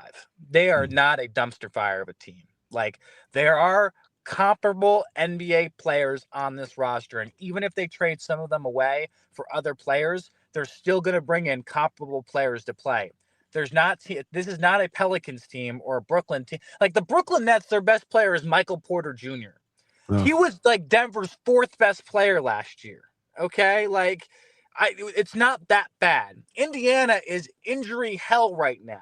Like, they don't have comparable guys to play right now because of how injured they are. Like, they're not. It's doom and gloom here because we have such a great fan base in Sacramento, and everyone loves this Kings team and wants to see them do well. And everyone's continuing to ask themselves, like, how did it go from so good to so bad so quickly? I get that, Kings fans, but know for a fact that this is not as bad as it can get, because Pelicans fans guarantee you they trade you for their team for theirs right now. Like, spot on. Same with Memphis. Like, the Pelicans wouldn't, because New Orleans doesn't actually care that their basketball team is bad. Yeah, true. Sacramento does. And I don't think I agree with anything that you just said. Literally none of it. This team is absolutely a disaster. It is a disaster in every way. Everything you said, Jake, is 100% accurate. DeMar DeRozan is a good basketball player. He's better than Michael Porter Jr. Russell Westbrook, those are 2 Hall of Famers right there. Zach LaVine's a high-level scorer. None of it functionally works together. I love Del Christie. I have no clue whether that man is a good coach or not, and I'm not sure I'm going to be able to get that answer this year.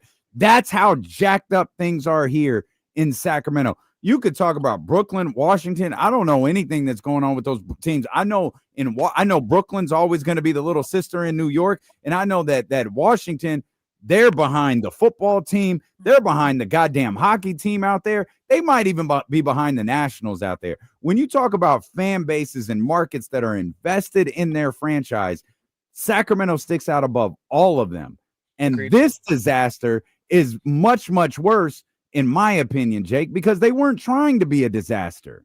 They were trying, my opinion, what I think they were trying to do is, we've got these contracts, we've got these guys for the next couple of years.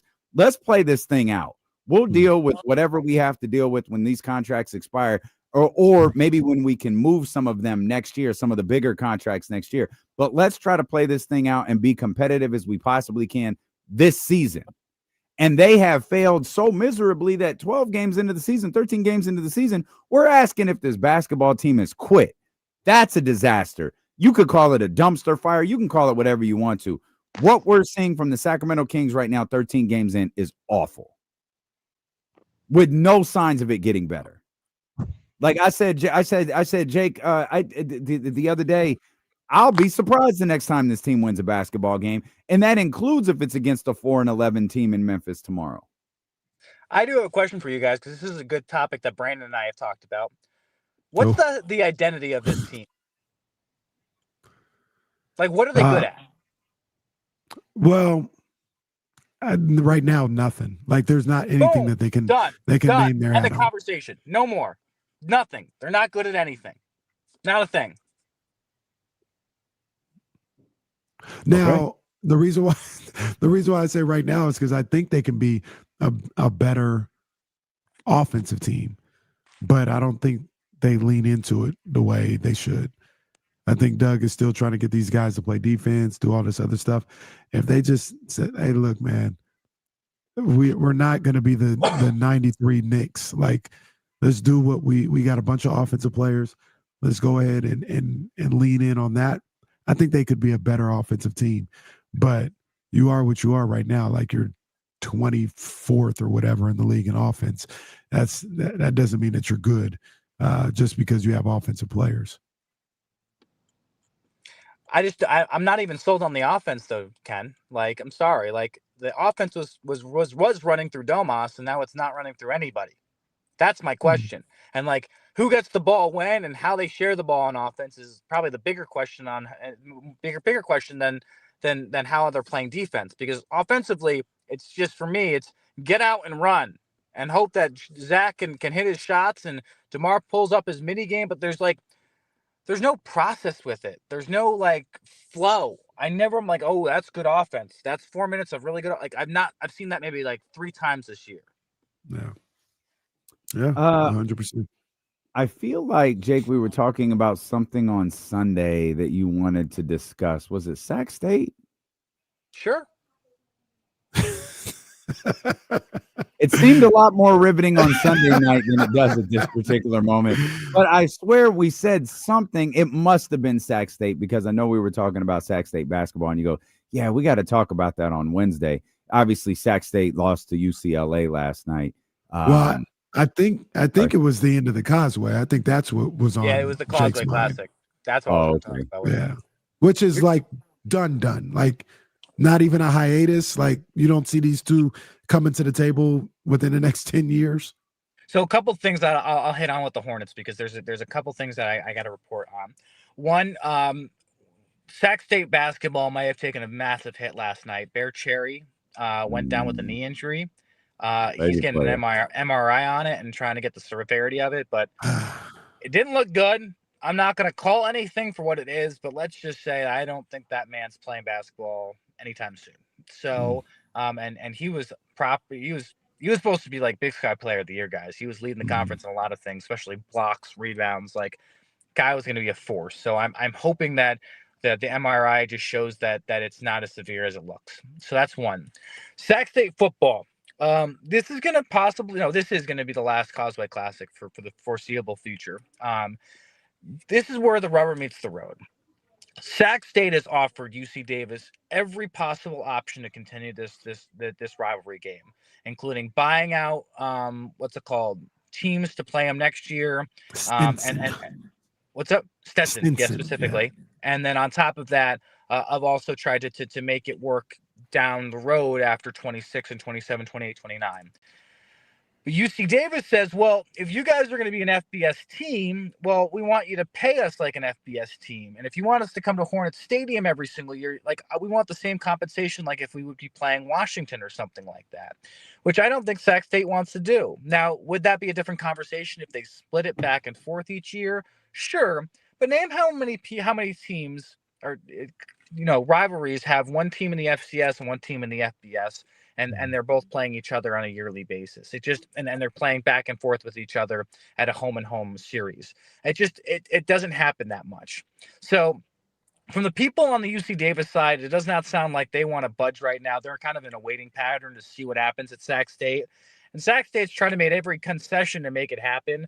But until I think they figure out their stuff and when they're going to the FBS, what their FCS schedule looks like, if it's not next year but the year after, like, they got questions they got to figure out until they can pull the trigger with UC Davis. It's a sad situation because it's the 71st annual. I have actually a really great story coming out on Friday on CBS 13. I talked with 12 alumni, 6 from UC Davis, 6 from Sac State, about their memories of the Causeway Classic and what it means to them. And all of them are unanimous of like, this is just sad that it's ending. Like really, really sad that it's ending. And you know, the great thing about it is this rivalry is so good. Like this year, it's even better. Like Sac State's on a 3-game winning streak. UC Davis has lost 2 out of 3. Davis has a guy that's right in Sac State's backyard as their quarterback in Caleb Pinnock. Like the Aggies, you know, and Hornets, whoever wins this game are gonna make the playoffs. The loser's gonna be done for the year. Like there's just so many good storylines with it. Unfortunately, like you can't. Like the fact that it's ending is just it's so sad. Yeah. The only hope is Davis getting that Mountain West football invite, and if Sac State is FBS, then they can revisit this, you know, maybe in a few years. So. And we'll see that because, like, I you know, that could be a possibility. I don't know if you guys saw what I tweeted out earlier about UC Davis, and they're kicking off a privately funded campaign to raise around $265 million to elevate their facilities on the Davis campus. That includes basketball, football, baseball, softball, golf, and track and field. But the football stadium would get some serious amenities added to it, especially some suite level stuff. Basketball would get a remake of their arena a little bit as well, and some upgrades. The biggest problem that UC Davis has right now is funding in terms of just getting privately funded things done. So that this is their big campaign. I think it's Aggie Ascent, it's called. And I think that they're trying to get their alumni involved to raise more money because both programs deserve to be in the FBS. They have a big enough fan base. They have a big enough alumni base. They have a big enough TV market to make it happen. It's just one's trying to go about it strategically and one's just trying to push the envelope. And I don't know which is going to work faster, but you know, I think both should try to take the same path to make it happen simultaneously. Jake, we appreciate you as always, my friend. We'll see you Sunday night. If you guys have anything bad about today, anything bad happens, especially if the Kings lose tonight, it's Geno Smith's fault. Okay, remember that. All right. All right, man. We gotta work on that. If anything goes wrong, if your dog. No, don't text the group text with things that aren't funny, Jake. You got to up your game. That might work with your little Hampton group, but that's not going to work over here with D'Lo and KC and our man Brendan. You got to up your game a little bit, Jake. Come on, man. Be better. Hey, there was not one white person in that video, so I think that says enough of that. All right. No, there definitely wasn't, but there wasn't anything funny in the video either. You got to be better, Jake. But we love you. Love you, buddy. You guys have a great day. All right, that's the man Jake Gadon right there, CBS. We'll come back. We've got more to talk about as it pertains to the NBA last night. We saw some developments, and boy, you think it's bad here. Oof. Have you been following what's going on in Dallas? I need to hear this. We'll talk about it. It's D'Lo and KC here on ESPN 1320.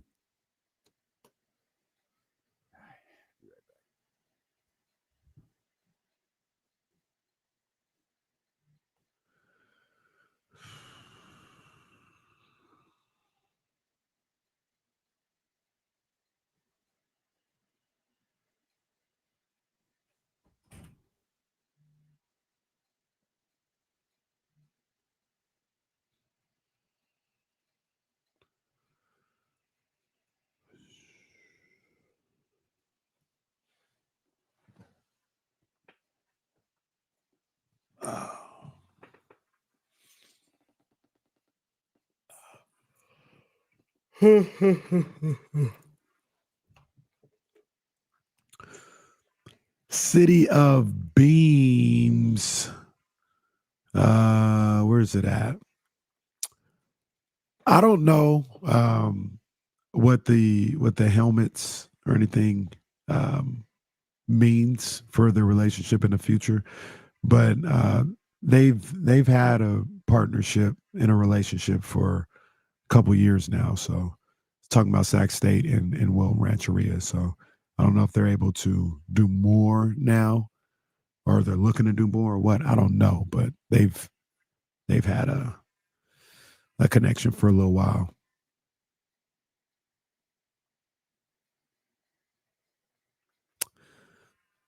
You know what? No 13th round today. Is a hectic morning. So we do have big time fights coming up on Saturday, though. We do have that.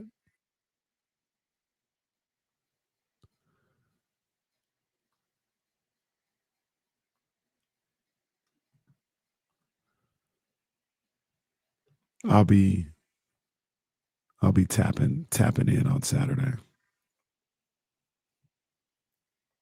It was funny, man. I was talking to Wanda for a bit this morning, and she said my name to get my attention, and I thought it was your mom.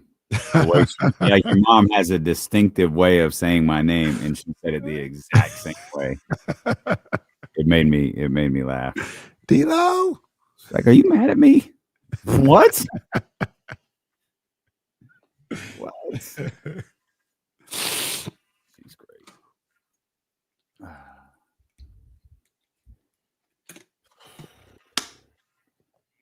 All right, back, Casey.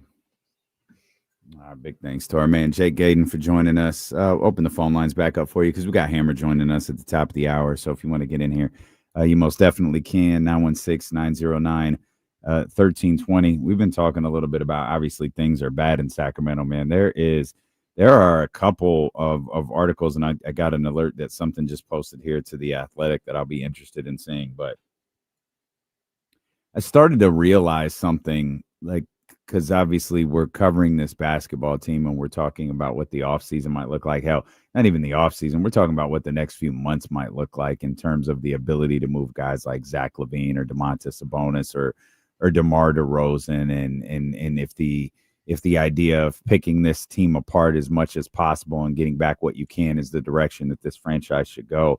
And we've talked about the difficulty in moving contracts like that. Mm-hmm. One thing that we haven't talked about is they might have competition. When you look around the league, and Dallas is the team that's at the forefront of my mind, obviously, because with the firing of Nico Harrison, that seems to be signaling something that might potentially be happening in Dallas. And obviously you have what's going on with Anthony Davis, who was kind of at the center, it seems like, of the Nico Harrison firing. You're going to have competition in terms of high-priced contracts that could potentially be available out there. Now, Anthony Davis, that is a very unique conversation around the league because he is a certified Hall of Famer. He's a 10-time All-Star. He's not particularly old, but you have the fear of his breaking down and you have the fear of the injuries that come with Anthony Davis. Then you also have Kyrie Irving. There are discussions happening around the league and being reported through various insiders that it might not just be Anthony Davis who could be on the move. It could be Kyrie Irving as well. Kyrie Irving, of course, will be coming off of an injury, who signed a contract extension this offseason. And you know, he's certainly not owed the money that Anthony Davis is, but he's owed some money. And then you have the disaster that is taking place in New Orleans. And the Zion conversation will always be intriguing, but there could be a handful of players there who it's like, yeah, there is a conspiracy theory that goes along with the New Orleans Pelicans as well. And it's like, man, not only do the Sacramento Kings have to battle the contracts that they have to battle the fact that there's probably going to be a handful of other teams trying to move big contracts in the upcoming months as well. Yeah, I mean, the Dallas situation, I can't wait to dive into that article from Tim McMahon and see what's going on. Oh, man, there's some dimes in there. Like Mark Cuban, the NWO, like, oh, it's crazy. It's crazy. It's a great article by Tim McMahon. So real quick, though, like, are they saying Mark Cuban is in there making decisions again or influencing decisions? Saying Mark Cuban was trying to overthrow the government in there. Like, he went in there and like, when I say the government, I mean I mean the Dallas and Nico Harrison, and he tried to maintain his level of power when the sale happened. And there were people who were really frustrated with Mark Cuban, and when the Dallas Mavericks made the finals, Nico was in a bit of more of a position of power. He had kind of established himself. He had established a good relationship with the owner, and It's why Mark Cuban, as he will be very quick to tell you repeatedly, he was iced out of the Luka Doncic thing. He didn't know about it. Well, that seems to have changed. With Nico out, it seems that Mark Cuban in recent months has regained a certain level of power within that organization. And now it creates an interesting situation as that job remains vacant. I do think they have an interim general manager in place, but Mark Cuban is there. And as long as you deal with the Dallas Mavericks, you're going to have to deal with Mark Cuban. Mm-hmm. And the owner has not said that that's not the case. And so it's a fascinating read with multiple layers to it. It starts with Anthony Davis and the medical team, and then it trickles down to the Mark Cuban stuff and Nico being outed and everything Nico did to kind of establish a relationship with, I think it's Patrick Dumont, but establish a relationship with the new governor. And yeah, it again, multiple layers, terrific read. Great to read about a dysfunctional organization that's not in Sacramento. It's about damn time. It's about time. We've had to deal with that for a little while, but well, we still do. Zach Lowe dropped a reel yesterday about Sacramento. Oh, he had to get them numbers back up. It's been I hadn't heard from Zach Lowe since the beginning of the season. Not that he was wrong, but I'm just saying I haven't heard from him. He had to get them numbers back up. So yeah, do what you had to do.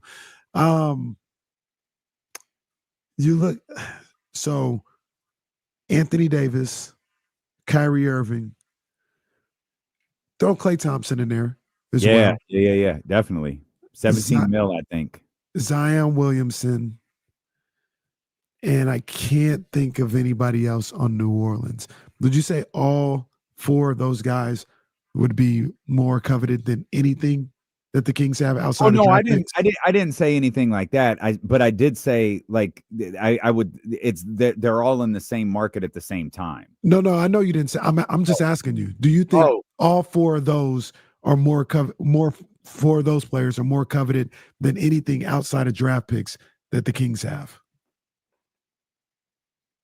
Oh man. Klay, I think, will be great for a team that's already there. Kyrie would be fascinating. I don't know. I don't know what you do with Kyrie. Anthony Davis is just going to be someone taking a risk. That same is probably true for Zion Williamson too. Man, I think the answer is yes. I think so too. It's close. I think the answer is yes. But I'm with you. I think Klay's at the top of that list probably. But if you're asking, but Klay's at the top of the list for a team that's like good, that has depth, that doesn't have to rely on Klay Thompson, but thinks like, you know what would be good? Klay Thompson. That that type of basketball team. We want Klay Thompson. We don't need Klay Thompson, especially because Klay isn't, that version of Klay anymore. Yeah. As I think about this, I might put Zach LaVine ahead of Kyrie.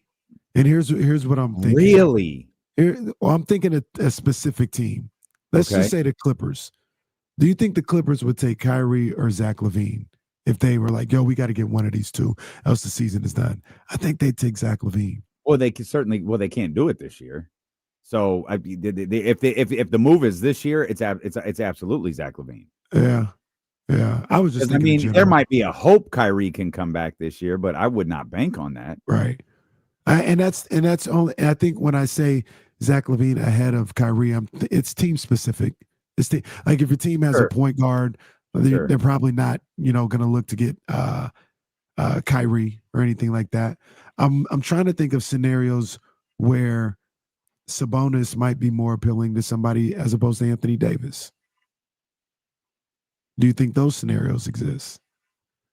Because I feel like now I think we're talking 3 and 4 slot in this power rankings of more coveted players, because I think Klay is 1. I think Zion is 2. Klay is for 1. almost all scenarios. So if we phrase this as like, which player would have the most teams that would be interested in them? Exactly. Yeah. Okay. Would Zion be one? I don't think so. Mm. And I don't think so for the same reason that I don't think Anthony Davis is one. Because I'm looking at so another thing that's caught my attention. Again, there are a lot of Dallas Mavericks articles out there right now. Another one is this is a bad basketball team right now. Their finances are bad. Mm. Like they've got 58 to this is next season, by the way. They've got 58 due to Anthony Davis. They got 39 due to Kyrie, 17 due to Clay, 17 to Gafford, 19 to PJ Washington, and 10 to Caleb Martin. Mm. And they still got 9.4 due to Najee Marshall. Like they've got, and that's not counting Cooper Flagg. Mm. Like they've got so much money allocated to different guys. It's like, man, they have multiple moves that have to be made. Their cap next year is at $217 million. Jesus. And this is a bottom of the conference basketball team that's in no hope of getting better at this point. And they're not second apron, so they don't have all the restrictions, but wouldn't they be close to like cap restrictions? Yeah. No second apron though. But I feel like they would have, like, they can't take any money back. It almost has to be dollar for dollar. I know those are second apron type restrictions, but that's a lot of money already. And it feels like it would make it hard for them to find trades to get that money off the books. Everybody listening now. Let me think of that. Yeah. Everybody listening now, you included. We're all Mike Dunleavy. Would you trade for Anthony Davis? I was just about to ask you a question about that. 54 this year, which this year's inconsequential. 58 next year, 62.7 in the 2027-2028 season. The question that I was going to ask centered around, I was going to say the Warriors. I was like, if you're the Warriors, would you take Sabonis or Anthony Davis? And for me, it's clear. I would take Domantas Sabonis. Really? Based on injury history and contract. Let me ask you a follow-up. Okay. Knowing Kuminga's out of there, and maybe if it's Sacramento, we'll say Moses Moody, even though I think they love Moses Moody and don't want to do that. Did you see that Dallas, trade did you see that trade from Matt George? We'll talk about that in a second. From the Locked On. No. That was crazy. We'll talk about that in a second, but go ahead.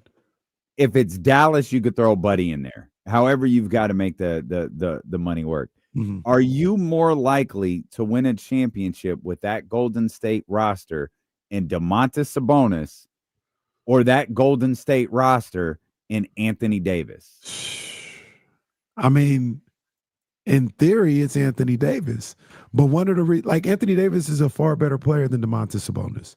But my concern is, number one, the contract, his age, all this other stuff, and he just cannot. I can't trust him to stay healthy because I understand. I just can't, and that's the main reason why I'd go Sabonis because the history tells me AD not gonna make it. So, but if we're being all we're asking for, like if we're being honest with ourselves and we're Mike Dunleavy, all we're asking for is one. That's all we're asking for is over the next 3 years, give us one for our guy. In the next, we'll count this year. Let's say the deal is done in February. Over the course of the next 3 seasons, could Anthony Davis with that Golden State Warriors team win you an NBA championship? Or could Domantas Sabonis and his availability win you a championship with that Golden State Warriors team? Man, when you put it like that, it's tough. But I don't think it is. And I think you know the answer. I'm all the way out on AD. I cannot trust him. I cannot trust. He will not stay healthy. He will not. He will not stay. He is going to get hurt. And hear you. I hear you. I'd rather take my chances with Sabonis, who is a lesser player, but he's cheaper, and I know he's going to be there. You know he's going to be on the floor. Mm-hmm. Do you know in the Western Conference Finals against Oklahoma City that he's going to be there? Do you know in the NBA championship against the New York Knicks? And I'm not talking about be there. Is he going to be on the floor? I'm talking about, is he going to be there for you? I understand. Is he going to help you win that conference finals against Oklahoma City? Is he going to help you win that NBA finals against the New York Knicks or the Cleveland Cavaliers or whoever? I got you. I don't not in the same way that I can trust Because AD. to me, Anthony Davis will do that. And But if I have to load manage Anthony Davis from February till April, I'm going to do it. If I have to load manage Anthony Davis through the first round of the playoffs, I'll do it. He's going to get hurt in the second round. Well, cross that bridge when we come to it. I hear it because AD's a better player, like far better player than Domantas Sabonis. But I feel like in that, you talk about that 3-year window, I might have one shot. I might have 1 year where I got a chance with AD. That's a heck of a gamble. That's it. That's all I need is 1 year. I need one chance over the next 2.5 seasons to win an NBA championship with Anthony Davis. We're talking player wise now too. But would you have because of the size of that contract, you think you would have restrictions like apron restrictions? That's a lot of money. Steph about to be making a lot of money too. Oh, probably. Jimmy already probably. making 60. Probably. But Jimmy's next year, right? Next year, yeah. In reality, you might, and this is what this was kind of the Domantas Sabonis argument, if I remember correctly. You have AD, if the deal is done this year, for 2.5 seasons. You might be talking about this year and next year, and that's it. Because I don't think they're going back into the Jimmy Butler business. I don't think they would go back into the Anthony Davis business. You literally do whatever Steph Curry tells you to do in terms of him and his future. And the only thing that would have me lean Domantas Sabonis in this situation over Anthony Davis is if I saw Domantas Sabonis is in his 20s. If I see Domas as a guy, no, I actually want Domas around here for a while. And I'm starting to think about another contract with Domas when this one winds up. Then that's a different conversation. If I'm looking for a long-term fit rather than a one last reach for a Steph championship, then that's a completely different conversation. And for me, I think like you, that's 100% a Domantas Sabonis acquisition. But if I'm looking at this year in 2026 and 2027, I'm going the Anthony Davis route because I'm giving it one last shot with Steph and Jimmy Butler. I'll pay the $62 million that Anthony Davis is owed in an attempt to get that one last title with Steph Curry. And when Jimmy is done and we enter that last year, I'll do whatever Steph Curry tells me he wants done. Yeah, Steph Curry wants to pay him $70 million or whatever the number for him, then that's what he gets. And we'll build this team out as best we can. I get it. I'd go Domas, but I completely understand it. I get it. Did you go Domas? So I understand why. I'm kind of surprised. So you said you didn't see the trade that Locked On had. So I didn't listen to the episode yet. Is this today? I think it was. I saw it last yesterday. Night. Okay. Yeah. So I don't know if they agreed to it. If Matt offered it, there was a. I think Locked On Warriors offered it. Okay. That's what I said. That was my reaction too. They'd be locked on out of a job if he offered this. That's crazy. What are we getting? Steph Curry? What happened? The Kings are trading Domantas Sabonis to the Warriors. That's the only person from the Kings going to the Warriors. The Kings receive Jonathan Kuminga, Pods, Moses Moody, and a first-round pick. Who hosts this show? Like, wait a minute, is that serious? Like, You know what that is? That's Kenny Caraway coming out the gate going, okay, you can have $200 million. That is insane. That is like what? Hey, first of all, shout out to Locked On Warriors. Yes, call it in. Call it in right now. You know what? Because we're kind-hearted people here in the capital of California, we'll send you Devin Carter too. Huh? Bro, that is crazy. Yeah, I've read that a couple of times. Why Zabo said TC must be the host of Locked On Warriors. No. Leave TC out of this. Yeah, that was crazy. That was crazy. I was like, okay. I What mean, is Matt must have burst into laughter and said, call it in. Call it in now. Oh, wow. Trade machine rejected it. Of course it did. Well, no, it's just, I don't think the money works. There's no way. 2K rejected it too. Like, yeah, they wouldn't be able to do that. You need, I mean, Kuminga has to be a part of it, and you only need one of those other players. Well, no, the money with those three don't even work. No, I legally can't do the trade. The money with who? With the Warriors and Kings. They don't make enough money. No, but what I mean is the money's too little. Yeah, it says you still got to cut $4.5 million for the Warriors to make this trade work. What the hell does Pods make? Pods makes 3.6. Moses Moody's 11.5. Oh, 22.5. I didn't realize Pods money was that low. No, damn. They don't even have another player that we could take to make this. No, we got to make this deal happen. Buddy Hield, come on down. All right, man. All right, I guess. Doesn't Buddy make too much money? Like, they wouldn't need to give us Pods and Moses Moody if they were including Buddy. Yeah, we got to figure this out. Matt George is sending us all of the Locked On host trade proposals.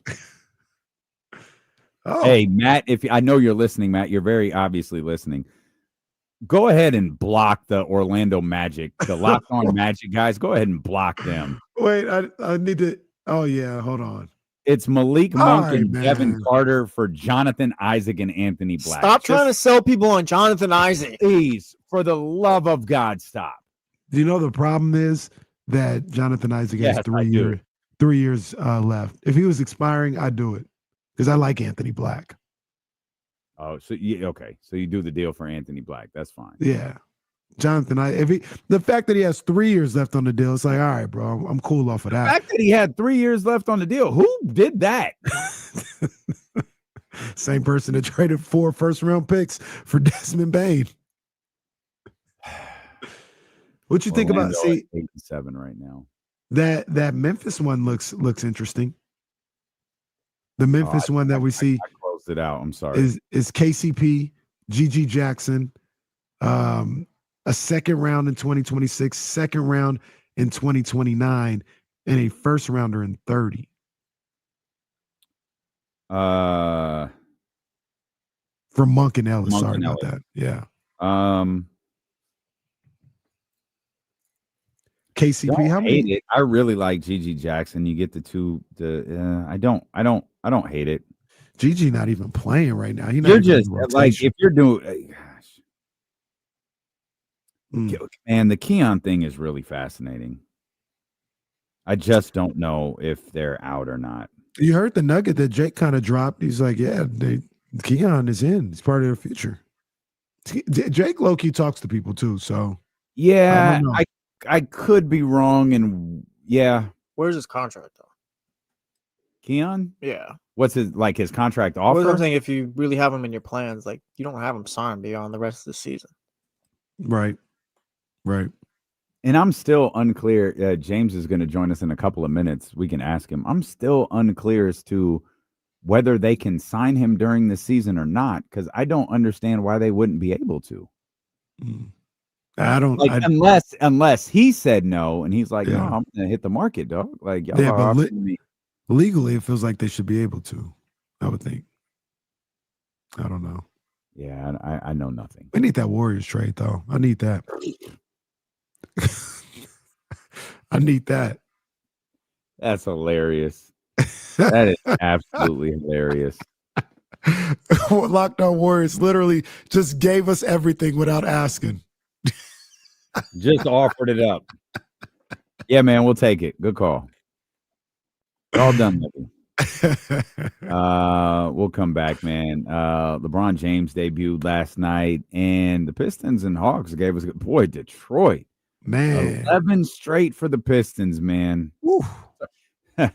You know what? I just realized there's a name in all of this we didn't mention.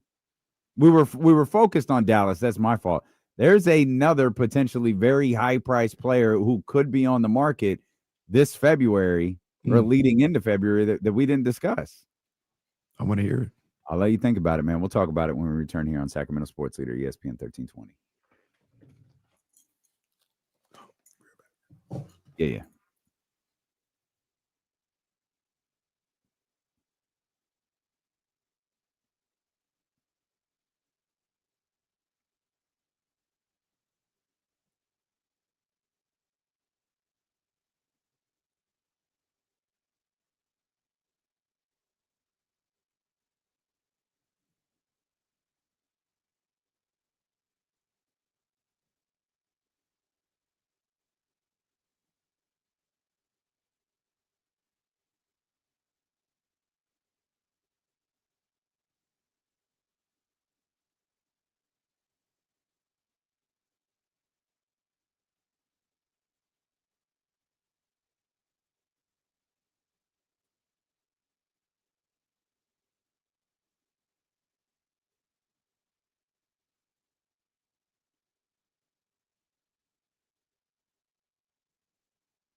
You always got to have snacks in the house. That's just a must.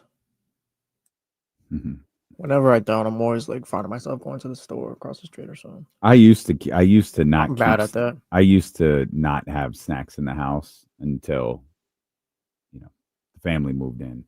Then it's like, yeah, there's snacks. It's essential. And and it is a better way to live. I very much enjoy having snacks. It is. Like, I eat dinner. All right, let me have a little snack before bed. And snacks are terrific. I have slept on snacks for too long in my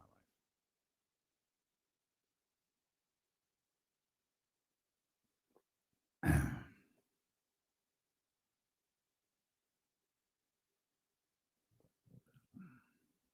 Oh, the amount of people at the Golden One Center that would try to snuggle up to Megan Thee Stallion if Klay Thompson was traded here would be nauseous.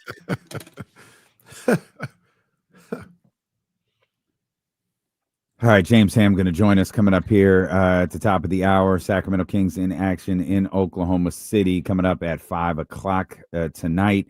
I had mentioned we were talking about some of the different, obviously, trades and high-priced players and the difficulty of making moves with the contracts like Domantas Sabonis and Zach LaVine and, how difficult that's going to be in and of itself. And we mentioned, like, there's going to be, like, other high-priced contracts out there. If you've been reading these articles about the Dallas Mavericks, I mean, there's a possibility that Kyrie Irving is available and Anthony Davis is available.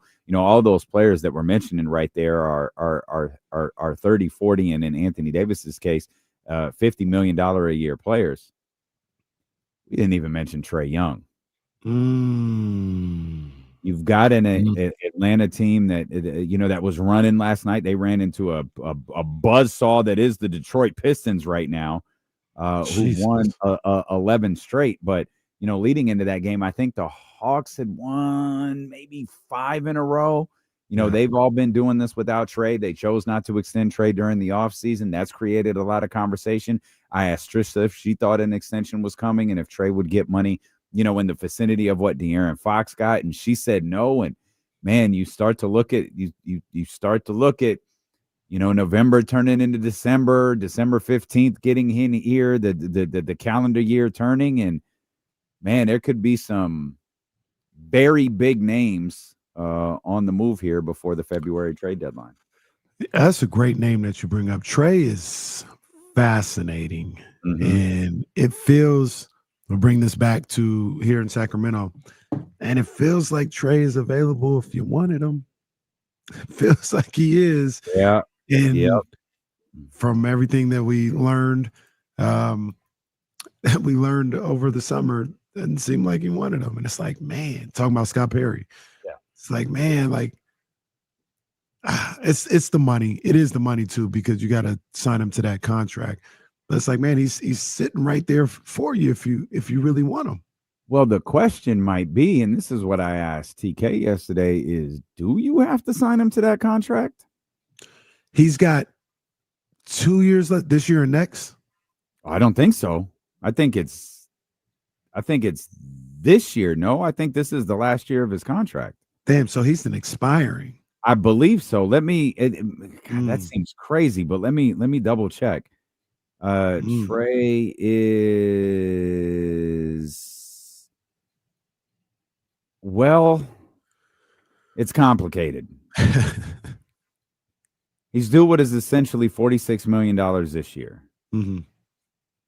He has a player option for next season at 48.9. And I think in all of the discussions about Atlanta, you never really took the player option into account because you just figured he was going to sign an extension with the Atlanta Hawks and you do whatever you want to with that player option. Now it's obviously a much bigger conversation because it doesn't appear Atlanta is eager to re-sign him, if interested in re-signing him at all. Yeah.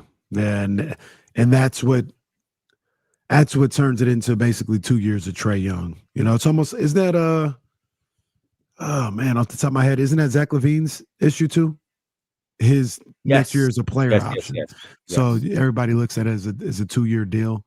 Yeah. And like I said, I disagree with Scott. I understand where he's coming from. I would make a deal for Trey Young. I really would. I'd make a deal for Trey Young before Ja Morant. We've had those discussions earlier in the year. But that feels like wishful thinking.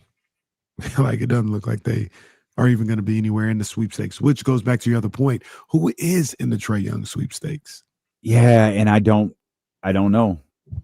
I don't have an answer, because if you're Atlanta, you're not looking for what Sacramento was looking for when it comes to, a trade partner. You might be looking for something that can add to your basketball team immediately. You might be looking for something that you can,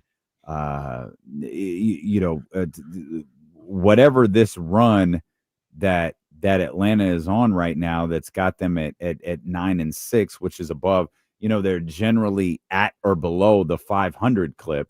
Whatever you're doing right now, you want something to add to that. Right. It might not be, and maybe you would be comfortable, because most of this run, if not all of this run, has been done without Trey Young. So if you believe that this is sustainable and you think that this is our style of basketball, yeah, maybe you could afford to trade Trey for picks. Maybe you don't feel like you have to bring. Hey, let's not mess this up. Let's not try to accelerate a timeline or anything. Like, we've got a group of guys who are playing really, really well together. We don't see a market with a type of player who fits here. What we're doing, we're going to have to take some contracts back. That's perfectly fine. But the centerpiece of our return needs to be a pick. That has to be an organizational thought on where your franchise is this season and where you can take them moving forward. And but it's probably not what you would expect from a team that is right now fighting for a top 15 games into the season, fighting for a top 6 spot. And you know what? I'm just going to throw something out there. I don't think this is how things go. I don't think this is exactly how it goes. But Atlanta maybe can afford to be a little selective with what they bring back. Because they got their top 5 pick already locked and loaded for next year. They got the Pelicans pick unprotected. That's unprotected. They locked in. It's been almost a whole day since that pick was mentioned, and I forgot about it. And I was just reading about the Pelicans this morning. I was reading how Joe Dumars isn't even handling the general manager duties. No, Troy Weaver is. Joe Dumars is overseeing the operation, and he's doing his job. Joe Dumars is collecting a paycheck. Oh, he's doing his job. Is he? Depends on who you ask. I'm asking you. No, I'm gonna say no.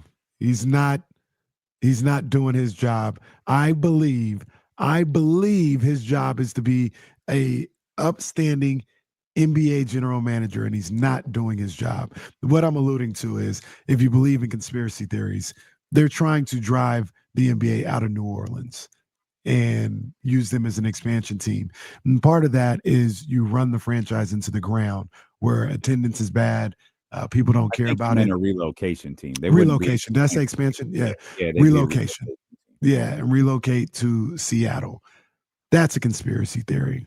And part of the conspiracy theory is people believe Joe Dumars was brought in to run the franchise into the ground. Well, now that's crazy, Casey. Where was Joe Dumars' last job? Sacramento. No, it wasn't. It was the league. He was an advisor. He worked for the league. You're right. So when you start to, that's right. That's exactly right. When you try to break apart the conspiracy theory, you keep running into walls like, wait a minute. Well, then you got the Hawks GM or whoever it was calling the Pelicans back, being like, "Are you serious? You really want to offer us this pick?" Right. Like, the fact that they got to call back. Hey, Joe, my guys are messing around. They said the pick was unprotected. What? Oh, yeah, man. Let's get the deal done. Great. What is this, Locked On Warriors over here? Yeah. So I am not subscribing to the conspiracy theory. So I'm talking about Joe Dumars, general manager. No, he is not doing his job. I think you're a liar, by the way. I think you are subscribing to the conspiracy theories. I think you get conspiracy theory newsletters. No, What's that website? Snoops. I think you're on. Is that what it's called? I think you're on snoops.com. You know what it is I actually give people the benefit of the doubt. I say, no. Joe Dumars is not inept. He's not stupid. He's got to be doing something for somebody. That's where it comes from. It's like, no. He's not dumb. He's not just random enough to just trade a first round pick, knowing there was no need to do that. Unprotected, by the way. Can you imagine someone calling you back and going, "Hey, are you sure? Are you sure you want to do this?" Oh, great. Imagine having a contract negotiation with your boss and you go in and go, "Hey, man, your assistant told me it was this dollar figure. Are you sure you're going to pay me that much?" Oh, yeah, I'll take it, man. It's cool. Thank you. I'll take it. That's how these things are going down in New Orleans. So, so that all goes back to Atlanta. You can get a little picky with the trade proposal that you have, because you got that top 5 pick locked and loaded, ready to go. Yeah, you could get picky. You could get aggressive. You could do a lot if you're Atlanta. The question is, who are you doing business with? And let's bring back a team you asked about earlier. As it pertains to Zach LaVine, what about the Clippers? I don't see that one working because Trey and James Harden. Mm-hmm. They got to have the basketball. I'm assuming Yeah. James stays in this situation. Oh, absolutely. So, yeah, I don't like that pairing as much. Who else? You think the Pacers are just content being like 1-81 and seeing what happens this offseason? Absolutely. They have. It's not. I do want to be fair to them. Like they didn't just lose Tyrese. Obviously, losing Tyrese is devastating. Mhm. Like Miles Turner is gone. Like they lost, pieces of what got them to the NBA Finals last year, to Game 7 of the NBA Finals. Pieces of what got them in the position that they've been in the last couple of years. Like it wasn't just the injury to Tyrese Halliburton that has put them in this spot. Like losing Miles Turner was a big deal. Like they'll have. And it's fine to understand. Hey, we got to the finals, we got to the Game 7, we lost our best player. We can wait this out. You talk about being picky, like they can be patient in this, but it's not just a single thing that they'll have to address this offseason. Like they're gonna, or even trade deadline, they're going to have some things that they're gonna have to deal with moving forward outside just the return of Tyrese. Yeah. I mean, those were two of their top 3 guys that they've lost this year. But to your question, yeah, I mean, you have a guy in Tyrese Halliburton who's going to be coming back in a year. You just had this run. Like there's a level of cachet and what's the word I'm looking like fan fulfillment that you had by having this historic run a year ago. You can take a year. And here's the thing. You could take a year off to go get a generational player. Absolutely. Or what we perceive as a generational player. If you're got the worst record in basketball and you can get the Boozer or Devonsta or De'Aaron Peterson, yeah, I'll take a year off for that. Because now that those guys are anything close to what we think they might be, you're set with them and Tyrese Halliburton and Pascal Siakam. You're set for another decade. Yeah, you're in good shape. You're in good shape. LeBron James made his return to the NBA last night, or I should say he made his debut, his historic 23rd season debut last night. 11 points and 12 assists in a game where the Los Angeles Lakers put up 140 against the Utah Jazz. They're now 11-4 on this season. They're going to be watched pretty closely now with LeBron James back, because a lot was made last year of LeBron James on the court, what they look like when LeBron was on the court versus off the court. And it's a team that started 10-4 without him. It's a team that looked pretty good. Obviously, you have the dynamic now of Luka Doncic being there. You have the dynamic of a brand new centerpiece being there. And I think because it's LeBron James, it'll be a little overly scrutinized, but so far so good. I mean, you got out there, you got that first start, and it was against the Utah Jazz, but still put up 140, and the Lakers win again, 11-4. Would you say the Lakers made it through this LeBron injury and now should be looked at as title contenders?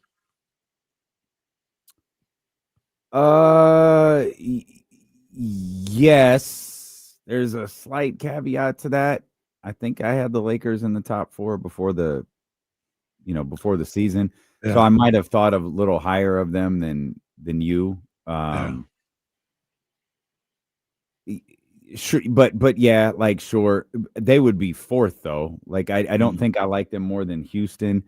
I definitely don't like them more than Denver, and this is all a moot point when we're talking about Oklahoma City. So it's hard for me to imagine Oklahoma City losing 4 in 7 games when I think they're going to lose 10 in 82, right?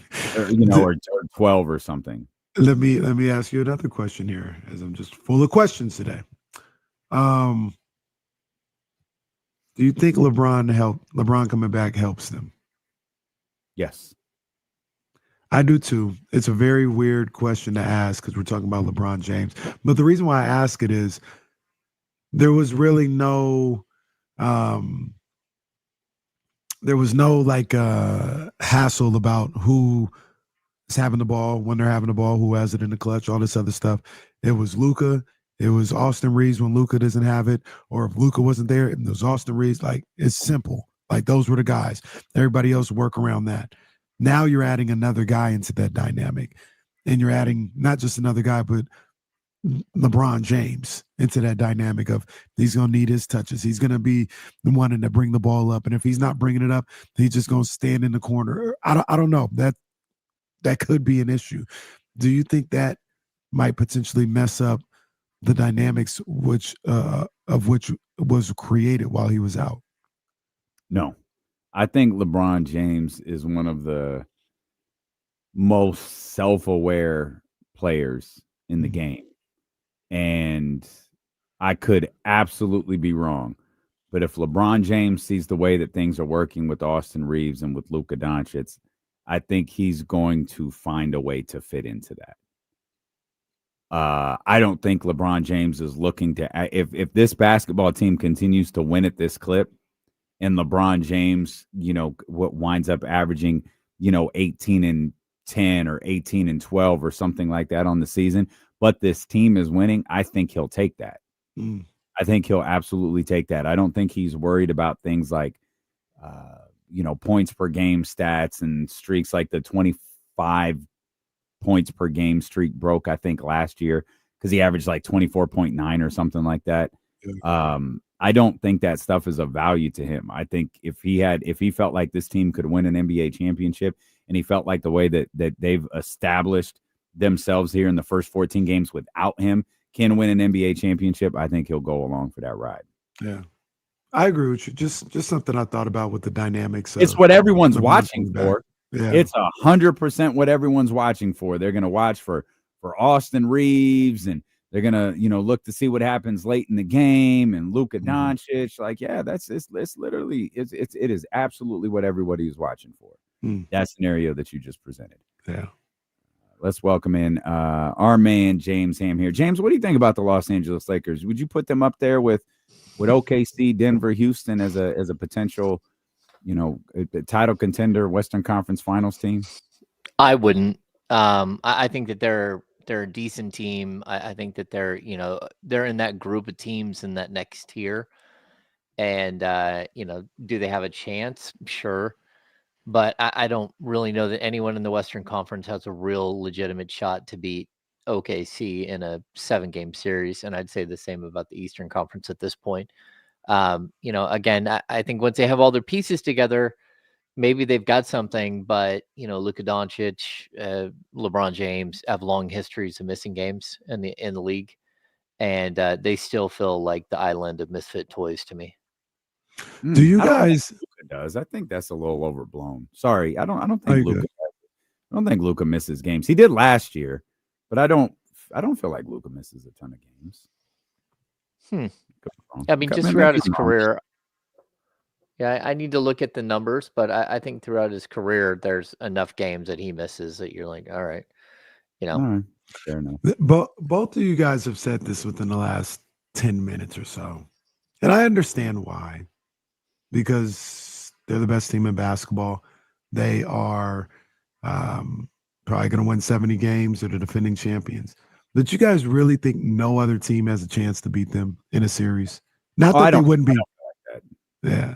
I think there's about 3 teams that they could get them. They wouldn't be favored. I'm not saying that. OKC is favored in every scenario that they're in.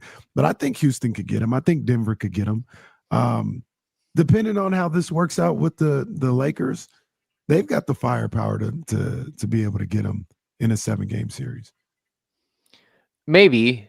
I mean, I just don't buy them as a legit title contender with LeBron being in season 23. And, I don't know. There's a possibility, but I just think OKC, they're such a finely oiled machine at this point.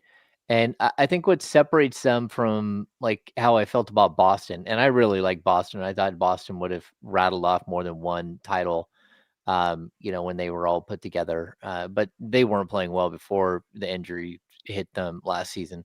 But the thing that I think that separates them is they just have a really, really high quality, next man up mentality. And they've got players at every position. They have depth at every position, but they're 14-1 right now, and Jalen Williams hasn't played, and Chet Holmgren missed games, and they've had other players miss games as well. Like, that team isn't even complete, and that you don't even miss a beat. So, certain teams have this ability to just keep plugging along, and can they withstand a Shea Gilgeous-Alexander going out for a month? But probably not, and still be like a surefire title contender. But you don't know, because every time they lose someone else, they just keep rambling along. I know whoever, the Kenny asking if any team can compete in a 7-game series with Oklahoma City. I know whoever it is, they better have some depth. That's why, I don't know how Denver did it last year. I guess the heroics of Jokic and a couple of Russell Westbrook games got you in that position. But the reason Indiana competed with them is because Indiana had they had depth to their roster. So, if you feel like you're in a position to, especially if you're in the East, if you're Cleveland, if you're New York, you better make sure that you have, guys at the 9th and 10th spot of your bench that you're comfortable going to for regular minutes, because that's the only way, in my mind, to be able to compete with that team. Yeah, I agree with you 100% there. I'd also say, like, they were in the first year of getting all the way to that deep in the playoffs. That's the first time that group, and to be honest with you, most of those players had been that deep into a playoff run. The year before, they made it to the second round, but making it all the way to the finals, and you're going to have some moments where you let off the gas and you let things happen that shouldn't happen. They were beatable last year. I don't know that they are this year, but hey, maybe I'm wrong. I mean, you don't just hand them a trophy; they've got to go win it. I mean, the Warriors went 73-9, and what happened in the finals? What happened? The King they were up 3-1. They closed that out. No, right? They didn't. Oh, they didn't. No, they didn't. Damn. They lost 3 straight games. Amazingly, they came back from a 3-1 deficit and blew a 3-1 deficit, which is always what I think is the undercover crazy part about that finals, is they were like Oklahoma City had them, and then they didn't. Yeah, it's kind of difficult to talk trash about the Warriors when they ended up winning the next 2 championships. Yeah. And they're still competing. Unlike us, we had one glorious series that we lost to them. And just decided that's it. We're done competing. Yeah, Marv Albert made sure to point that out when he talked about the King. Yeah. No, I saw that. Thank you. I had avoided seeing that, but James, KC made sure all of us had to see it. Yes, that's a 2. That's a 2. That is a 2. That's a 2 on a skeleton. Come on, James. Well, see, I don't think James truly commits to the bit. Like, he just like, oh, I could do it. He doesn't commit to the bit like you do. Yes, and it counts. Now, what's the scale? 1 to 10. That's a good 7.5. Yeah, that's a good 7.5. That's an 8. Yeah, that's good. That's good. Oh, okay, that's an 8.5. That was a good one. I told you, like, one of the strangest moments in my career is my first year. I was sitting baseline talking to Paul Westphal before a game, and Jim Gray and Marv Albert walked up, and they just sat there and just like had a normal conversation with the two of us. And so here I am sitting on the court at Arco Arena next to Paul Westphal, the head coach of the Kings, talking to Marv Albert and Jim Gray. It was just kind of like, really, this is weird. What is happening? What about when Bill Walton came up to you?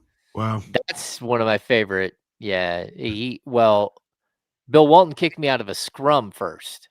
Okay. That's how that story started. So I was just about to sit down with Paul Westphal, and all of a sudden Bill Walton and Jim Gray scramble over, and it was right before a game. So like, we had our pregame availability that we do every game between 5:45 and 5:15. Paul Westphal just didn't do it in the press conference room. He would sit out on the floor and do his pregame.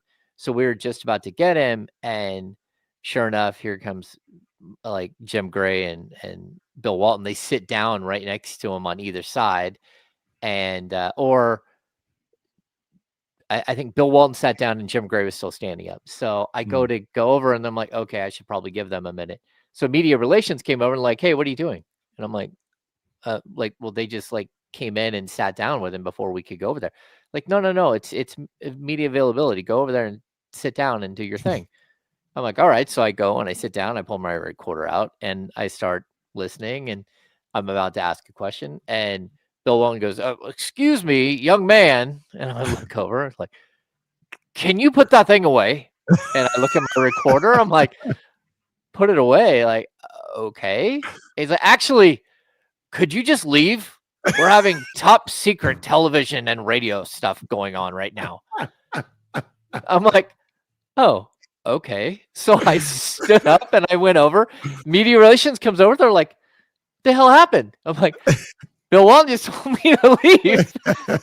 They're like, well, that's BS. That's not okay. And I'm like, okay. So I'm standing there. Now I have my back to them when I'm talking to media relations. Paul Westphal stands up. He comes up from behind me, grabs me by the arm and says, let's go. And I'm like, oh, this is weird. So we walk off the court, through the tunnel. He flings open the locker room door. And I'm like, whoa, he's totally pissed. He has an office right inside the locker room to the left, slams that door wide open, brings me inside his coaching office, which I had never been in before, and goes, all right, what do you got, man? I can't believe Bill just did that. That was the most unprofessional. He's like, seriously, I feel so bad. That was so rude. I can't believe he did that to you. I apologize. And I'm like, okay. So I asked like 3 questions. It was dumb.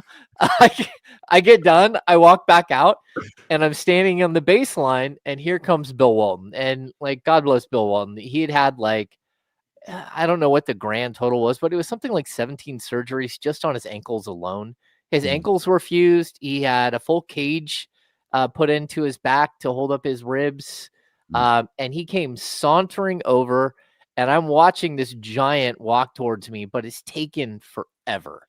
Like, it probably took him a good 2 minutes to get from half court to where I was on the baseline. And he's walking right towards me, looking at me.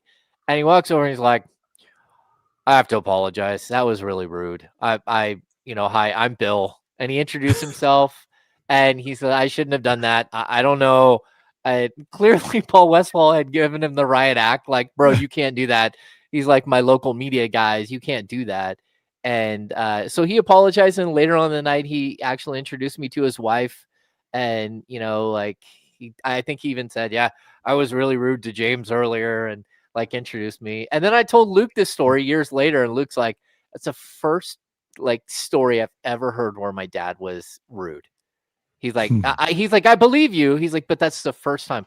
Normally, every story I ever hear about my dad is just how amazing and how he every experience was great. And my experience wasn't bad.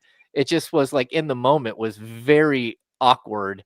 And it was my first year covering the team. But R.I.P. Bill Walton. He was actually he was really nice to me. But yeah. As a matter of fact, can you just leave? Yeah. I was just so taken aback. Like, what are you supposed to say when Bill Walton kicks you out? You're like, okay.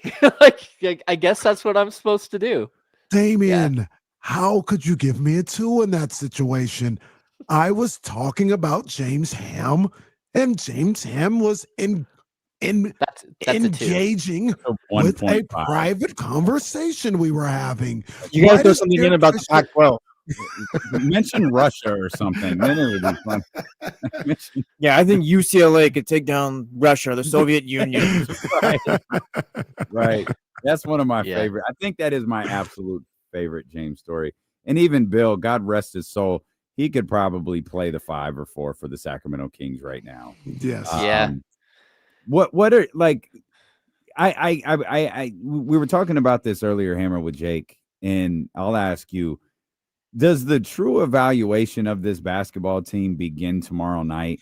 And I'm talking the team, Doug, the players, all of this different stuff, because I've tried to stall Doug out a lot because I think, there is no way, shape, or form 12 starting lineups in 14 games is a recipe for success. I don't think players like that. I don't think coaches like that. But I also think he's kind of been forced into that position. I think the only real true lineup change he made was the Russell Westbrook Dennis Schroeder swap. That was a change. Everything else, I think, has been some form of survival and some form of, well, we're going to try. It's not like Precious is going to be our starting four this year. So let's see what we could do to get through this particular game.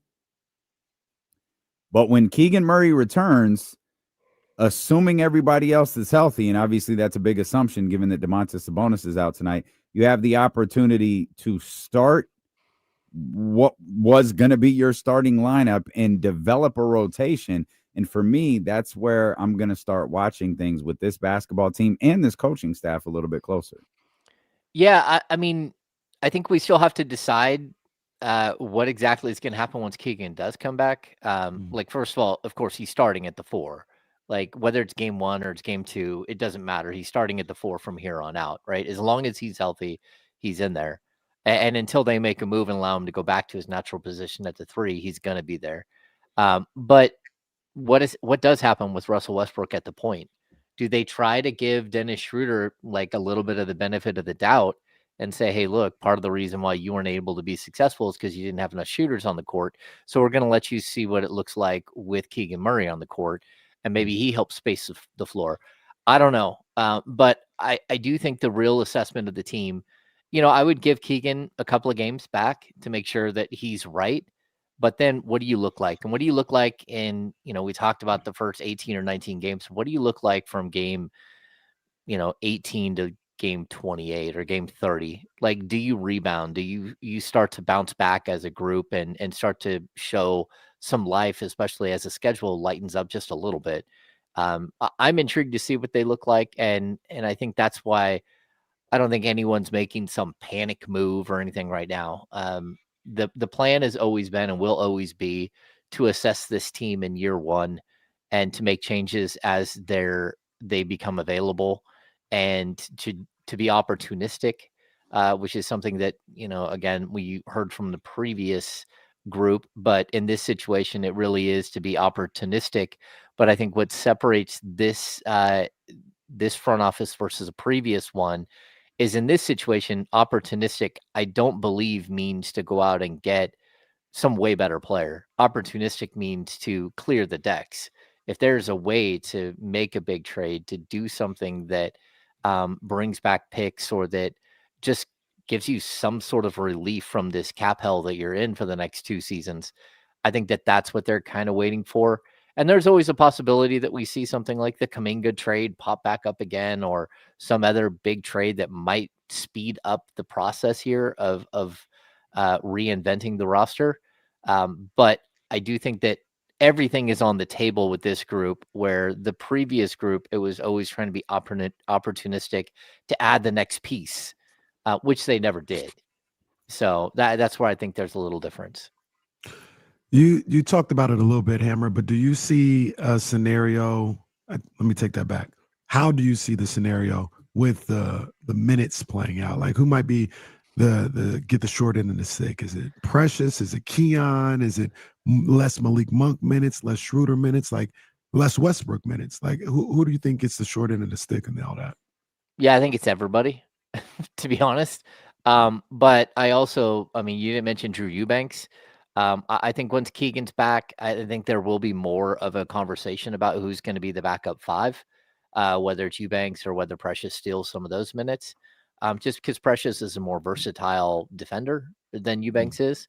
I think, again, Eubanks is a much better offensive player than Precious is. But I think that there will be some discussion there. The fact is, though, when you put in a player who's going to play 35 minutes a game, those minutes have to come from everywhere. And I don't think the Kings are ready or are in a position right now where they can say, hey, Neat Clifford, you're not playing anymore.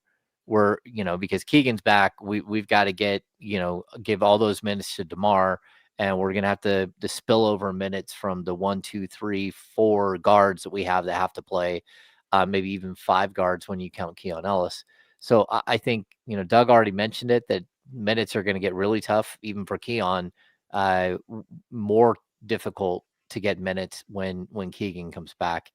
But I do think that this team will have defensive lineups, and I think there will be just a different way to make your rotations work with Keegan back on the court.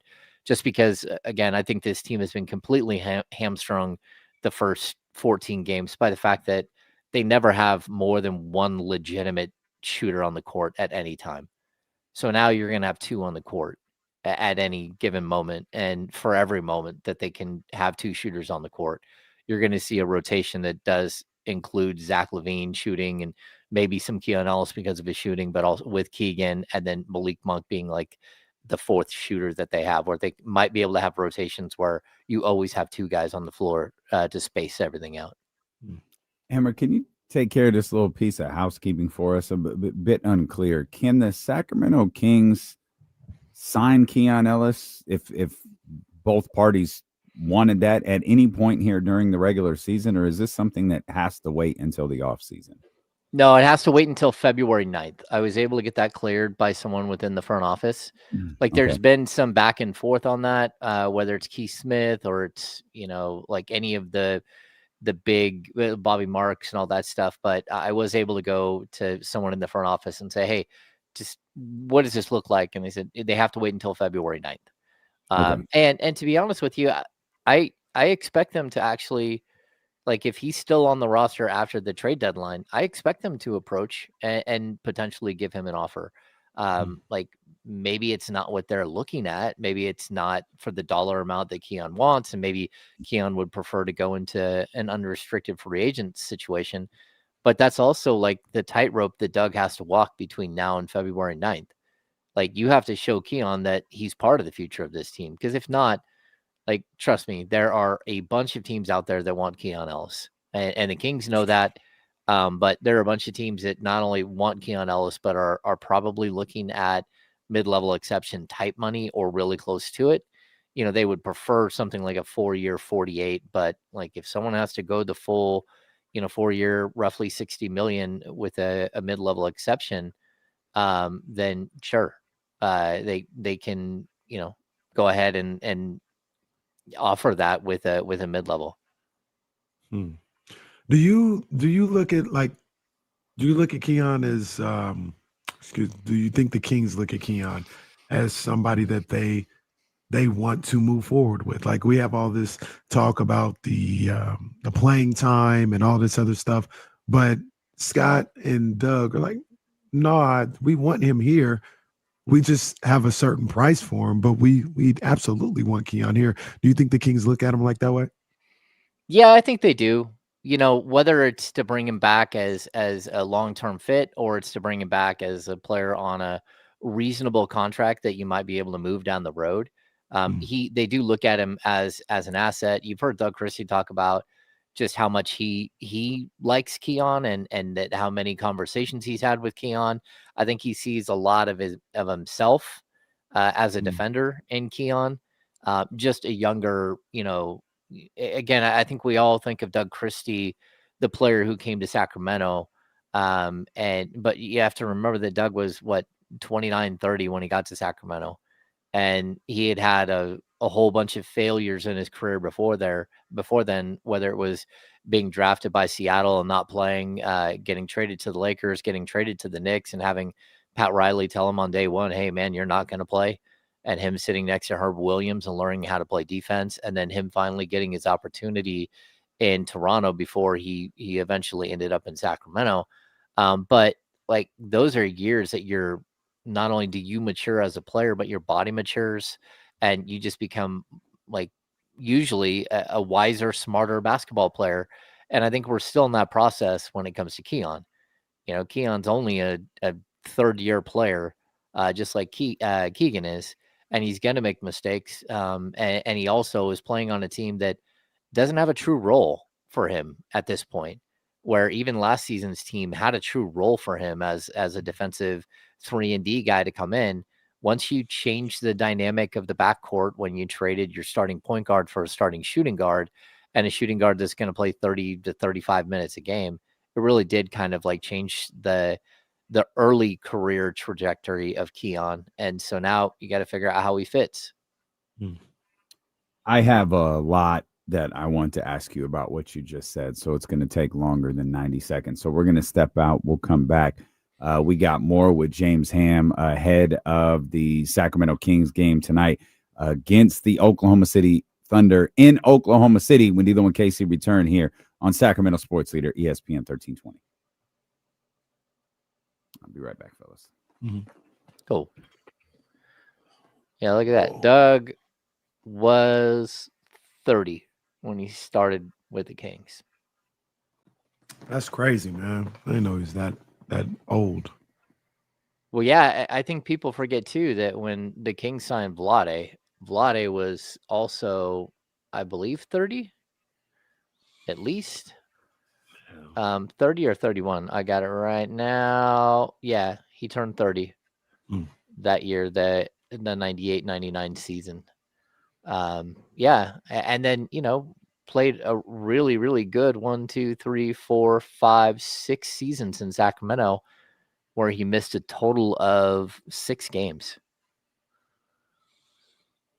Man. Yeah.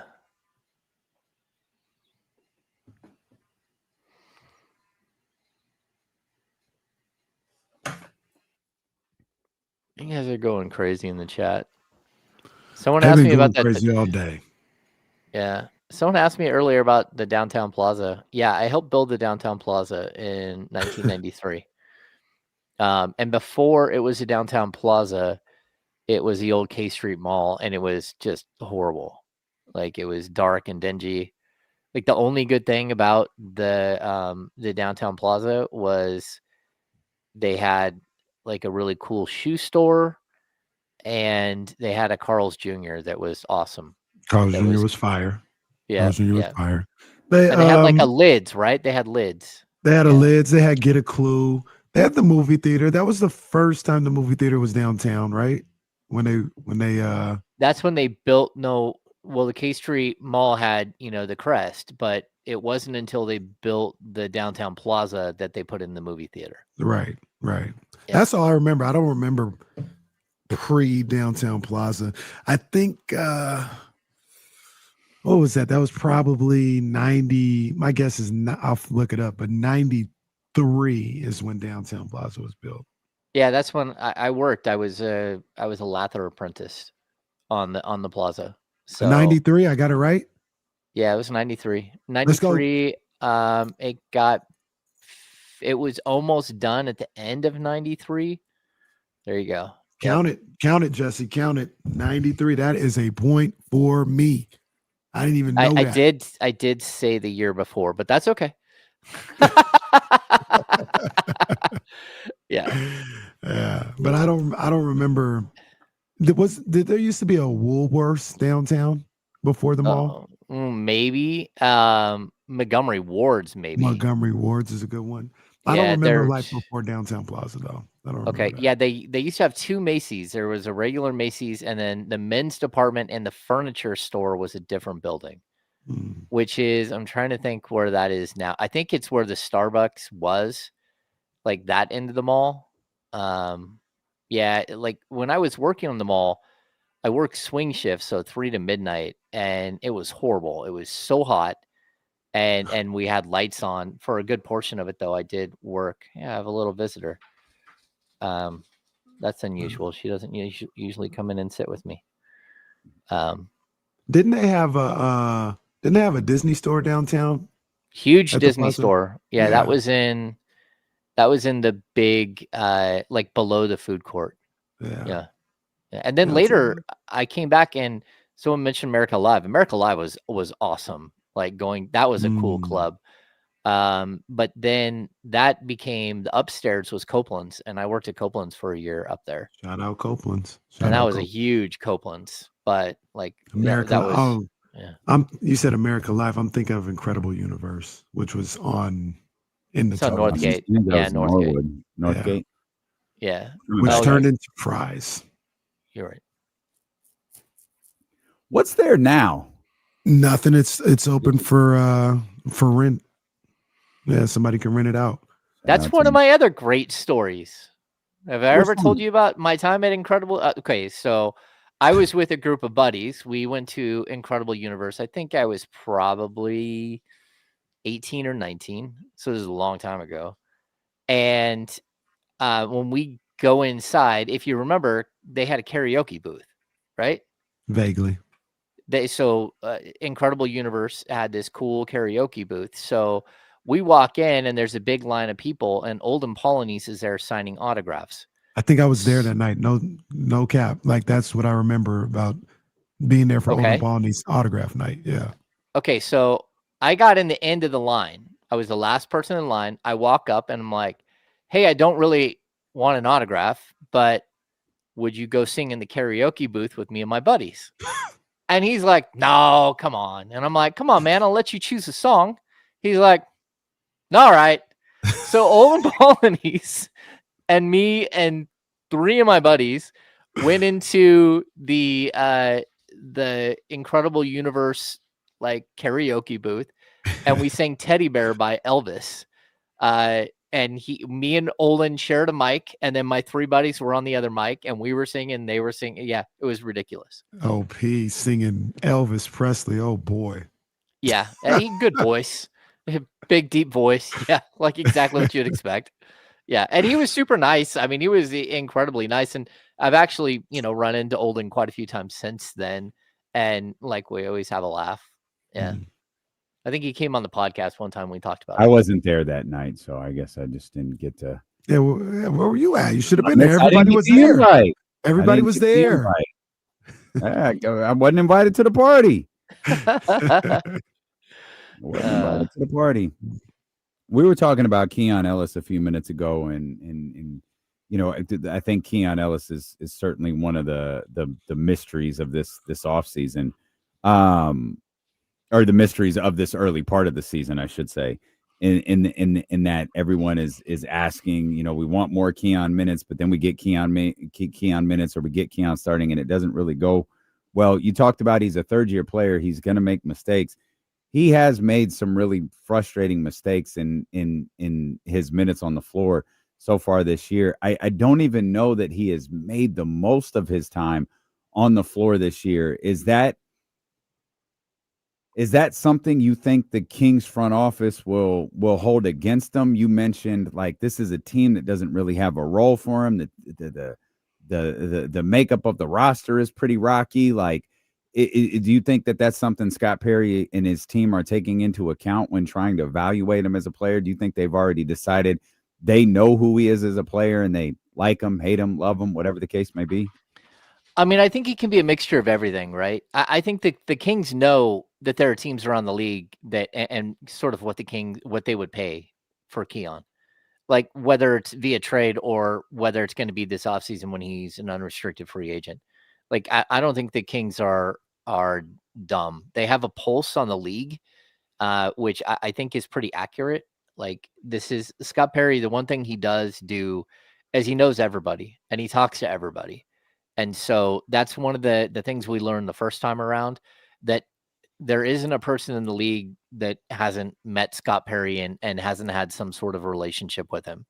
And so when it comes to Keon specifically, like, look, I do think that this could be where, for right now, like there's not a whole lot you can do because you do have these high priced guys in front of him. But eventually the season, it sure does feel like, is not going to be about the season. It's going to be about what happens after this season, what happens at the deadline, what happens next summer. And at some point, you're, as an organization, you're either going to have to commit to somebody or you're not. And so if the season continues where the Kings are, 8-10 games under 500 and you're getting closer to the deadline, there should come a point where you're like, hey, you know what? We've got to put Keon in and just go ahead and let him run. I do think he's made a lot of mistakes, but I also look at him as a player who not only is he fighting for minutes and trying to show that he's worthy of more minutes every time he steps on the floor, but he's also in a contract year. And sometimes that doesn't go perfectly well.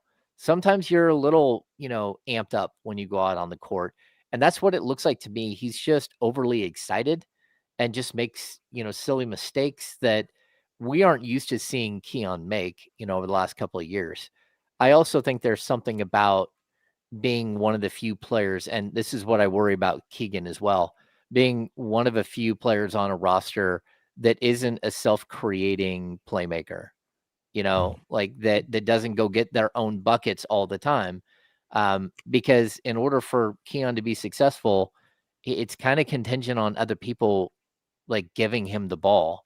He doesn't naturally bring the ball up, except for, sometimes he brings the ball up, but just to initiate the offense, and it goes right to, one of the other playmakers to start the offense in some sort of motion. And so Keon is always going to be limited to what he can do by whether or not his teammates are being selfish or not. And, it's not always about being totally selfish, but whether they're willing to allow him to succeed as well. And, we can go back to the game a couple of weeks ago where what did he hit? 5 3-pointers, 6 3-pointers? Like this team is better if Keon Ellis is playing well. It just is. It's proven over the last 2 years that when Keon is good, you don't usually lose those games. That's why he went like 8-0 to start his career as a starter. It's why his record as a starter is really, really good. So when we get one game of him starting and it just looks off and he plays 14 minutes and Doug goes away from him, that was partially because he wasn't playing all that well, but it's also because some of the players around him were playing extremely well. And I'd even point in that game specifically, Zach LaVine didn't play in the fourth quarter either. And that's because Dennis Schroeder and DeMar DeRozan and Malik Monk were all having good offensive nights. And I think there has to come a point where you stop caring about what their offensive nights look like, because it doesn't matter what some of these guys do on the offensive end. It doesn't. It's first and foremost, there is no flow to that offense when they're doing those things. Secondly, they're not doing the defensive stuff to stay on the court. And I do think that one of the main reasons why Keon has had a difficult time staying on the court is because they have better rebounding options at his position. And I know that sounds really weird, but when you're down your second best rebounder and you're now game 4 into Domantas Sabonis missing games, and when you don't have your, 20 to 21 rebounds a game between Domas and Keegan, you're done. You're shot. There's no way to compete in those games unless you're hitting every single bucket. And so I do think that when you look at Neat Clifford, when you look at Russell Westbrook, even Malik Monk, they're all better rebounders from the guard position than Keon is. And it's mainly out of need. This team just has a need for rebounding because they're missing their top 2 guys. And I think that that's one other avenue when you do get your starters back, when you do get Keegan and you do have Domas and they start rolling and they start playing the way that we're accustomed to seeing, you might be able to see more Keon Ellis because you're not so much worried about the rebounding numbers as much anymore. And even, hey, look, Devin Carter is a much better rebounder than Keon Ellis. And I hate to say that you're not going to play a guy because he's not a good enough rebounder, but when you're losing the rebounding battle by 18 a game, then yeah, you are going to go with guys that know how to rebound at every position. James, I'm going to piggyback off a question that Damian asked earlier. I think when Jake was on, I asked it to you. Do you think that us as a collective have overreacted a little bit to the start from the Kings about the team that they are, who they are, and who they might be the rest of this season, based off of, number one, the win-loss record, but also that homestand where they just got beat up? Do you think there's been a little bit of an overreaction to how we view this team? I mean, I would like to say yes, right? I would, but here's the problem that I see. Usually when you're a group of players at the NBA level and you get off to this type of start, it kind of becomes like who you are. And I don't know that getting one player back who plays defense and hits threes is going to change who you are. And so I worry that like the damage has already been done. They already have lost faith in what they are this season and who they're going to be. And they're also all probably a good portion of them looking at what an escape clause in their lease looks like because they're worried that trade season's coming. Maybe I'm wrong. Maybe they get Keegan back and again, let them have a couple of games to get rolling, and then this team starts playing much better, and they start rolling through a softer spot in their schedule, and they get closer to 500, and all of a sudden it's like everyone can take a deep breath. But I do feel like when you're 3-11 and probably going 3-12 and hoping to somehow go 4-12 tomorrow, that's a pretty brutal indictment on who you are as a group.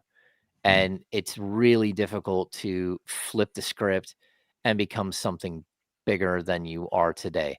Now, it's not impossible, but it is, it is difficult to sort of change your stripes midstream in the NBA, even if we do consider the schedule and the injuries. And also, I think one of the things I'd point out is that it's not just Keegan that's missed games. Again, this is Domas's 4th missed game. I think Malik Monk's missed 3.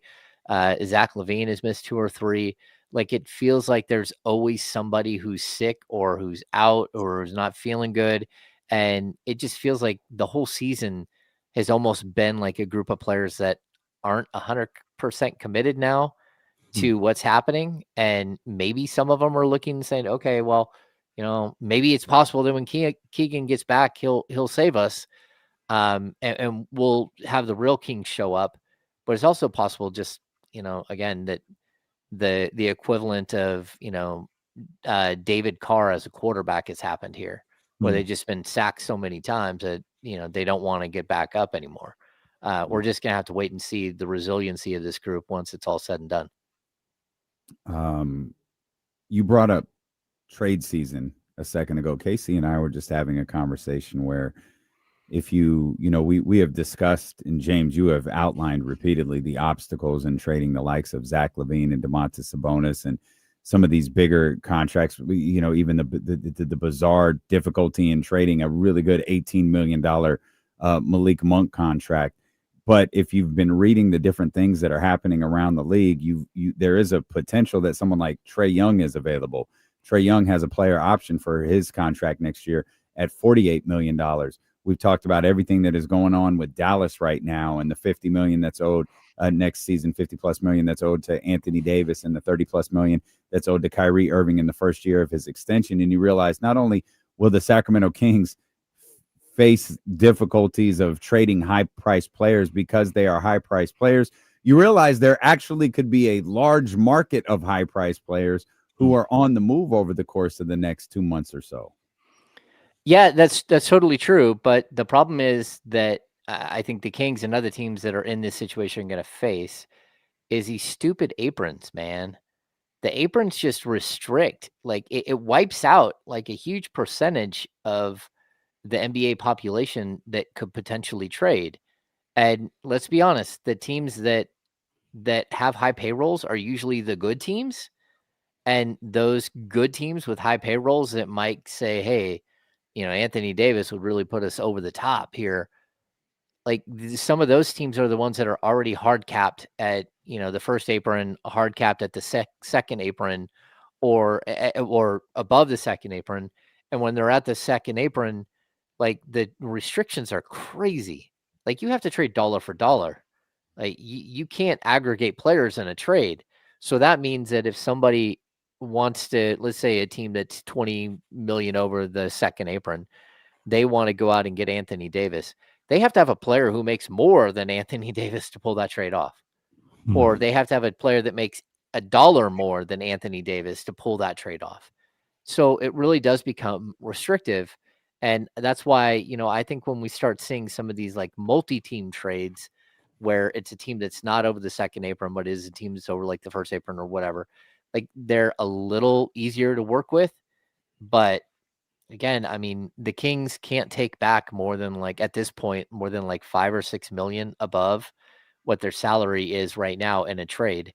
And that's typically how you would sort of facilitate these trades, is to have a little bit of cap space. So if you do need to take back an extra player or two to make the financials work, that you can. Well, the Kings can't even do that because they're locked in at the first apron because of the sign and trade for Dennis Schroeder. So yeah, it's complicated, man. I don't know how they like it's gonna take a deal like what we saw Bill Simmons throw the into the trade machine the other day. where, there are 2 or 3 teams involved that like makes sense for everybody, a soft landing spot for somebody, but makes sense for everybody involved. It's literally Bill Simmons' greatest idea ever. That was a fantastic trade. I know the initial one didn't work, per league rules, but there was some like additions, like Sarr goes to the Celtics instead, and Yeah. just the basis of what that trade was. I thought that was great for the Kings. That would have been, if it were to happen, that'd be a godsend. Yeah, actually, I think the trade works for everybody. Yeah. Like, to be honest with you, I think Malik Monk is, again, I don't know that he's a better player than Anthony Simons. I don't know. Again, I kind of put him in the same boat. I think Anthony Simons is miscast as like a starter and would probably be better as like a really, really good 6-man.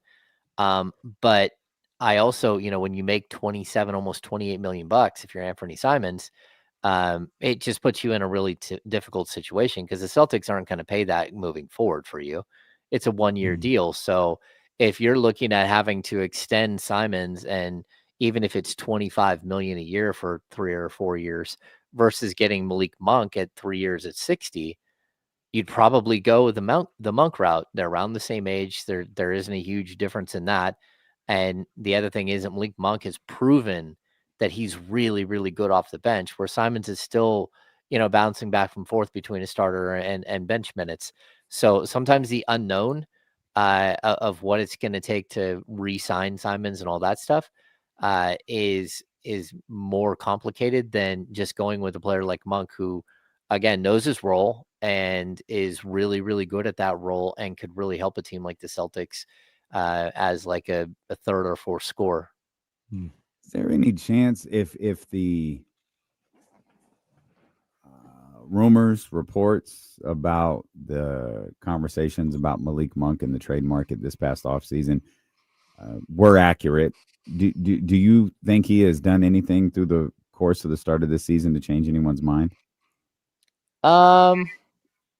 Yeah, I mean, like, look, I think he's played really well, right? Like, I don't think he's had like a major dip in production. I think a lot of what happened this offseason started to get into the gray area in the NBA that is what you call an exit strategy. So, a lot of teams, when they want to have a divorce from a player, they start putting out little tidbits here and there that lead you down a path to what it is that a player might be and why they may not particularly want to be in that relationship anymore. And so, again, I think this is something that happens around the league, where all of a sudden, this didn't happen with Malik when it, like, very directly, but like you hear, oh, he's got some questionable work ethic, and you're like, okay, well, what does that mean? Like, does he not show up or what? And, oh, well, he's late to some meetings, or maybe he's not as close to his teammates as people make it seem. There's all of these little things that you start to hear when you're talking about trading away the pizza guy, who is everybody's fan favorite. I think even like us as a group, like some of the stuff we've heard, our mentality has changed on the league. Like, and it's human nature. You hear some of it and you're like, oh, well, that's not great. And you start to have a little bit of a different thinking on who he is as a player or a person. And again, a lot of times that's straight up just BS that a team is throwing out there. So when they do trade him, their fans are like, oh, we love Malik, but we started having some problems here. We kept hearing about these things or that things. That, to me, it felt a little disingenuous on a lot of it. But then again, like, you hear some of the things that are out there. Like, we've heard that, like, the Warriors aren't interested in Malik, and it's not so much about Malik the player. It's more about his relationship to Mike Brown and how that situation played out, and how the Warriors love Mike Brown because he was their lead assistant for 5 or 6 years. So you start to have these little bits of like breadcrumbs. But again, you watch Malik Monk play on the court, and like, he brings the joy. Like, he's a game changer. I don't care if it's, even this season, they're bad. And every time Malik comes on the floor, at least you're like, okay, like, at least there's excitement. At least he's doing something. and he looks like himself. He doesn't look like some shell of himself or, some guy who refuses to play defense or anything else. Like, he's energetic. He's again, to me, there aren't that many game changers like him in the league. There just aren't. And I think he is one of those guys that has an ability to change the energy in the building. And there should be teams lining up to kick the tires and see what it takes to get him out of here. Again, a team like Orlando, I've brought this up before, like Jonathan Isaac's got this big old long contract that's non-guaranteed. If they want to throw in a late first round pick from Malik Monk, even if it's way down the line, like a 2031 or something, and just swap contracts, yeah, okay. That's where, I do think Monk has value to this team. And I'd also, again, if you start stripping down a couple of the bigger name players on this team, and you're left with Malik Monk, you're left with Russell Westbrook and Keon Ellis and, Keegan Murray and whatever you get for some of these other bigger price pieces, I don't see a reason why Malik Monk can't be part of the next generation of the Kings, because he's 27 years old, 27, maybe he's 28. He's right there. But he's got plenty of time to figure this thing out and to be the same type of player that, Bobby Jackson was for this team for years, where it's just that spark plug off the bench that changes the complexity of the game. From Jason Anderson, the Memphis Grizzlies are listing Jaren Jackson Jr. as doubtful for tomorrow night's game against the Sacramento Kings due to a right ankle sprain. Of course, Ja Morant is still listed as out, as he is dealing with a right calf strain. So tomorrow's shaping up to be an interesting night for the Sacramento Kings on many fronts. Tonight, not so much. It's not our job to sell you on watching the Sacramento Kings. And, well, if you don't have anything else to do, throw it on. And I have no clue what tonight's going to look like. Obviously, we'll all be locked in. James, you're going to have to work overtime to get 6 quick thoughts on this one, but the league is weird, man. Who knows? We saw Chicago. Obviously, Chicago's a very good basketball team. They shut down Denver's win streak a couple of nights ago. Denver didn't even look competitive in that game until the fourth quarter. It was like they slept through it and then tried to turn it on. Weird things happen in the league. And that would pretty much be the entire synopsis of tomorrow's show. If the Sacramento Kings were to win tonight, it would be weird things happen in the league. I don't know what else to tell you, but that would be it. Or gutsy as hell. That's the other thing. And it could be that. I mean, a lot of people have been questioning their effort. Their head coach has been questioning their effort. So we'll see what they look like tonight when they take on the world champion Oklahoma City Thunder. A quick reminder, you can head over to ESPN1320.com and nominate someone for High School Player of the Week. I thought we were announcing our first Player of the Week yesterday at 3. That was wrong. That's me. I was a little too eager. It's actually next Tuesday at 3 o'clock. So there's still plenty of time to get your submissions in. If you've already submitted, it's all good. It counts. Go to ESPN1320.com and submit. The rules are right there. Everything you need to know for the submissions are right there. It's a chance to showcase the local athletes here in Sacramento, and we're really excited about doing this because it's not just an ESPN 1320 thing. This is going to be on 102.5 with me and KC. This is going to be on the end with the wake up call. It's going to air across our 6 stations. It'll be with Abe. It'll be with Justin Case and everybody else on the Eagle.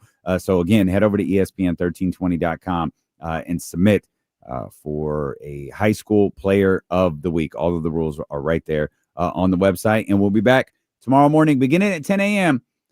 to discuss whatever happens tonight and lead you into the conversation for Keegan Murray's season debut against the Memphis Grizzlies tomorrow. So we'll see you at 10 a.m. here on Sacramento Sports Leader, ESPN 1320. Vamos Kings like the beam.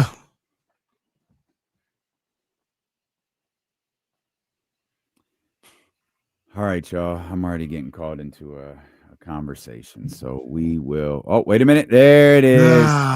Hey, oh, wait. You got the external camera hooked up. Yeah, I'm not. Yeah, it's not gonna work for you, boy. What are you trying to do? I was trying to get some balloons up, but no.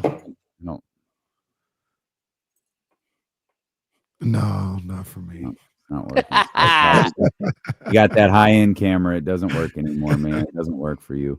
Almost, Scooter. We're almost there, man. We'll see you guys tomorrow at 10 a.m. Appreciate you as always.